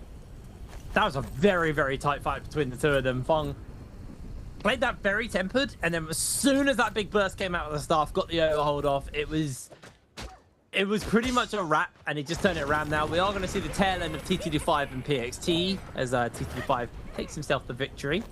Remember, guys, after today's first game, do not forget to pick up your buff. Not having that again. So, dual swords, golden dual swords here for TTD5. Grab that bird's mite as well and head off. Shah and PXT are looking to potentially contest a Soul Bloom. Oh, Spirit Well, sorry. Well, they are contesting Soul Blooms. I think they both have the debuff on, right? I do believe so. They both have the debuff on, so they're just going to grab it. One of them's going to grab a buff, and then they're going to fight. And I would not want to be the guy without the buff right now. I don't know what the buff is, mind you, but either so. Januan taking a fight here versus Arano. Arano trying to hold fast here. They're actually getting pretty smashed up right now. Eats the fireball. I mean, that was just easy. Januan melts them with that fireball. Yeah, fireball, very, very lethal if not dealt with in proper fashion. So we're going to be seeing it come out a lot in these next couple of games. It is a very difficult thing to fight against, and you know, being used as such a joke ability in the past, now coming out and being used as something that's very difficult to deal with. And you know, it's really showing why these players are picking that, because it has become such a problem for some of these other players right now. Well, we're going to see Sharp taking a throw the ball out. Doesn't quite actually hit onto anyone. TT25 could potentially be a victim here, but gets himself blurred through. Oh, TT25 is absolutely slammed. He has the rebirth, so he's A-okay. But PXT is able to secure that kill. He does not have the rebirth, and Januan is going to eliminate him from the lobby. Nice little pick up off the back of that one. We are losing a lot of players already. I mean, we got Verse. He's got a Soul Bloom on him, but man, this is getting very dicey already. Verse is looking for Shah. Shah looking to see if he can turn it around, try to get some additional damage in. TT5 is actually just run back into this fight. He wants to be part of the action, even though he's lost his rebirth. Verse just making the escape away for the moment, but he needs to jump back in. TT5 has found Shah. Shah's low HP. Verse is going to put the pressure in. Lands the grapple onto Shah. Shah trying to buy some space away from Verse. Verse is going to try and keep this damage going. Who's going to take the kill? Mike takes it. I don't know who got the Soul Bloom, though. Verse has still got the debuff on, so he needs to keep going, but I don't think he has enough in him to keep this going any longer. He jumps in. He's chased down. Mike connects on, though, with the Palm Lightning, and Verse is pinned in place, pinned inside this house. He's going to heal up. 1 minute 22. Can Verse get a Soul Bloom in time? Mike connects in with the Flying Daggers movement. Does a bit of damage to him. Mike, remember, still has that Palm Lightning. This is so dangerous for Verse if he steps forward. CT5 also in the area, throwing out his own Flying Daggers. Parry tries to come out, doesn't actually make the full connection as it's a 1 versus 1 versus 1. 3 players in the area. Verse is forced to throw the ultimate down as he's desperate to find a kill in the next 50 seconds. Mike is just going to disappear and make the runaway. Verse is going to have to use a lot of these dashes just to close the gap. Tries to get it on, does hit onto Mike here. Gets a second dash through as well, but Mike says none of that. In your ball you go. Throws him out. Verse is sent back in. He's just got another ball that could connect onto him as well. This could get so dicey for Verse. There's going to be the other attempt at the capture. It goes wide, so Verse times out the ultimate. Doesn't get captured off here as Mike continues to be the one who's getting focused out here. Verse is desperate to turn the attention onto him, but Verse is too low. I think he might be a little bit done. 20 seconds left on the clock here. TTD5 throws out the daggers, secures the kill. We're down to 4 players with 14 minutes. TTD5 is going to continue to chase onto Mike, knowing that Mike has still been playing on that back foot. I think he's actually going to call it. I'm surprised because TTD5 has ulti, but they're teaming up. Yeah, this game has taken a very, very fast pace with the presence of this ability and this Soul Jade, the Palm Lightning. It has made it so difficult for these players to take action into their fights. We might even get to see all 4 players jumping into this realm of Yang as needed. As ASC's XY going to jump into this here. Yang class has actually closed out on this Yang, so 2 players going to be outside of Yang and 2 players remaining on the inside. As we are going to be seeing here, it is going to be Mike versus Fong. One of these players will go onto the Yang depletion. It's going to make it a lot more difficult for him to finish into the lobby with 3 players who are out of Yang depletion. Mike doing a very good job at engraving, coming out from DRG's Fong right now on that longsword, trying to make something happen. We're going to see the Palm Lightning getting released into the engraving from Fong, answered back. Ultimate is going to get popped now. Mike just going to try and go for a bit of a pot heal. Isn't going to be able to get it, and now goes for the slash, but the freeze is going to be the answer to interrupt Mike's focus attack, and now very low in HP. We're going to see him get frozen out, and there we go. Fong taking out Mike in the final instances of that fight, and it is going to go his way now. Mike forced to get himself a bloom in a very difficult space right now. Yeah, only 4 players left in the lobby. It's going to be a hard ask here for Mike. And again, this has been my critique of Liam's today. They're also passive with their ultimate. Like, Mike could have ulted so much earlier than he did, but he's just holding it and waiting for an opportunity. And I just felt like you need to pop that ultimate. You need to make something work of it. TTD5, the other Liam in this game, has obviously used his ultimate recently because that is on cooldown. So it's good to see that someone is at least using their ultimate. As Zhang Yuan looking to hunt down One Fang here. One Fang still a little bit of shopping. Mike is making his way over. And I want to see immediate aggression.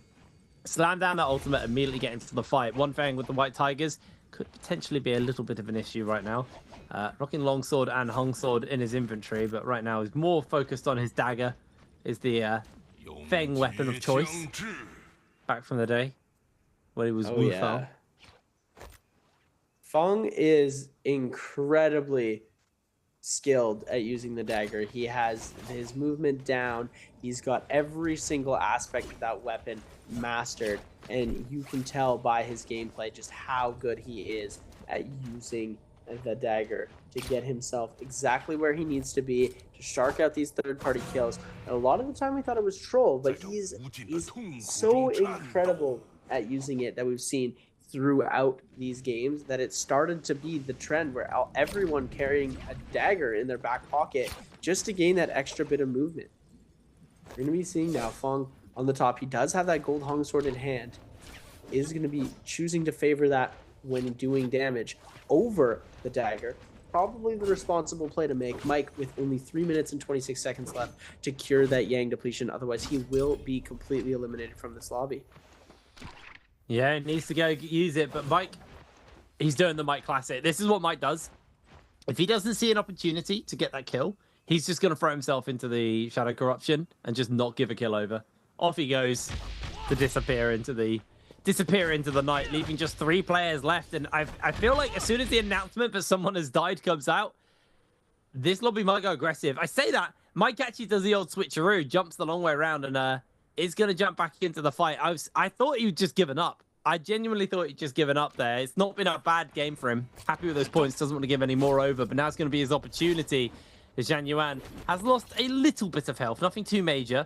Mike definitely playing this incredibly passive, considering he's only got 2.5 minutes left on the lobby. He really needs to find a kill soon. Everyone's playing very defensively. Wufong about to lose his buff. Zhang Yuan now getting engaged onto here by Mike. Mike going to take his opportunity to jump in, but he's taking shots from behind as well. Mike needs to pot before he jumps straight back into the mix and back into the action. Zhang Yuan able to get a pot off himself and heal back up to full, but everybody else is in the area. That's going to be a big chunk of damage out of Zhang Yuan. Mike looking for the damage onto him, looks to try and catch him with a knock-up. Zhang Yuan forced to throw the ultimate down. Mike has his own ultimate. Commit the ultimate, Mike. You didn't do this last time, and you might pay the price for it this time. Keda is going to outrun you. Gets hit by another fireball. Mike continuing to greedily hold on to his ultimate. Just wants to wait this one out. Zhang Yuan's ultimate is now timed out. He has still got one more fireball to his F available to him, but Mike hasn't been able to really connect much, and I think he's going to run out of time. I think he was too passive with this debuff. Catches onto the knock-up. I say I might be wrong here because Zhang Yuan gets an armor swap off in time. Can he just out-sustain Mike's timer? I don't know how much longer Mike's got left, but it can't be long. Zhang Yuan caught in the knock-up. Mike putting some damage down onto him, and somehow another heal comes through. Zhang Yuan keeps himself going, throws the fireball down. That's 1 kill. Mike somehow pulls the cleanse out. And it is a 1 versus 1, a Liem versus Liem. It is going to be a tight one to the end here. Here's TT25 chasing forwards. Mike pinned against the wall. TT25 doesn't have ultimate. Mike is very close to getting his though. Looking for that damage. They've both got this combo breakers. The Bane Breath hits onto Mike. He gets himself completely cooked off the back of that one. Mike has the ultimate though. He can throw TT25 in to one of those Bane Breath charges. Catches him with a grapple. Mike again being very passive with that ultimate. This is your time to strike. He's gonna hold that pressure from the moment. TT5 playing the escape game here. Mike waits for the grapple, comes in with a pistol shot, looks for an opportunity to catch onto him. TT5 playing that escape. Can he find that MVP for himself? I don't think he can. Mike doesn't even need the ult this time. Secures the kill. And there you have it, ladies and gentlemen. Mike going to be the victor. Ooh, little sneak peek at the front phase there. Not supposed to see that, but Mike going to be our victor, finishing first place. TT25 gotta not feel good to be him right now. Unfortunately, was not able to close out the elimination. Mike with a beautiful finish, for a beautiful finish on that elimination, was able to come through. Just an onslaught of pressure, making it so impossible for anybody to make anything happen against him there. He was able to come through. The shark down to get that soul bloom in the end game there was so powerful. He went so quickly at it, was able to finish off the elimination to absolute perfection, came through with a beautiful finish on to a very well-earned victory. And there you go, ladies and gentlemen, game number 5 going to OUG's Mike. There you go. Mike feeling very happy with himself off the back of that one. TT5 not taking it too badly at all. Sitting very happy.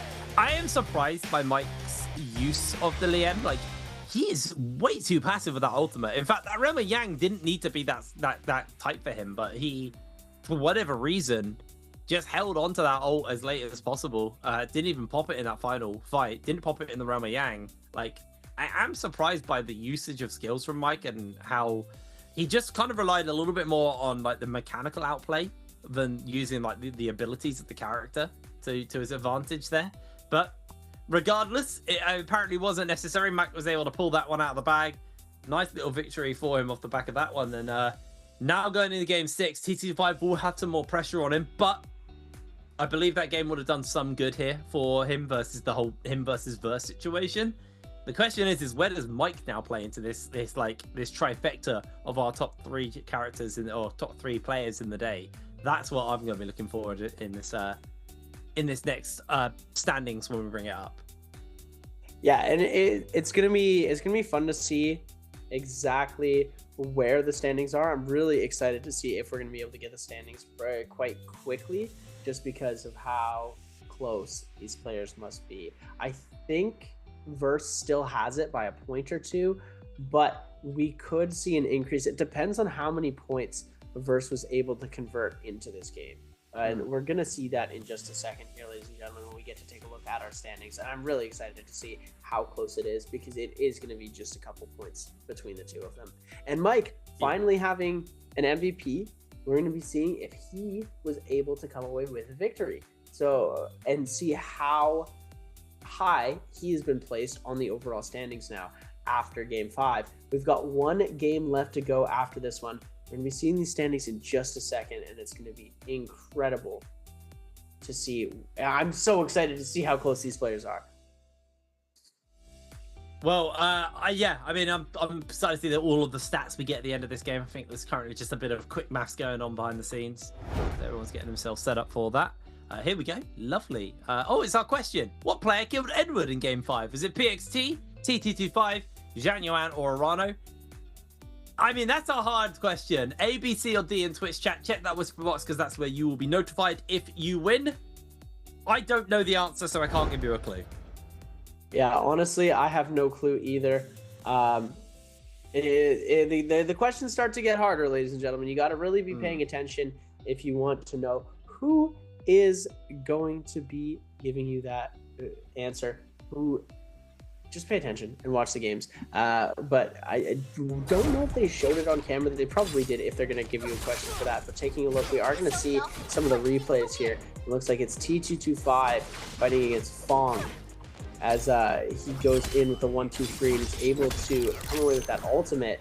Catches a Fong out here, throws him through, and comes away with a beautiful elimination. As we are going to take a look now at the stats. Mike with 9 points in first place, TG25 with 7 in second, XY with the 5.5 in third, Fong with the 4.5 in fourth. 5 is going to be Arana with 3.5, PXT with the 2.5. Verse only got 2 points. Yeah, it could be tight. So it's going to be really tight, ladies and gentlemen. It's going to be interesting to see who's going to be getting where. Shaw at 1, 0.5 for Frostivus, and CDY, Edward, and AS all picking up the donut. So unfortunate to see that. Very, very close. Just going to see what the overall scoreboard looks like after this one. Any moment now. Here we go. Standings. I don't care about this side of it. These guys are having a bad day.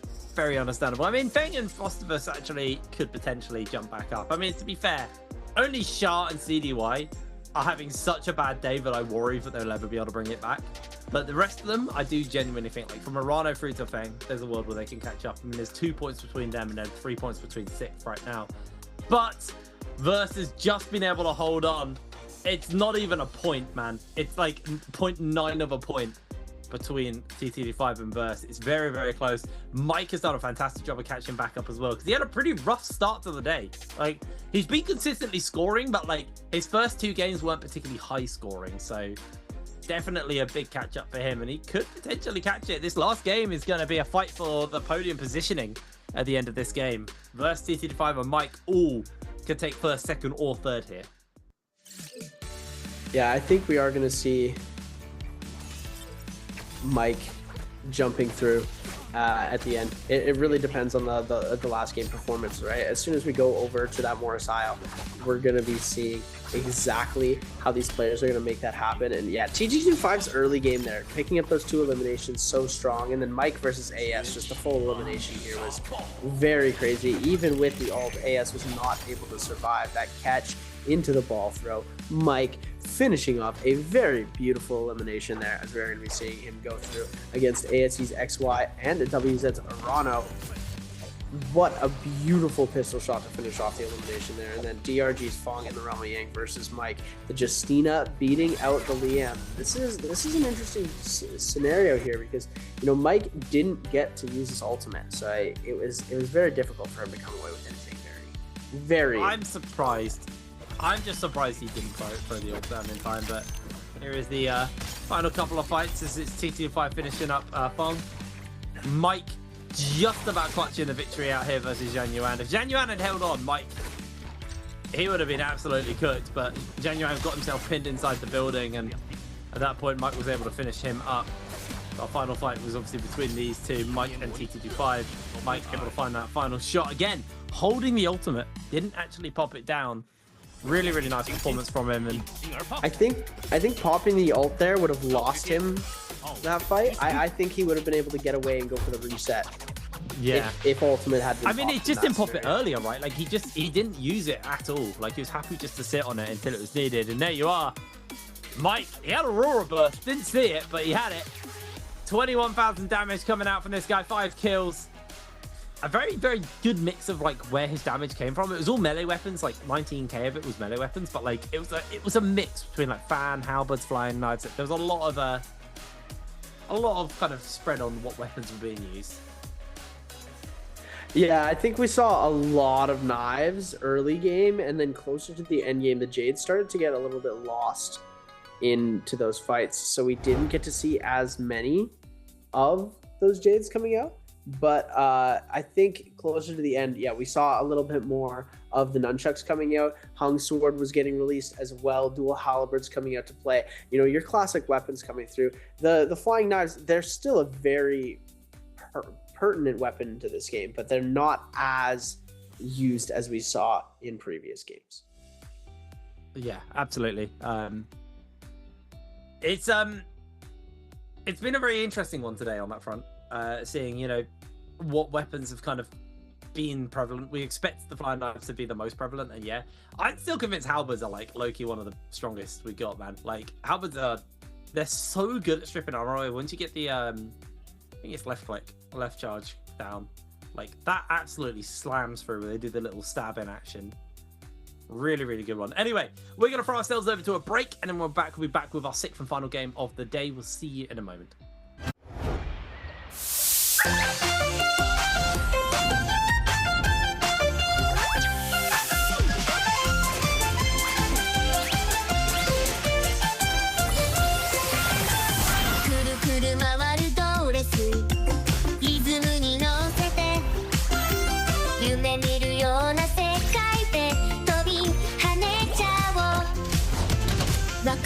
するステージ視線を集めてキラキラした瞳でさあ遊びに行こう一緒にいればもっと輝けるよピカピカ光るステージで君だけの物語ぽよぽよなリズムに乗せて弾けようよどこまでも広がる空勇気を持って進もう君が主役のストーリーさあ始めようこの瞬間が宝物だよキュンとするでしょ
Ladies and gentlemen, welcome back to the Nbpl. I'm your host and caster 7. I'm joined alongside Hitbrain, and we're here one final time to bring you one last game tonight. Ladies and gentlemen, we have one game left.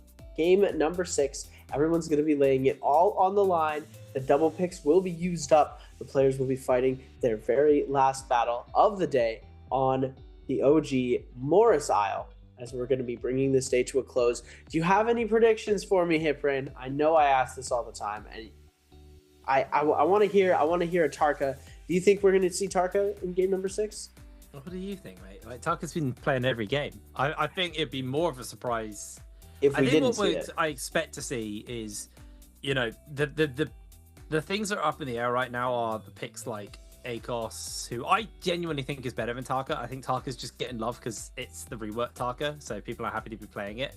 But I hate to say it, but I do think as time moves on, Tarka will probably fall off again, and we'll probably see a kind of a revival of the Akos instead.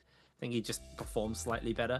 It's things like the Syra, it's things like the Justina, but aren't showing up as much as they were today. I think because Tarka's kind of taken that fill spot for the day for them. I'll be interested to see if that's like a blip on the radar or if that is something that is getting changed, because I believe both of them got changed. Like the Justina change, I need to check, wasn't massive, but the Syra change was pretty significant. You're seeing that she's had a pretty significant drop off in her play rate, right? Like Syra's just not getting picked as much today. Yeah, it's unfortunate to see that happening, but you know it is bound to happen when you have you know, when you're at the certain stage that you are. It is tough, but you know it is bound to happen, you know, one way or another. That you're going to start to see a decline in heroes when they start to get nerfed. Like, look, we haven't seen Hadi in forever, and we're going to start getting him seen, you know, less and less. And you know it's bound to happen with Syra here, as she is slowly starting to fall out of the meta, which is very unfortunate to see, as you know, Syra was a very powerful hero, so they did need to give her the nerf, and it was a well-deserved nerf, but it is changing the way that players see the game completely. So it is interesting that, you know, we're getting a lot of the Tarka, we're getting a lot of this gameplay coming through that's you know, very different to what we've been used to the entire Nbpl spring split of 2025. But it is starting to shift, and that's just because we have so many updates that are coming through this split, and they're playing live patch. I remember in the first seasons of Nbpl, we were playing 4 or 5 patches earlier, just so these players could be on something that they were comfortable with. But now they're changing with the times. They're going a lot quicker into the patch updates, into what they're playing on the live events. Yeah, absolutely. Well, getting ourselves prepared for this final game, heading back to Morrisile. Old faithful at this point. Old faithful. What the players kind of got ready for them. I love Morrisile. I haven't actually played on Morrisile. All of my games are either on Padoria or on Horroroth at the moment. I swear I've not played on Morrisile in ages. But it's something just so nostalgic about this map for me. Yeah, it's definitely, you know, you get a Morrisile game, you're like, oh wow, you know, I haven't played on this in forever. It's really nice to see when it comes out, right? The nostalgia of the map. It's, you know, it was the first map. It was what everybody learned to play on, and now, you know, coming back, we see it every day in the Nbpl. But you know, with the map rotation, especially in you know, your regular ranked games, it is a lot different when you get to see Morrisile coming out. So first round selection though is going to be given to Frostivus and XY, CDY and Shaw picking up that second round. Third round going to be given to TG25 and Mike for that Shio pick. Edward and PXT for fourth. Fifth round, Diversenfong and Arano and AS are going to be given that last round selection. We're going to be jumping in here. I'm excited to see what the picks are going to be. Frostivus on the Liam, XY on Villani, CDY and Shaw next to select their heroes. It's going to be Liam. 3 Liam game again. Well, a lot of people have used their Lanis up, or used their double picks up, so they can't actually lock in the Lani, although Mike, not doing so, has now got a Lani for himself. TT5 gonna sit Tammy. He's just avoided Shale all day. Like, he just hasn't picked this pick once today. PXT and Edward happy to be taking that for themselves. They're going to lock in the Shale there. Now we're moving to the exciting section, the last 2 picks, where people get to kind of figure out what they're going to go for. The Akos to Justina here, getting locked in. And Final selection, I mean, it could just be another Akos and Justina. Yeah, that's exactly what we get as our final lock-in to round this one out. No Syra at all. No Tarka either. I mean, I'm not surprised. Again, I feel like Tarka was kind of like the players who really like Tarka would just lock in him because they could today. I don't expect him to kind of be like a go-to pick. I also don't expect him to be a double pick as well for many players. Maybe CDY, but like, I mean, he scored 0 points on 2 games of Tarka today, so maybe not the case. But here we go, getting ready and loading up for game number 6. Game 6 underway. The OG map, Morris Isle, coming out to play.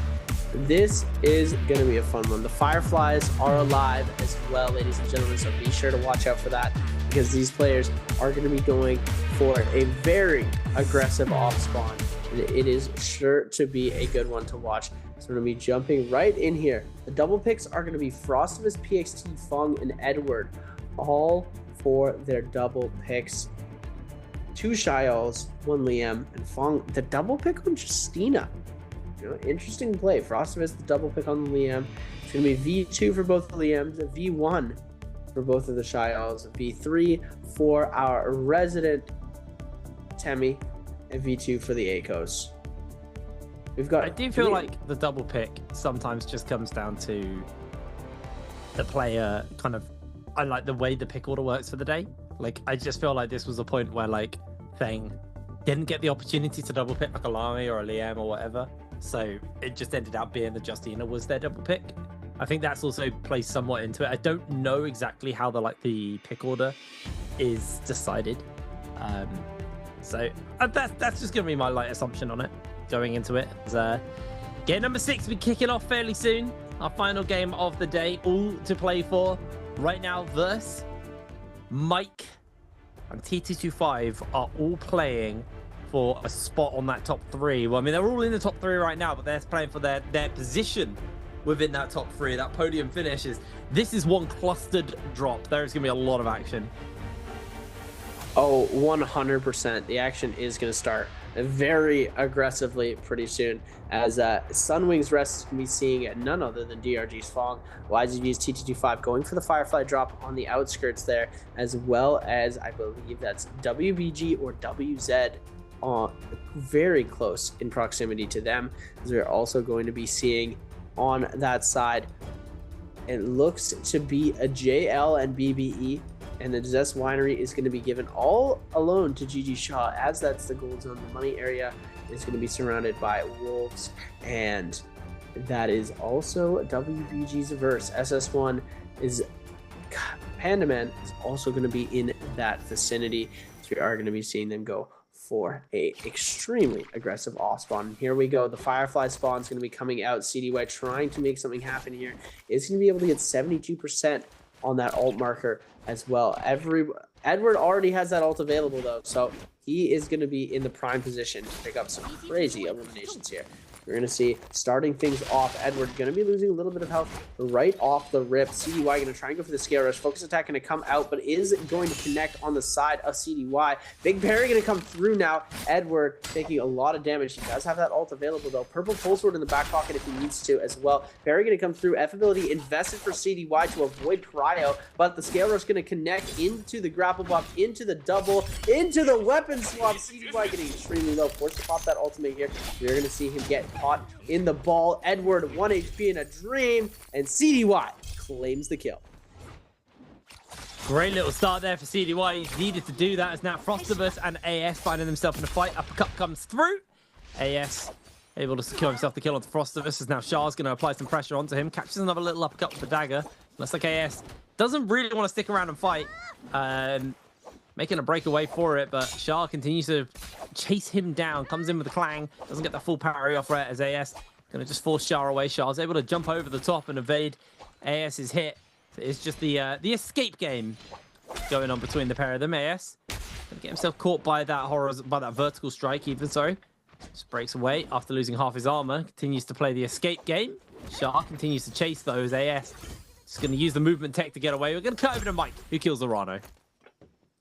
Rano taking himself to the soul altar here as Mike was able to pick up a beautiful first elimination. YZG's T225 as well. Going to be waiting on the outsides. He's got purple spear, purple fist blades, and he's ready for a fight. 96% on the ultimate. Going to go for that scale rush. Mike is going to get hit up. Tries to go for that parry, but not going to connect as T225 doing a good job of turning away into the 1-2-3 combo. Able to connect off of that uppercut. Beautiful play from T225. Armor swap going to come through though. Mike almost gets hit by it again, but T225 going to get effed out of this here. Mike losing so much HP, but finding these armor swaps over and over again. The clank going to come into that trigger off of the nunchucks. Cannon shots coming through now as T225 going to try and go for the bait on the pot. Isn't going to connect, but gets the double charge off. Mike now dangerously low here. The tech chase on the Fist Blades is going to come out. F ability invested. Mike is a second away from that ultimate. Just needs to kite out a little bit longer. Finds another armor swap. T225 must be so frustrated right now as Mike going to be able to get Prio here into the 1-2. Now T225 in a lot of trouble, but is able to come away with the elimination, gets the bloom, and takes the fight into the 1-2-3 against JL's AS into that CLMB. We're going to see now jumping through, trying to see if they can make anything happen. It's looking very difficult for them so far. T225 has ult available, might need to pop it pretty quickly. Going to use that F ability to try and get out. Pops ult, and now gets the reset. Able to jump away with most of his health and keeps himself into this game. Alrighty, well, as we are going to be stepping away for a brief second, T225 gets caught here by AS. AS catches T225 in a pretty nice little knockup combo here. T225 not being able to play the game at all. He's just being controlled. Has got that F available. Wants to try and get that wisp down. Does miss it, though. It's going to be able to put some space between him and AS. And finally broken free of AS's kind of assault of crowd control. T225 is low on the old grapple front, so it's very much aware of that. Does get a lot of damage there off onto AS though. AS answers back. Another wisp comes out, doesn't make the connection. And AS continues to chase forwards. T225 is just going to have to armor back up. He needs to repair his weapons, really. They're about to actually lose all their durability. It's going to massively handicap him in the fight. So he's just going to grab some goodies and play this one a little bit more chill as he pops back up. Fight's done, I think. Yeah, I think he might still go for the chase onto AS as, you know, he does see the opportunity for the elimination and he still has his life. 2 purple weapons available. He's got the advantage on that point. But the focus attack from the 1-2-3 is going to come in on the connect. He's able to get the double charge delay off. What a beautiful hit from those fist blades here. And he's able to get so much chip damage in. Gets Prio, F ability invested from AS. Now he's burned that F. He's going to try and make something happen, but that double charge is going to come in now. T225 has burned F. He's going to just go for that pot really quickly. See if he can catch up to AS without having him use any of his heals. Armor swap is going to come in off of that, though. So unfortunate for T225, but the overhead bonk is going to answer so much of the damage. Goes into the Nej's might combo, but is not going to be able to connect off of that as the tap dodge is going to come through. Tries to go for the parry, is not going to connect off of it. Able to go for the 1-2-3 now. JL AS going to try and go for that on the ground follow-up that is so pertinent. F ability invested now again for T225, but the whip not going to catch. Has ultimate available, though. You're going to see the ult pop come through. Now Justine ultimate going to come through. Oh, he's in trouble. But he gets caught in the wind wisp. No way. T225 alive with 1 HP to 3. And we're going to see both these players going to the field now into that. And oh, he did it. T225, what a comeback. What a blunder from JL's AS. Unable to contest that elimination. And oh my goodness, did T225 punish? Absolutely huge there as now Verse trying to just play the escape game away from PXT. PXT doesn't want to overextend. He wants to get that Yang pass and get inside that Roma Yang. As Verse just going to go for the full heal. Not going to overextend. It's just a very, very chill start. 11 players in the lobby, but I mean, it's actually 12 because AS is still reviving. So far, very, very tame. As Mike is had to commit the ultimate just to make Zhang Yuan's life harder on the connection, but Zhang Yuan connects onto Mike mid-air. Mike has to blink to break away. 14 seconds on that Yang pass. He has to go heal. That ballista absolutely rocking Mike there. Mike steps forward. Is going to be able to get that Roma Yang pass, or is he? Actually, I think he's been forced off. Mike has to give it up. The ballista just shut him down entirely. XY doing a very good job of contesting that Yang pass and was able to come away with the steal. Absolutely beautiful there from him to be able to come away with that, as it was a very big brain play on his behalf there. Able to come through with that. Frostivus going to be going for the Spirit Well here, contesting, and we're going to see Verse going for the Cave, whereas YZG's TG25 going to contest that as well. No Yang for him. Tries to go for the overhead slam, but the dodge is going to come through. Verse is going to be able to get that tech chase off with, and tries to go for the overhead slam again. TG25 in the absolute blender right now. Verse doing a really good job of piecing him up. 83% ultimate charge, but the chase from the, oh my goodness. Arano comes in and steals the kill. No! Arano might now just look to try and finish up Verse here. Decides actually to back off and take this one. We're going to cut over to the Rubber Yanks because that was interesting, but this is what we want to be watching. CDY flying knives available to him. Looking for PXT. He's got that ultimate available to him if he wants to. They're just kind of playing around the pillar right now. PXT looking to scale rush off, but not really able to make the connection. CDY not going to fall victim to it this time. Pops the F just to break away. Is going to see that PXT gets some healing off. PXT slams the F down as well onto CDY. CDY now just going to put some space between and throws the knives out once again. This is a very tame round with Yang. They've only got a minute 10 until they both get the debuff on. There's going to be the musket for flying knives exchange as PXT is trying to try and find a parry. Gets him with the overhold on the staff. Does a lot of work there. Strips away the armor. CDY Luke gets hit by another F. Gets all of his armor taken off him. PXT continues to apply pressure on. CDY trying to break away. And remember, this is typically a Lamy favored matchup. And that is why, because when the ultimate is out, CDY can just throw the ball and catch a PXT, completely negating him right now. But did lose out early on this fight. PXT is going to get an armor off as CDY also gets a pot off as well.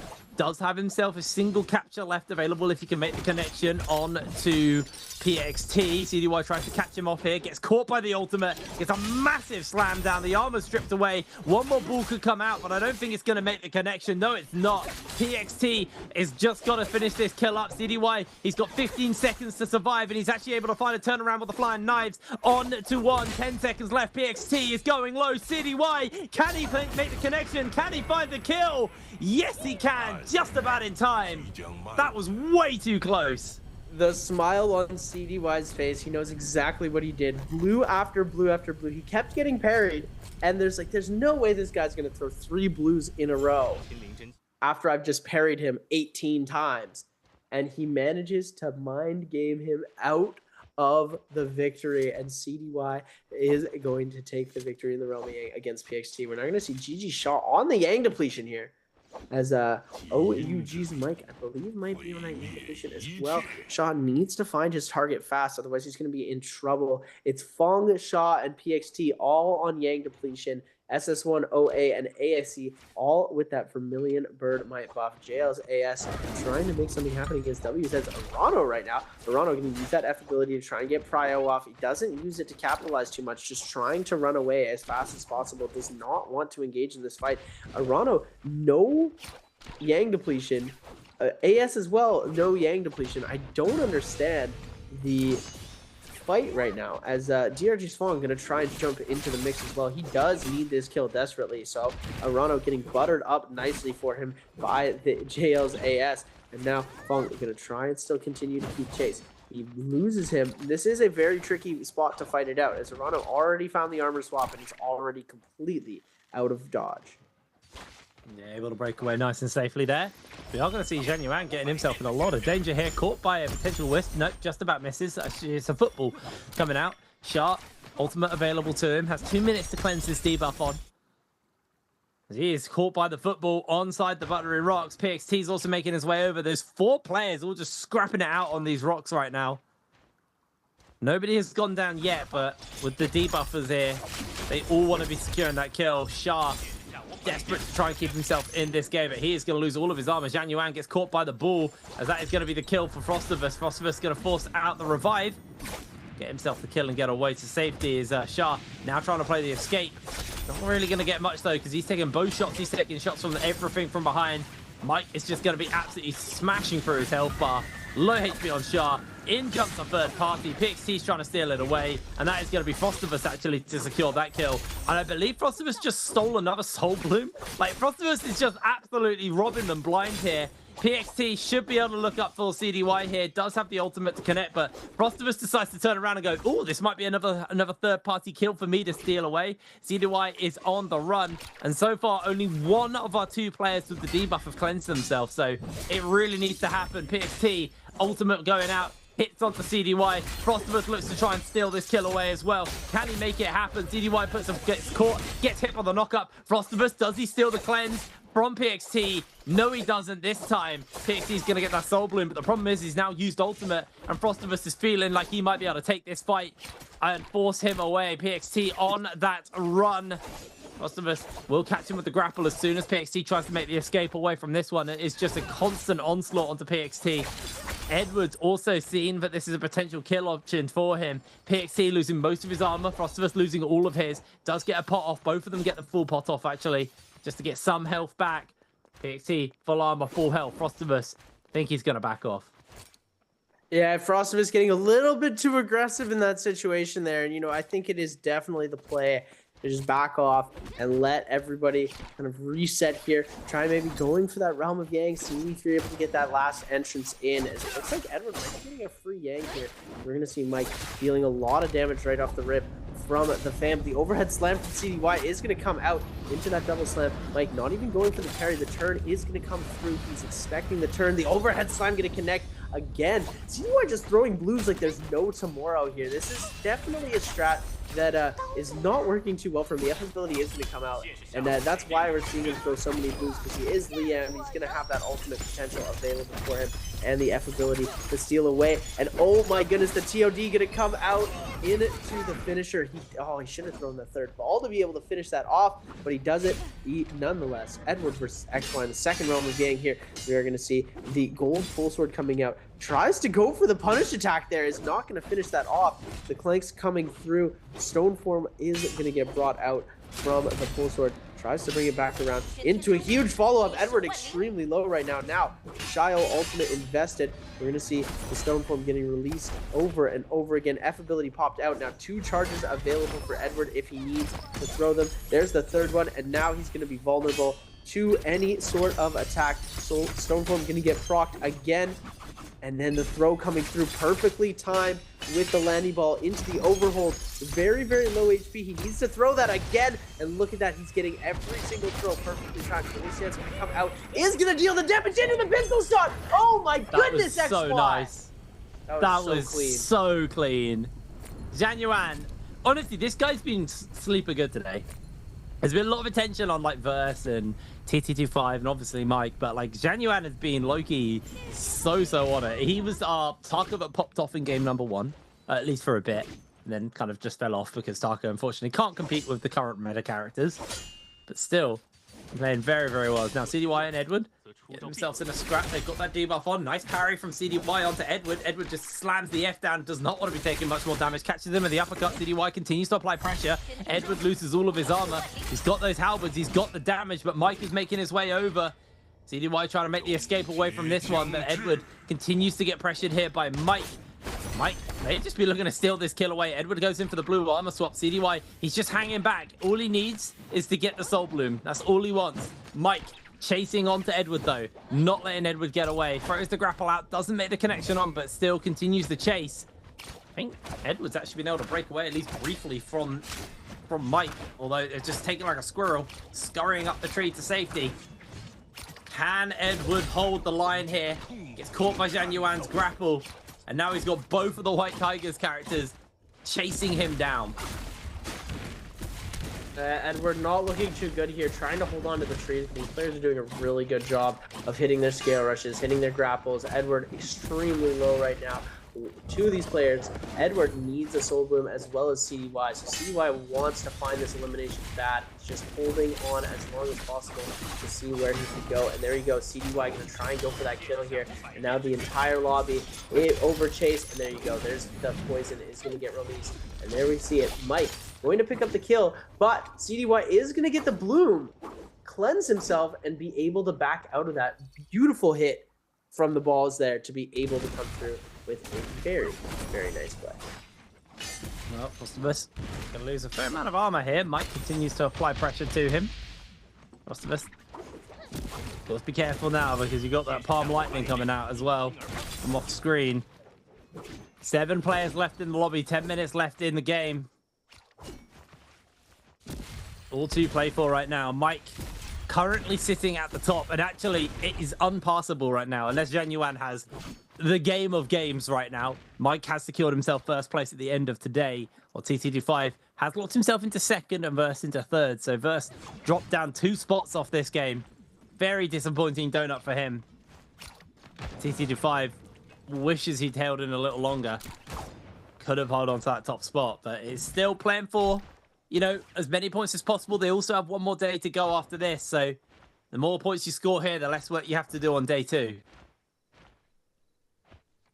Yeah, and I mean, he's doing a really good job. As far as I'm concerned, XY right now, he's at 22 points, so he really needs a lot to get himself into beating the top 3, which I feel like is not anywhere near possible right now. But I think that XY does have the potential to come away with some sort of high placement in this game. Mike being on 4 eliminations right now, you know, in a very good spot. I don't think AS, PXT, or Frostivus are going to be able to come away with any sort of win here unless they get a couple of kills going into this end game. I think Mike is going to take it just because of the fact of how his aggressive playstyle is going to mesh really well into this type of end circle. The amount of trees that there are, being on the Lonnie character as well. There's 2 Lonnies in the game, 2 Liams as well, Frostivus and CDY, and CDY is on 3 eliminations, so that it could go the way of CDY and Frostivus, but it really depends on who gets eliminated first. Will it be a Lonnie, will it be a Liam, or will it be their other characters in the game? A bit of Bane surfing here coming out from side of Mike. Teaming up already with Genuine, but it's just a waiting game right now. Lots of players left in this lobby, and I think we're in for an explosive end to the game and to the day, but for now, players are just playing this very, very chill. Just catching their breath, waiting for the moments to strike. We'll have the Spirit Well fairly soon once this Bane's Breath wears off, and that is probably going to signal our next kind of explosion of action between the 2 teams, or between all of our players. I say 2 teams because everyone's grouped up with their counterpart right now. Yeah, solos becomes duos, and you know, if you've got 3 players left in the game, sometimes solos will become trios, and you know, it's definitely a fun one to see how that happens. There's lots of people who might consider it to be teaming. I think that, you know, at the end of the day, they are holding position to give themselves a better opportunity. They're not trying to give their teammate or the hero that's playing the same hero as them, they're not trying to give them a better opportunity. They are trying to give themselves a better opportunity by target selecting who they want to eliminate first.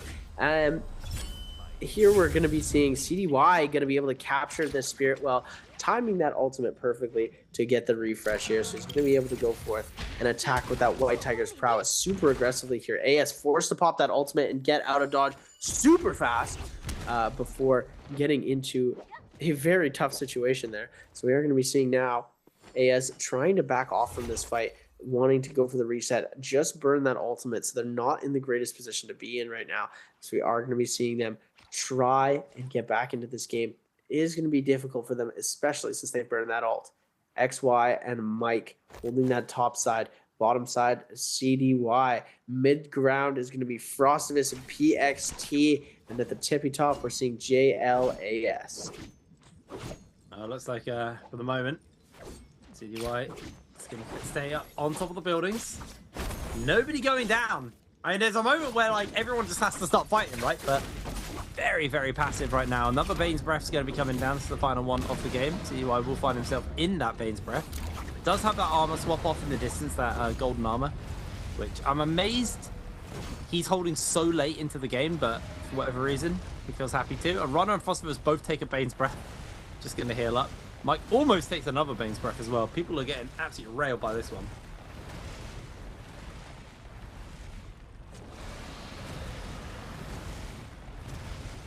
taking a look at this circle. Mike taking a lot of damage here pretty quickly as Mike now losing so much HP. Gonna try and go to the top of the tower here, is using that ult to just get that extra distance, and that is why Lonnie has become such a versatile hero in this game. Is even with the nerfs, the mobility that you get from her ultimate is so powerful and so useful that we've just seen come out there. Mike gonna be able to use that to traverse, still keeping enough charge on that ultimate coming through, as we're seeing now.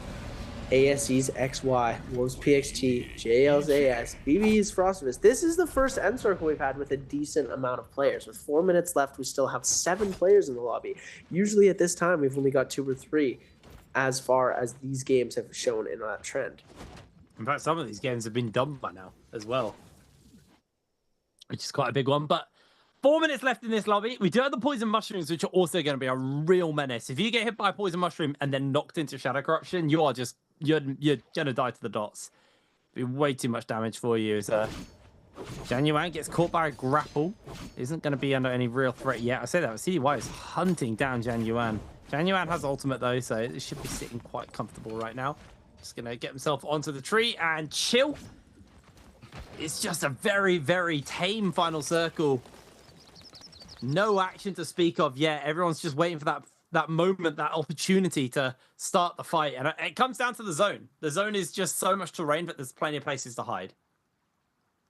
Yeah, there are a lot of nooks and crannies in this final circle. So it's going to really come down to the way that these players are going to be able to use their ultimate abilities. It looks like we're not going to see an elimination happen very quickly. Arano with the Palm Lightning. So it's going to make it a lot more difficult for these players to try and contest the zones that he is playing. And XY going to try and see if he can make something happen, but it looks like the cannon fire is going to be coming through.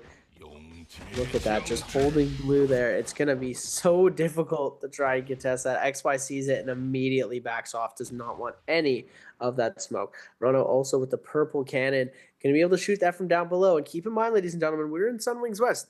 There is opportunity for these players to launch poison mushrooms at each other. There might be still a few of them in play, so these players are going to have to watch out for that as well. I believe I can see one of the red mushrooms still in the area, and most of these players trying to avoid that spot and section of the map completely. Frostivus on the middle ground, CDY on the very high ground. Arano taking back his position on the bones of Sunwing, as we're going to be seeing AS trying to go for that scale rush. It's just holding the ratty position right now, waiting for the circle to close.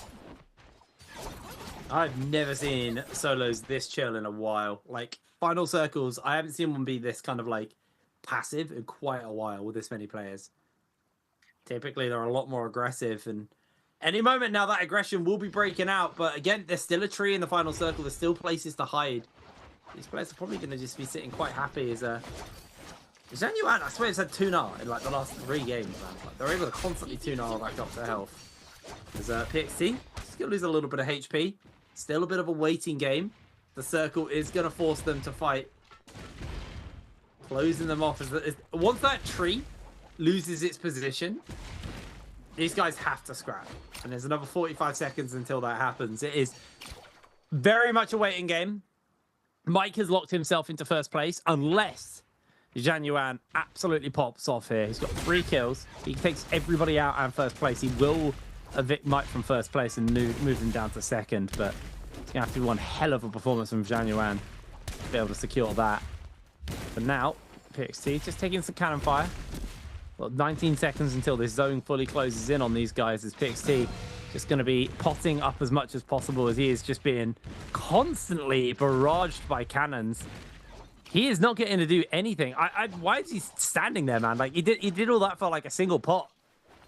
That was a way too much health bit lost there. As Arano, with that cannon from the high ground, was just able to play interrupt. Has now lost all of his repair kits, so he's not going to be able to do more. And now the fight looks to be breaking out. Everybody is playing for this one. Januan playing the high ground, not going for the kills, just playing to stay out of the action and drop down as soon as possible. Mike, can he find that opening here with the fan? The zone's going to force them all into close proximity with one another. And as soon as those ults come out, it's going to get real dicey. It's going to get real messy. Frostivus just holding the high ground now. Mike is going to lose a fair bit of HP there to PXT, who has used the ultimate, committed that one down. The ball is going to do so much work from these Lanis as Mike is knocked into the zone. He's just got to jump back in to try and keep himself going. AS has lost a lot of HP. Januan can't find him in the middle of the fight as Mike is looking to throw that ball down. The poison mushrooms have also been thrown down and everyone is just melting. Arano taking kills left, right and center as PXT doing a fair amount as well there. Mike bleeding out and 3 players tie at the end. Wow. I'm gonna be real with you, mate. That was kind of like a whole lot of nothing. Yeah, nobody died. There was a couple of players that were starting to go out. The poison mushrooms did take out a few of those players. Mike is going to come away the victor in a 3-way tie scenario for first place, which is just absolutely crazy to see that. There's no way. We see on game number 6 these players holding it to the very, very brink of the end, and they're able to come away with a beautiful finish.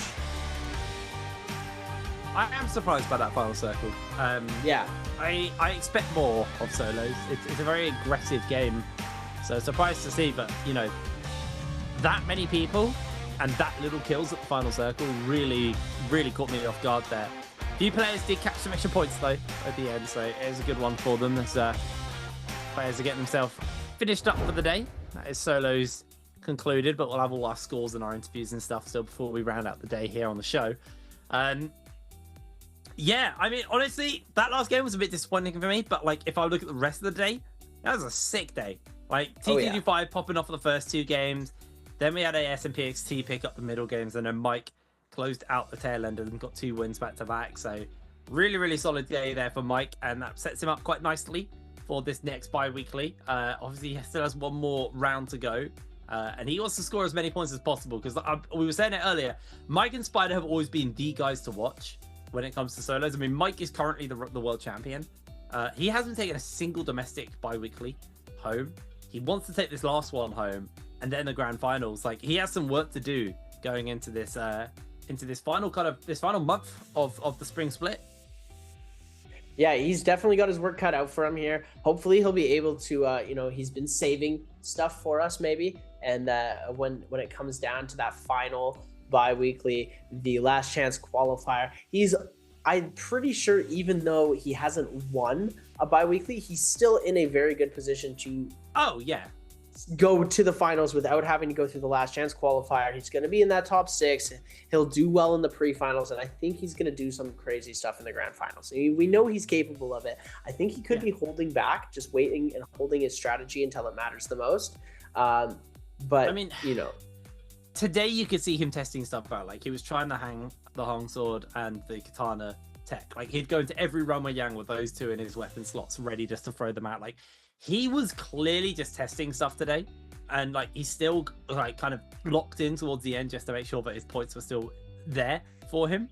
But yeah, from what it looks like, Mike is currently just still trying to kind of experiment and figure everything out on the patch, because we talked about it. They didn't actually get that much time on this patch coming into today. No, it came out yesterday. It came out 2 days ago for everyone on live. They've obviously had like time on the beta server and stuff, but I don't think beta server is always the best way to learn a patch, right? Like, you're not always going to get the best matchmaking. You're not always going to get the best practice on it. They can always be a little laggy as well. So he hasn't had that much time on the patch, and 3 players tied for 5.5 at the end of that game. And honestly, the fact Mike got MVP is maybe a little criminal, because they all had 4 points. They all had 4 kills. They all fight. Like, that is an identical copy paste between PXT, CDY, and Mike. Feels like we just coin tossed it. I guess it's because Mike's got to go to damage overall. Oh, damage. Good point. Okay, that would be the one that did it then.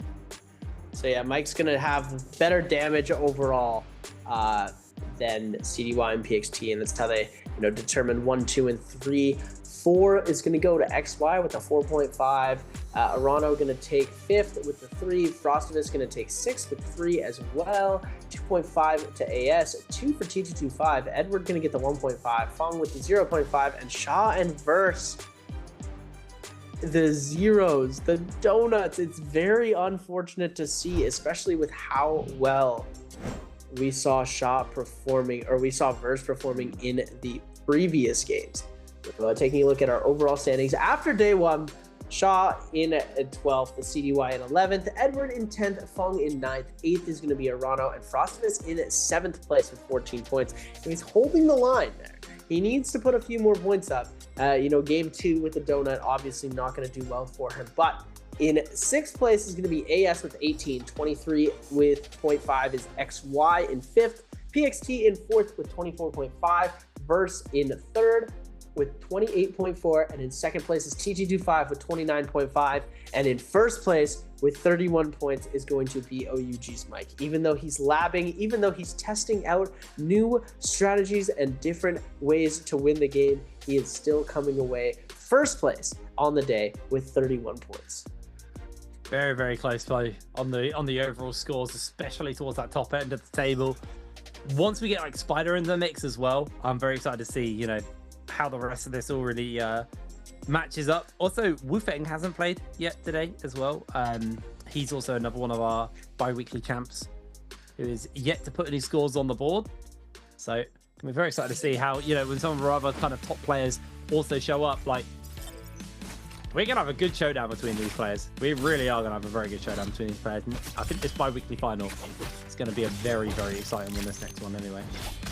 Oh yeah, it is really going to be a super exciting one, which we're going to be taking a look at some of our highlights brought to you by China Unicom. Look at that, the double dash into the wind wisp as TT25 was about to lose. He accepted his fate, he was frozen, and then he comes through with the big overhead slam to finish off the win. He got caught on the ult as well. Yeah, it was so unfortunate for him, but it was a great play from TT25 to be able to come away with the elimination. We're going to see, look at this, just blue after blue after blue, and PXT does end up losing that. It's unfortunate to see, but sometimes it's going to happen. And PXT, look at that. He is not too happy about losing that one. And you're going to be seeing now ASU's XY, big win against Edward. Edward played this phenomenally, but the catch from the ball into the musket shot at the end just turned into like some madness. I don't think we see that very often. But there you have it, ladies and gentlemen. Mike finishing it off. And the three-way tie at the end, because there's so many people. Everybody, 1 HP in a dream. Finishing it off is going to be OUG's Mike, our MVP. Well, there you go. Winner of the day, Mike. Ends in 1st place, ends on an MVP as well. 2 MVPs for this guy. Huge performance. 18,000 damage coming out from him. Had armor pierce, alchemy, stamina strike, soul stat, quick charge and sap again. Really nice from Mike. Very solid day. He definitely had a bit of fun today as well. I think like towards the middle of the day where he was testing out that testing out the Hun sword and the katana. Guy was definitely just playing around a little bit and kind of getting a feel for the new patch and just kind of enjoying it, and then rocked in for the end just to make sure that he put enough points on the board.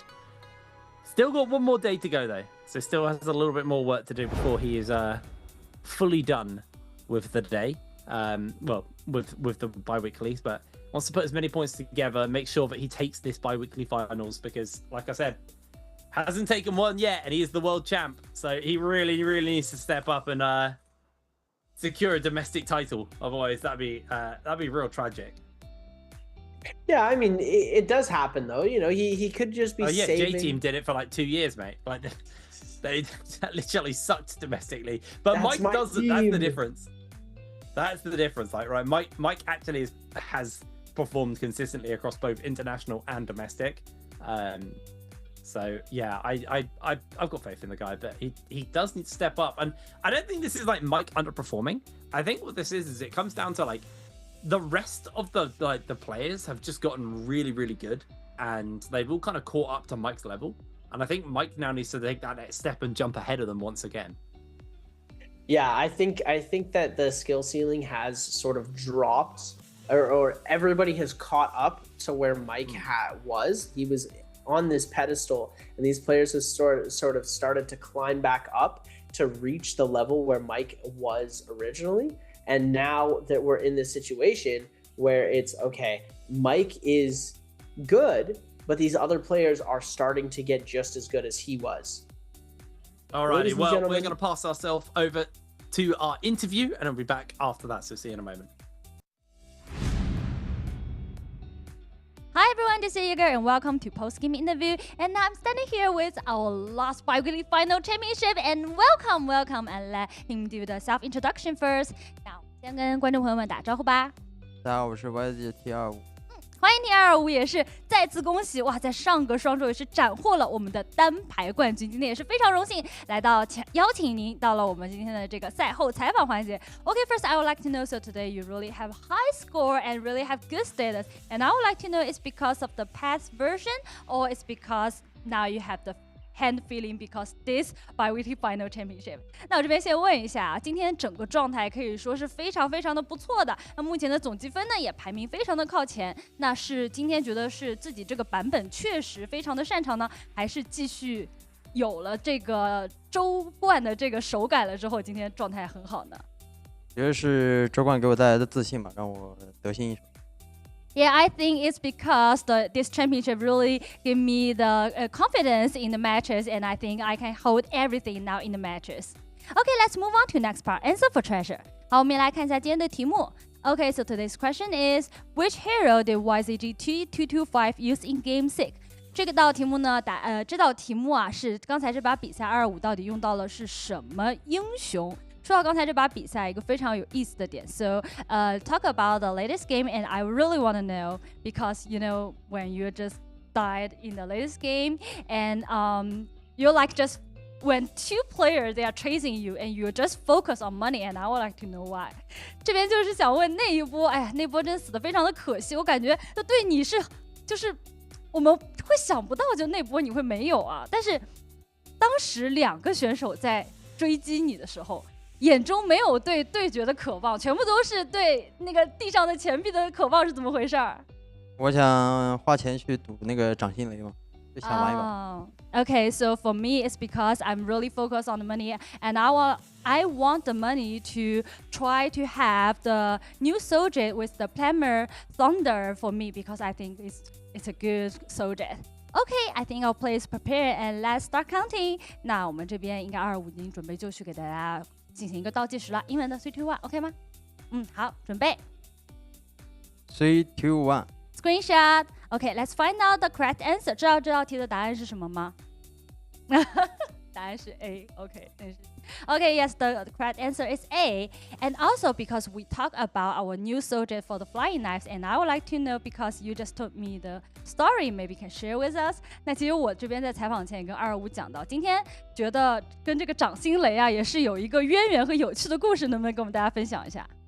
就是我玩了那把火男，然后回上镜碰了2次掌心雷，外面也碰了1次，然后我今天6把一整把都没有看到过我自己携带掌心雷，主要是一天感觉一直在碰到别人拥有，就是自己没有过，对不对？最后好不容易想去整一下，还被别人给太惨了。Okay, so for me, because like the whole day for me, especially when I use the Turkey, and it's like other like player, they are use the Plammer Thunder. They are used, and I think this new soldier is really strong, and I like. Everyone hold it except me, so I lost the game 6. I tried to earn more money, and also I bring the lucky with me, and then I just died. You know, I still don't have chance. It's really a pity. 真的，今天这样说起来的话，自己哎呀还没有在赛场上可以亲手实践一下。那我们也期待一下，因为我们这个双周还有1天的常规赛，期待一下你的一个测评，然后给我们反馈好不好 ？OK, thank you. 那我们再次感谢我们225来到我们的赛后采访。Thank you for today's interview, and we will get back to our casters. Thank you very much, Jaeger. We're getting ready to round out the day. Really good day though, across the board. Like solos has been very exciting. Some changes to everything. Syra obviously falling a little bit out of the meta. I'm excited for tomorrow for trios because I wonder if these Syra nerfs are big enough to knock her out of trios, because she is so impactful in trios, but I don't know if the health was the issue. I feel like she has someone who can keep people off her. She'll be fine. Like, it's 1500 to 1200 was the solos nerf. That's how much health she lost. She now goes from 1800 in trios to 1500 in trios. So it's still a relatively tanky Syra, just not as tanky. I'll be very interested to see how that character fares over there. But I think in solos, not irrelevant, but definitely not as strong as before. Yeah, I definitely think we did see a drop, especially like in the pick rate of Syra. It dropped immensely. I think that is going to be something that we can count on to see more in trios as well. Syra has been a crucial part of almost every single composition, replacing Zipping, replacing Karumi in all of the major comps. So I do think that we are going to see a little bit of a change in that, a less strenuous pick onto the Syra, because Syra has just been such a coveted pick. It always gets triple banned out. You're taking so many extra hero points if you're going to be using that hero. And now I feel like we're in a situation where Syra isn't going to be used as much, but it's still going to be super prominent. I think they're going to have to incorporate a lot more nerfs if you're going to actually see more Syra completely eliminated from the game. Yeah, I don't think she'll be dead in the water, but the big part of Syra wasn't really her survivability. It was a big thing, but it wasn't the only thing. It was, you know, her ability to apply crowd control, especially in like a messy team fight. Those dazzles are a lot harder to evade, where like in solos it's a bit more scripted. It's only you versus them most of the time, so you can kind of dodge it. But here's our score at the end of the day. Shah, not such a hot one for him, unfortunately, ending in bottom place. But we do have Mike sitting at the top of the table. Very close to them is T25, and then very close to them is Verse. To be fair, PXT and Zhang Yuan, not too far behind. They're hot on the heels of those top guys as well. So this could get shaken up, especially with the likes of Wu Feng and everyone also showing up in Group C. I think Spider and Wu Feng are Group C. So there's some players who could be moving stuff around. AS, not an amazing day. That game 3 was huge for them, but they're going to have to continue to kind of find more games like that than the rest of the games they had today. This is our schedule for tomorrow. It's different on trios. We open on Padoria and we end on Padoria. So we put Morris Island Holoroth in the middle of the day. We don't do a mirrored matchup. There is a reason for this. Raven told me, and I can't remember exactly. Something to do with pick order and like hero point expenditure and stuff, but it made sense in the moment at the time. But make sure you tune in for tomorrow. We'll be doing groups A and C for our first game of the bi-weekly 4 for trios tomorrow. It's going to be a banger one. I'm really excited to see how the hero changes affect things. I don't think we'll see Taka in trios, though, if I'm going to be completely brutally honest with you on that one. I want to see it at least once. I'm going to be here with you guys for trios tomorrow as well, doing back-to-back days. So, I am super excited to see how the meta is going to shake up trios. I'm going to get to be with you guys for the first experience of trios as well. So I'm super excited and grateful to be there for you guys tomorrow. It is going to be an interesting day, let me say the least. It is going to be a fun one tomorrow in trios. Less Syra, maybe some Tarka. We could get to see. I think the biggest change. I think, if I'm honest with you, you're huffing copium. I don't think Tarka's going to find a place in trios, unfortunately. I mean, the problem with him is, he's okay in solos as like a kind of like ACOS shoe-in, but you don't really have a role for someone like a Tarka in trios right now. Yeah. I am surprised by, some of the other stuff we'll see over there. Like, the Kailin nerfs could affect the monk comp that we've been seeing, which is like the monk grab into Kailin slash comp, because it is the slash which got nerfed. It was only a 0.2 off the damage, but like that does add up, because it also the ability scales based on your weapon rarity, and it could genuinely shift off a fair amount of damage and the ability to potentially execute someone off that. So we will see. That could change things up over in trios. I can't really say with 100% certainty, because I haven't had that much time on this patch either, just like the players. So we'll be finding out then. But anyway, that is us donezo here with solos. We will be back tomorrow, or at least Seb will be back tomorrow with more trios actions. So make sure you tune in then. But until then, goodbye, and we will see you next time. Take care, guys.